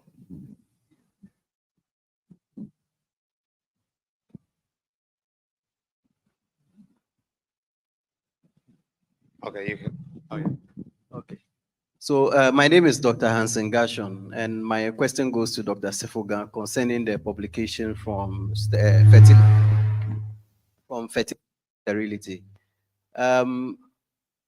Concerning the major congenital anomalies, we realized that the fresh ICSI had the highest major congenital anomalies, but cryo ICSI had very, very low major congenital anomaly, even better than conventional IVF. So I want to know whether they offered some explanation, whether the cryopreservation of the cryopreservation of the oocyte made any difference in the ICSI, causing lower major congenital anomalies. And then also regarding the general publication, did they include PGT? Was PGT done in any of the situations? Because some of the things that were cryopreserved and all that, if there is ICSI done, sometimes there will be selection of some euploid embryos to transfer. Is it that all the cases there was no ICSI or some ICSI were done, or and then some of the cases PGT was done and some PGT were not done? I just want to know. Thank you. Thank you. So we'll take the answers. I think there was a couple for Dr. Yakas. And then there was one for Prof. Che, and I think Dr. Safaga. Yeah, I think it's about the centrifugation. So the idea is that we are going to go into the test to pick some sperms, whichever way. But then, if you're able to get sperms out there, you may not need to do that. You are still going to do your ICSI or any other method that you want to use. So this is just to make sure that when you centrifuge, then you can pick some sperms so we can use it. Because the quantities you get, very good, is likely to what you will get if you have gone to the test to pick it up. So this is reserved for this, trying to pick few sperms for a purpose. If the sperms are a lot, probably may not need to do that. I don't know whether for IUI, whether you want to do something like that. I don't know. But this is just to try to pick a few sperms so they can be able to do that instead of doing the aspiration. Because what you get may be equivalent to what you do, for instance, about the aspiration. So that is the idea. So it is for those who are down that we do that. Yeah. But it's saying that if you want to say that somebody is azoospermic completely, then you need to do that. After that, then you can say that definitely let's move the next step of going in there. For the moms, so what we know about moms is that if you should get it before puberty, normally it doesn't affect the sperm count. But if you get after puberty, then that's where it comes. I must admit that probably more work needs to be done, but not very common. In fact, what I find is rather marijuana use is what is really the big issue among our people. I think we need to put it all together. Yeah. So I agree with that. Probably if you do the immunization, it should help us, but it doesn't strike as much as other social drugs. Thank you.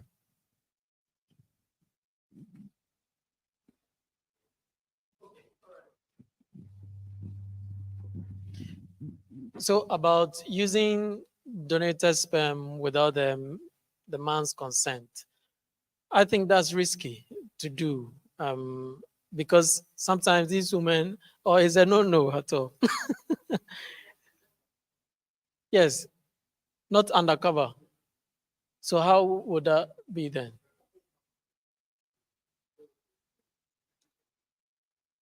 In open. Oh, okay. Then you cannot do it. It means they have to go sort out their issues and come back. No, but here's the case that most patients who come to our clinics or our consulting rooms, we don't necessarily know whether they are really married or not. Yeah. Because we don't inspect, pardon me, they came as a couple. So in actual sense, we have no evidence to show that they are married or not. So what if that particular woman was actually married or is actually married, but that's not the person he's brought to the consult room, which happens. So you mean in this situation, on a different day, She the knows the woman husband has a problem. Mm. So she's probably brought a boyfriend. That will do for her, isn't it? Yeah, they have to sign. Once the woman signs and the man also signs. No, I'm not. What I'm saying is that when they come together, we assume they are married. Yes. So we don't ask questions about where's your marriage certificate and all that. So we'll go ahead and do it. But here's the case: the man says no, but the woman says yes, but they are married. No. Because you don't have you need consensus from both sides. But then how will you do it then? Is the woman seeing you on a different day to say her yes, or my boss wants to say something?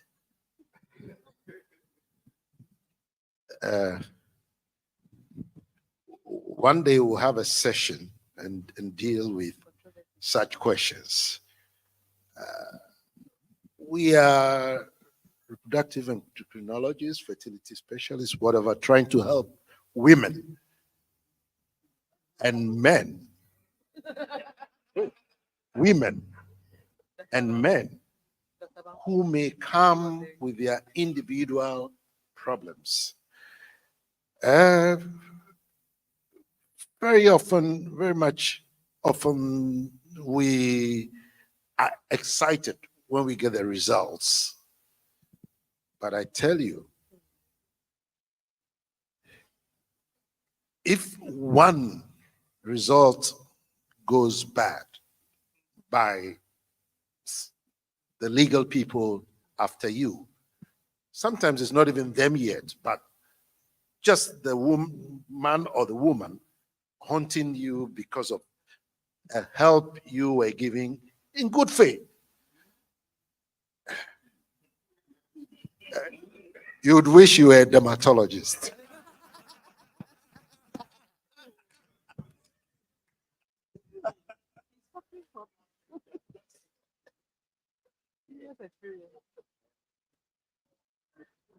So, Dr. Yakas, carry on. Question about a man wanting a child of the other gender, a male child, then I know someone who produces lots of male sperm. Okay, all right, but no, now there is PGD or PGTA that can assist in that. So if you want to be absolutely sure that it's a male child or a male embryo that you are transferring, then you would have to do a PGTA for aneuploidy, which will come with a sex or a gender selection for those embryos. You're still not convinced.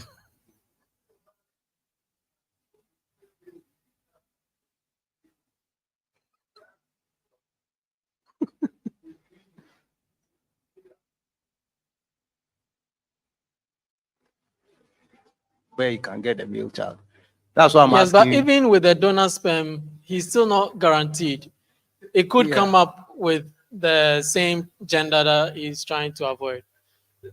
Yes, I hear in those cases sometimes even triplets or twins. Still girls.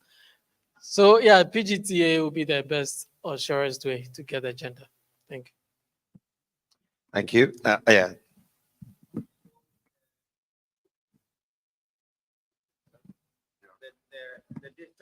Talk about, okay, routine PGT, no.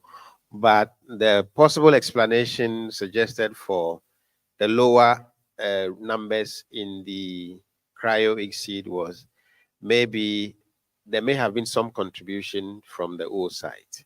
And so when you stripped and froze those oocytes, they probably did not survive the thaw and then gotten exceed. So, but it's still largely unexplained. Thank you. Thank you very much. And thank you all very much for your attention and your questions and engagement. We're going to hear two quick sponsor talks. Help me welcome back Dr. Paddy Ayete to deliver the first one. A round of applause, please. He'll be speaking for Ferring Pharmaceutical.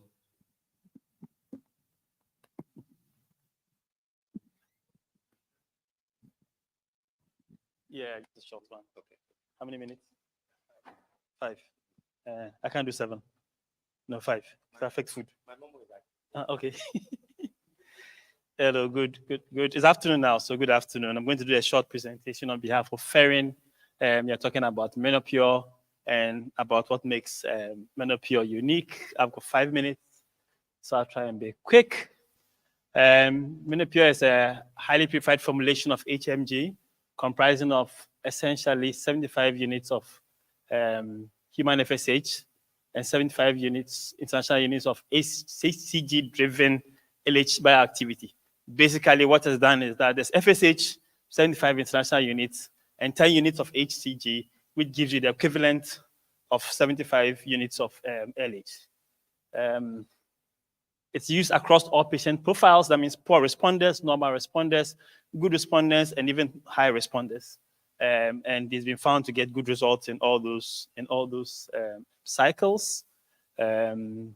A study in 2014 showed us a 12% improvement in live birth rates versus recombinant FSH and a reduced rate of OHSS. So I'll just talk about two trials quickly. There are four there, but I'll just talk about two. The MERIT study. The MERIT study was a multi-center, open-label, randomized, assessor-blind, parallel group trial comparing highly purified HMG with recombinant FSH and IVF. The objective was to evaluate the effects on ongoing pregnancy rate and IVF cycles. On this side of the chart shows you the inclusion, the selection criteria, 363, 368, which are almost about the same. Primary endpoint was ongoing pregnancy rate. Secondary endpoint was clinical pregnancy rate, endometrial status, fertilization rate, number of oocytes retrieved, embryo quality, follicular development, and endocrine profile. This is the cycle that was used, essentially the same for both of them. And they discovered that ongoing pregnancy rate favors highly purified HMG, that is the menopure in this case, versus recombinant FSH, but the superiority was not confirmed. There's a slight increase, not very significant. They found a higher ongoing pregnancy rate was observed using the highly purified HMG with a lesser number of patients experiencing pregnancy loss. Differences, not too much. If you can look at the p-value. Ongoing implantation rates. The implantation rate was significantly higher using the highly purified HMG versus recombinant FSH when transferring only top quality embryos from fresh IVF cycles. And this is the criteria that they used for their top quality embryos. Once again, the ongoing pregnancy rates are significantly higher in the highly purified HMG versus recombinant group. This is the graph that they have trying to show. That is, if you look at the difference using only top quality embryos, there's a significant difference. If you look at it using the other kinds of embryos, they are just about the same. And then there's other studies, the Megaset study, which they compared the two in an antagonist cycle with compulsory single blastocyst transfer, and that is where the set comes inside. This was a randomized open-label assessor-blind parallel groups, multi-center non-inferiority trial. These were the inclusion criteria, 374, 374. Doses were about the same. This is the protocol that was used. And in this one, no significant difference was observed in pregnancy rates between the two. If you look, this positive beta HCG clinical pregnancy rate and ongoing pregnancy rates were essentially about the same, and both were well tolerated, not much difference in this area. And so those are essentially the two trials. There's a Cochrane review, which I shall speak to quickly, comparing 45, looking at 45 randomized trials, comparing the two 9,606 couples, and they're looking for live birth rate and OHSS per randomized woman. And the highly purified HMG treatment demonstrated a small but statistically significant higher live birth rate versus FSH. And then there's this meta-analysis that also compared the two, looking at live birth rate, clinical pregnancy rate, OHSS rate, miscarriage rate, and cycle characteristics. And they found that highly purified HMG resulted in significantly higher live birth rates per cycle initiated in fresh cycles compared to FSH. So this is another study, 12 randomized trial meta-analysis comparing the two, and they found that the live birth rate was significantly higher with HMG versus that with recombinant FSH. And I'll talk about, where's the one about OHSS? Oops, okay. I think that was the last slide. But they also found that the OHSS rates were generally lower if you use the highly purified HMG versus recombinant. Thank you very much. 5 minutes.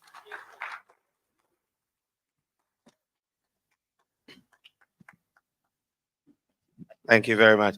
See, Dr. Paddy didn't want to send me the memo I requested for the extra 2 minutes. So he ended in 5. But we're thankful. We have a second presentation, and this one is from WAM Pharmaceutical. I know the surname is Okafor. Forgive me. Ralu Okafor is the modality lead, Women's Health Ultrasound, Nigeria and West Africa. And she's a rep for WAM Pharma. Let's give her a round of applause as she comes, please.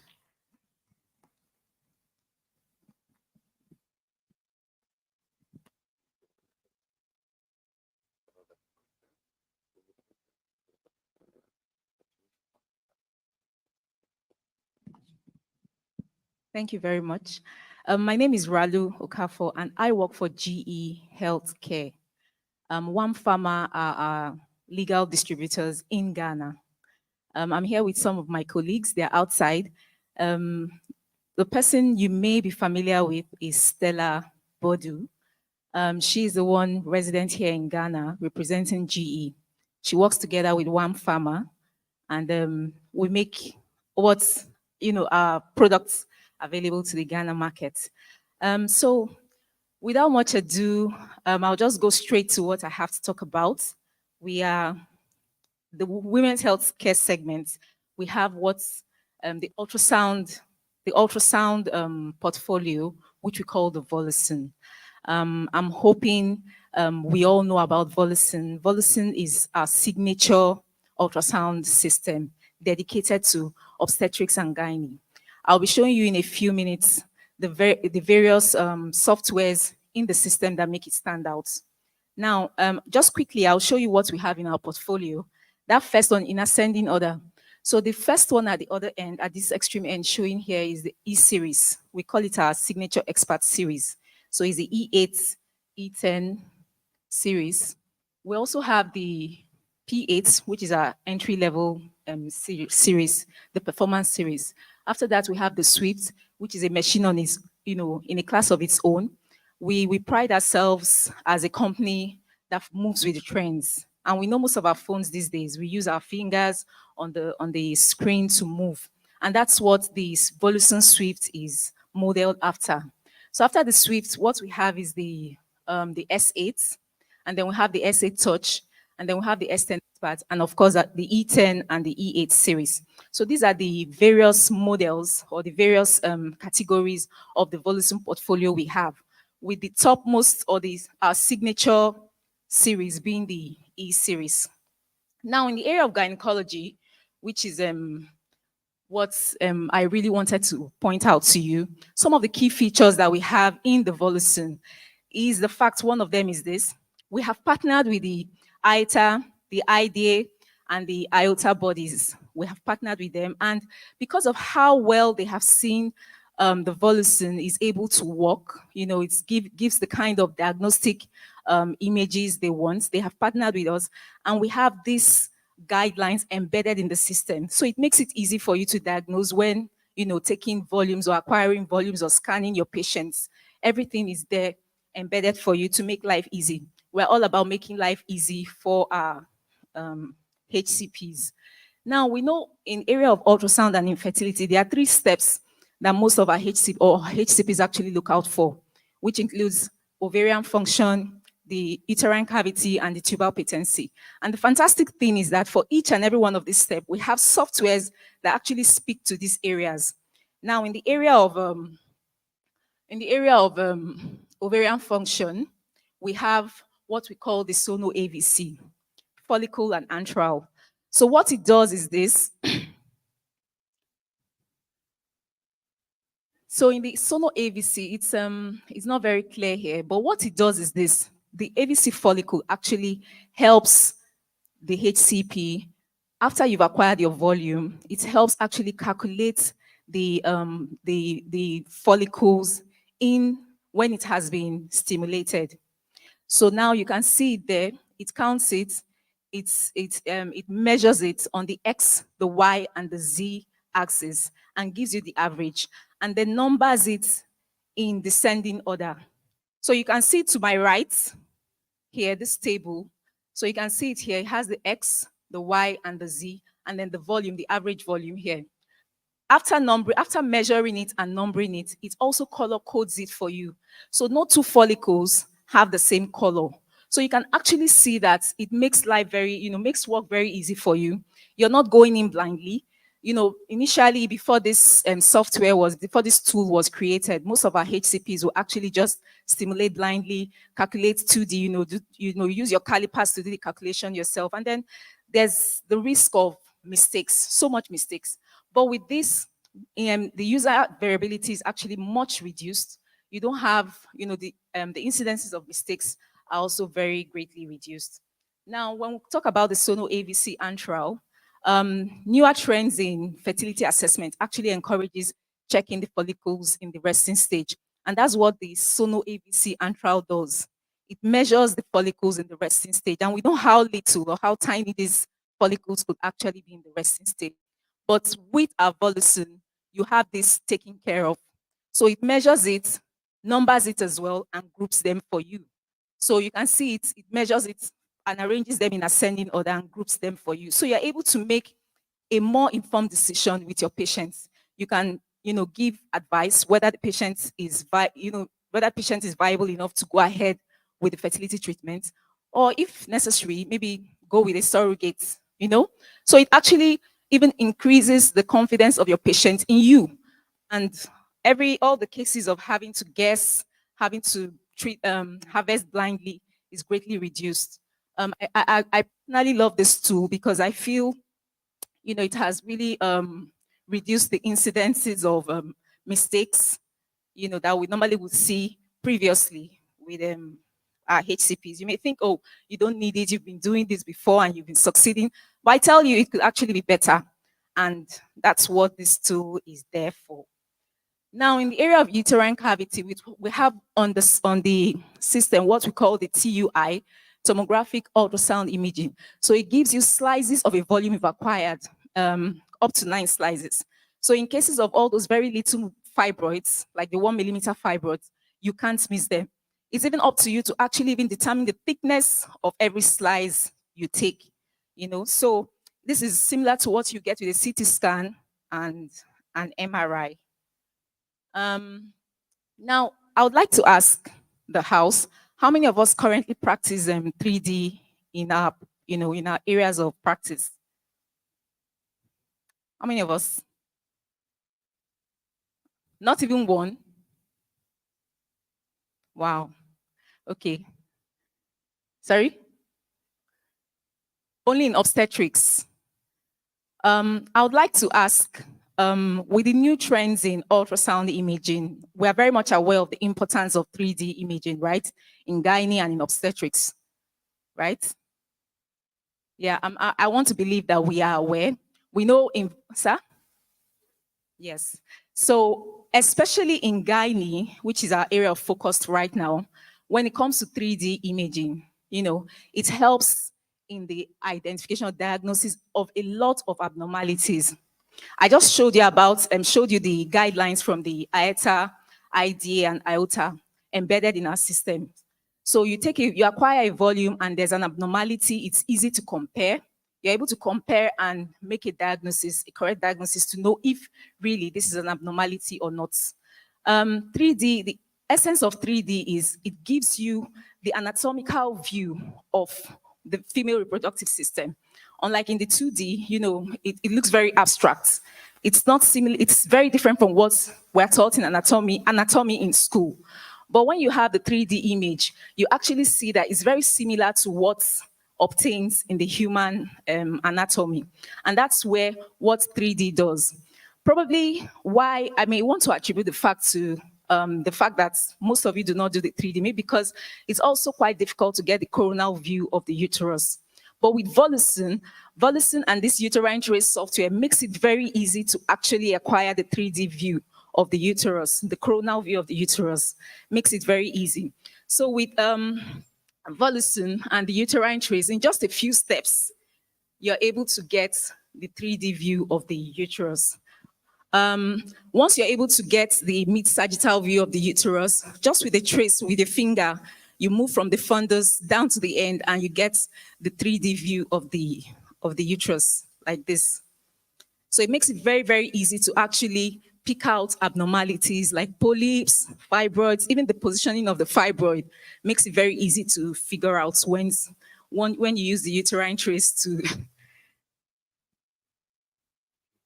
Okay. Oh, 5 minutes. All right, I'll do that. Sorry. I just needed to point out these few features of Volusin and why it's very important and very, very necessary to your practice. Now, these are look at this IUD. We can see very clearly how it's positioned in the uterus with 3D. Most times when you do a 2D scan, you may not see it this way. And look at this septate uterus. Look at that. It's only visible this way in 3D. You can't see that on 2D. And these are some of the advantages of, and look at the fibroid as well, this positioning of the fibroid. You would not see that on 2D. You won't see this clearly on 2D. These are some of the advantages of doing the 3D scan. So looking at tubal patency, what we have on Volusin that speaks to this is the 3D hycocy. You know, normally you would see, most people can say, okay, oh, we do hycocy on 2D, but I can tell you there's no system that does the 3D hycocy. And this is how we see it on 2D and how it comes out on 3D. You can see the beautiful view of the tubes there like that's, you know, on 3D. Ultrasound is the future, really. And when it comes to diagnosis in women's health, it's very important to do 3D. It saves you time, it makes you more competent at what you do, and it stands you out, you know, in the practice, which is something a lot of our HCPs will want. We want to be seen as competent in our field of work and recognized as so by our colleagues. So I would like to encourage us to, you know, look at this carefully and see what we can do to actually improve our practice. We are here as a team to support you, to give you all the support you can or you need to actually make this a reality. Thank you very much. Thank you, Ralu Okafor, for that presentation. I'm going to be sending a bill for the extra 5 minutes. Thank you. So we're at the end. Just some quick announcements. All FERSOG members, please remain after lunch because the AGM will commence immediately after lunch. And I can guarantee you it's going to move very swiftly because we need to catch up on the time that we've lost. And so you have options of, I think there's jollof rice, fried rice, and some plain rice. And then there's potatoes. But the lunch is packed. So I'm giving you this information. So by the time you get, and then there's apim and kinky. So that by the time you get there, depending on what's making you salivate, you decide and choose. And so with that, help me welcome back Dr. Edem Hiaji to give us a closing remark. And as we bring the first part of the day to a close.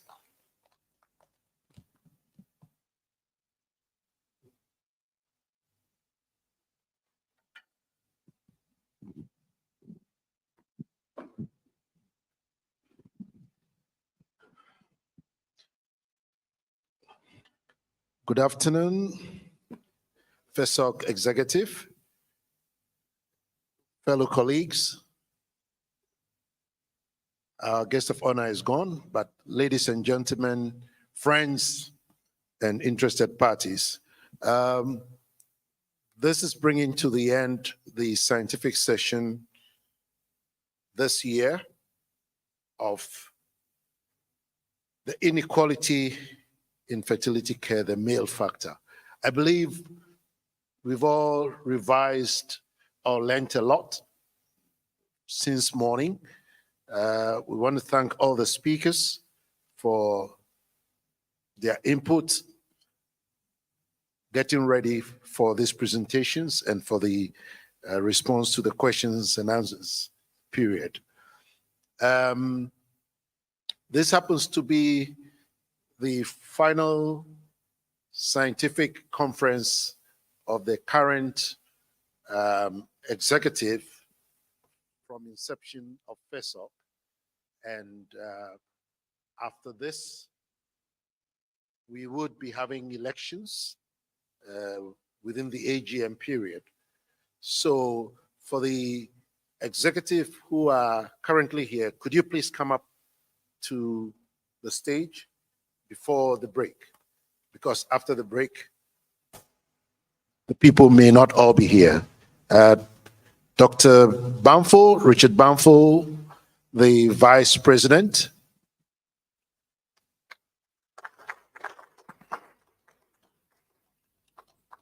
Dr. Kantum, the Secretary.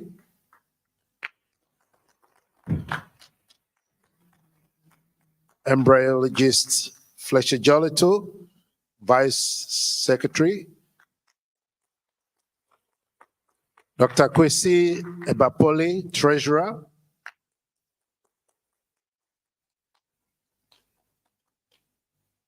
Dr. Kofi Amaniampong, Council Member.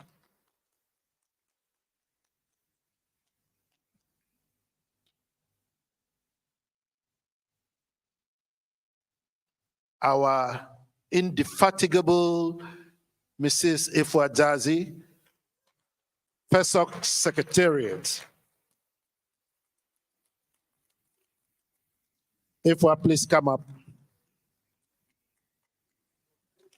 Without this lady, none of our conferences would have been what they were or they are.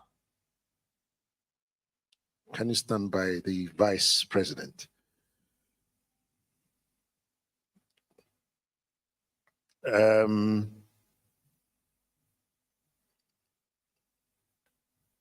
I would want to, first of all, personally thank this team here for standing firmly by me to let this 7 years of service to our country be what it is today.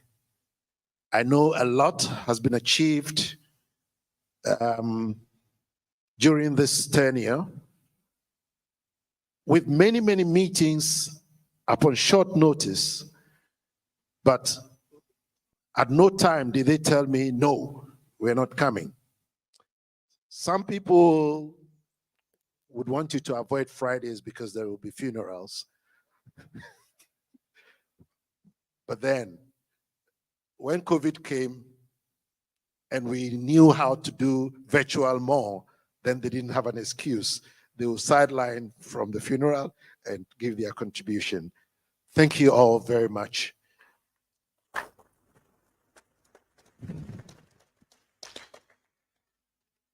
We have a lot of work after lunch, and so I would keep it short and simple. The turnout over the last few days of membership has been amazing.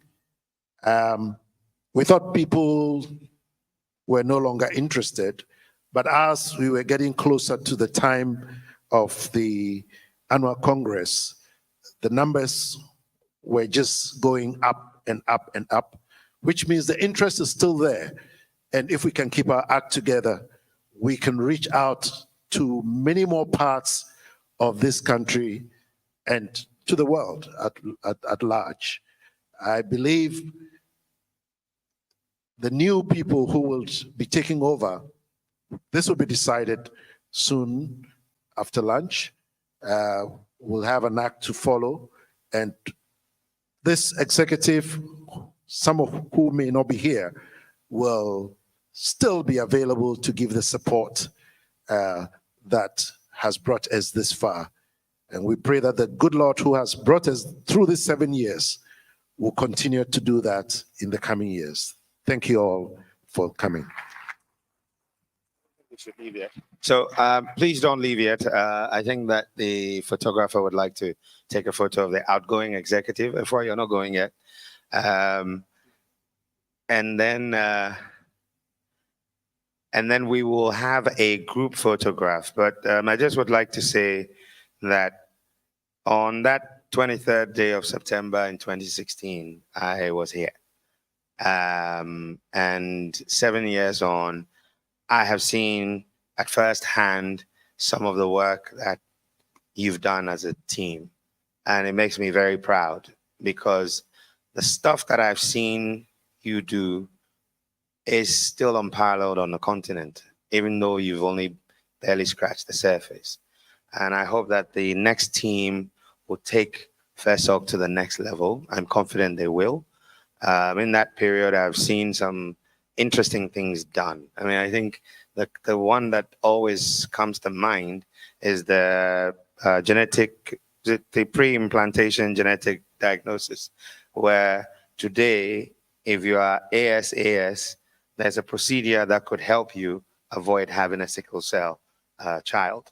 And I think for a society like this, advancing reproductive health, it is not a job, it's a calling. And thank you all for dedicating 7 years of your lives to get this going. God bless you all.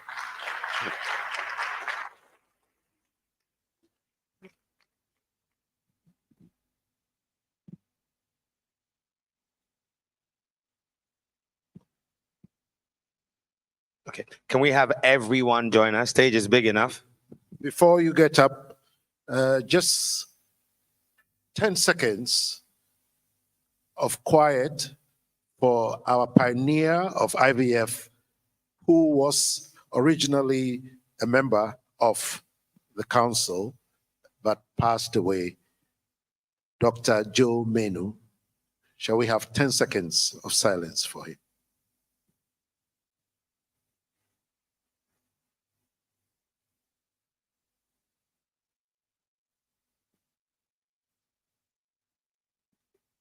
May his soul continue to rest in perfect peace. So let's have everyone come up on the stage. The executives can move forward and then we'll have everyone flanking you. The stage is big for all of us.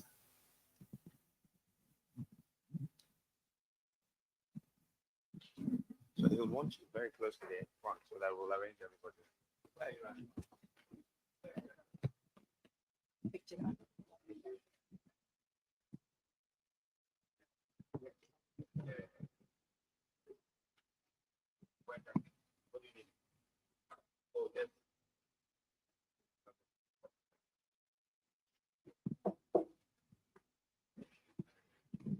So please be kind to the people who are in my height category.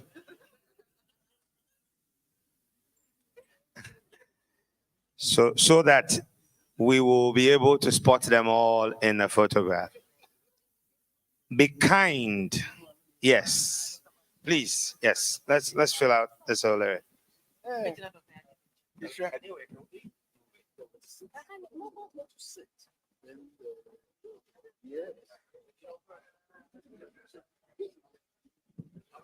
Yeah.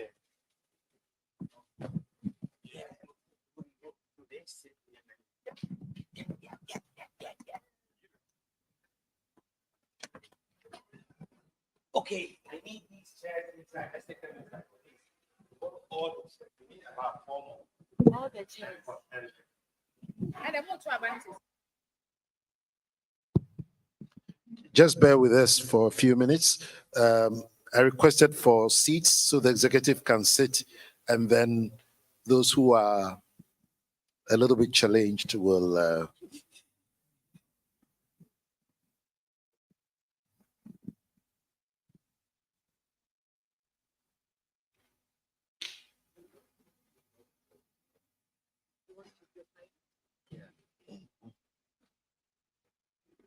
oh yeah, we'll have it. Yeah, okay. Sorry.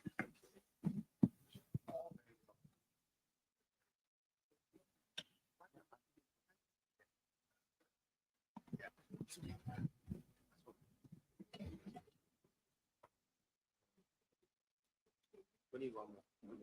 One more. Let me see if I can do it.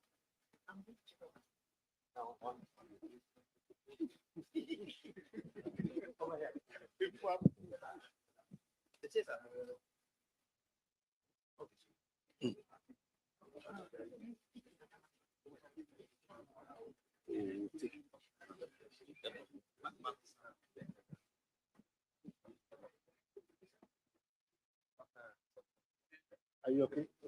I'll check up.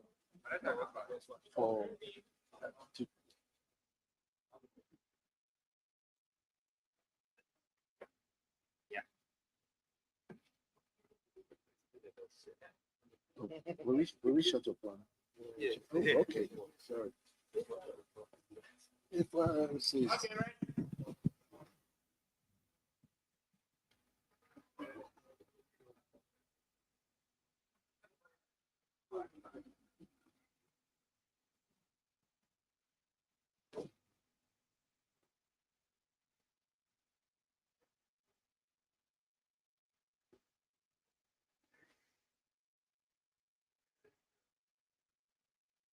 Okay, so hip, hooray!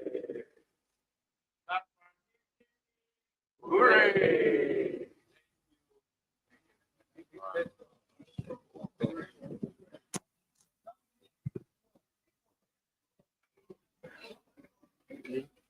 now you have to stand up carefully. Yes.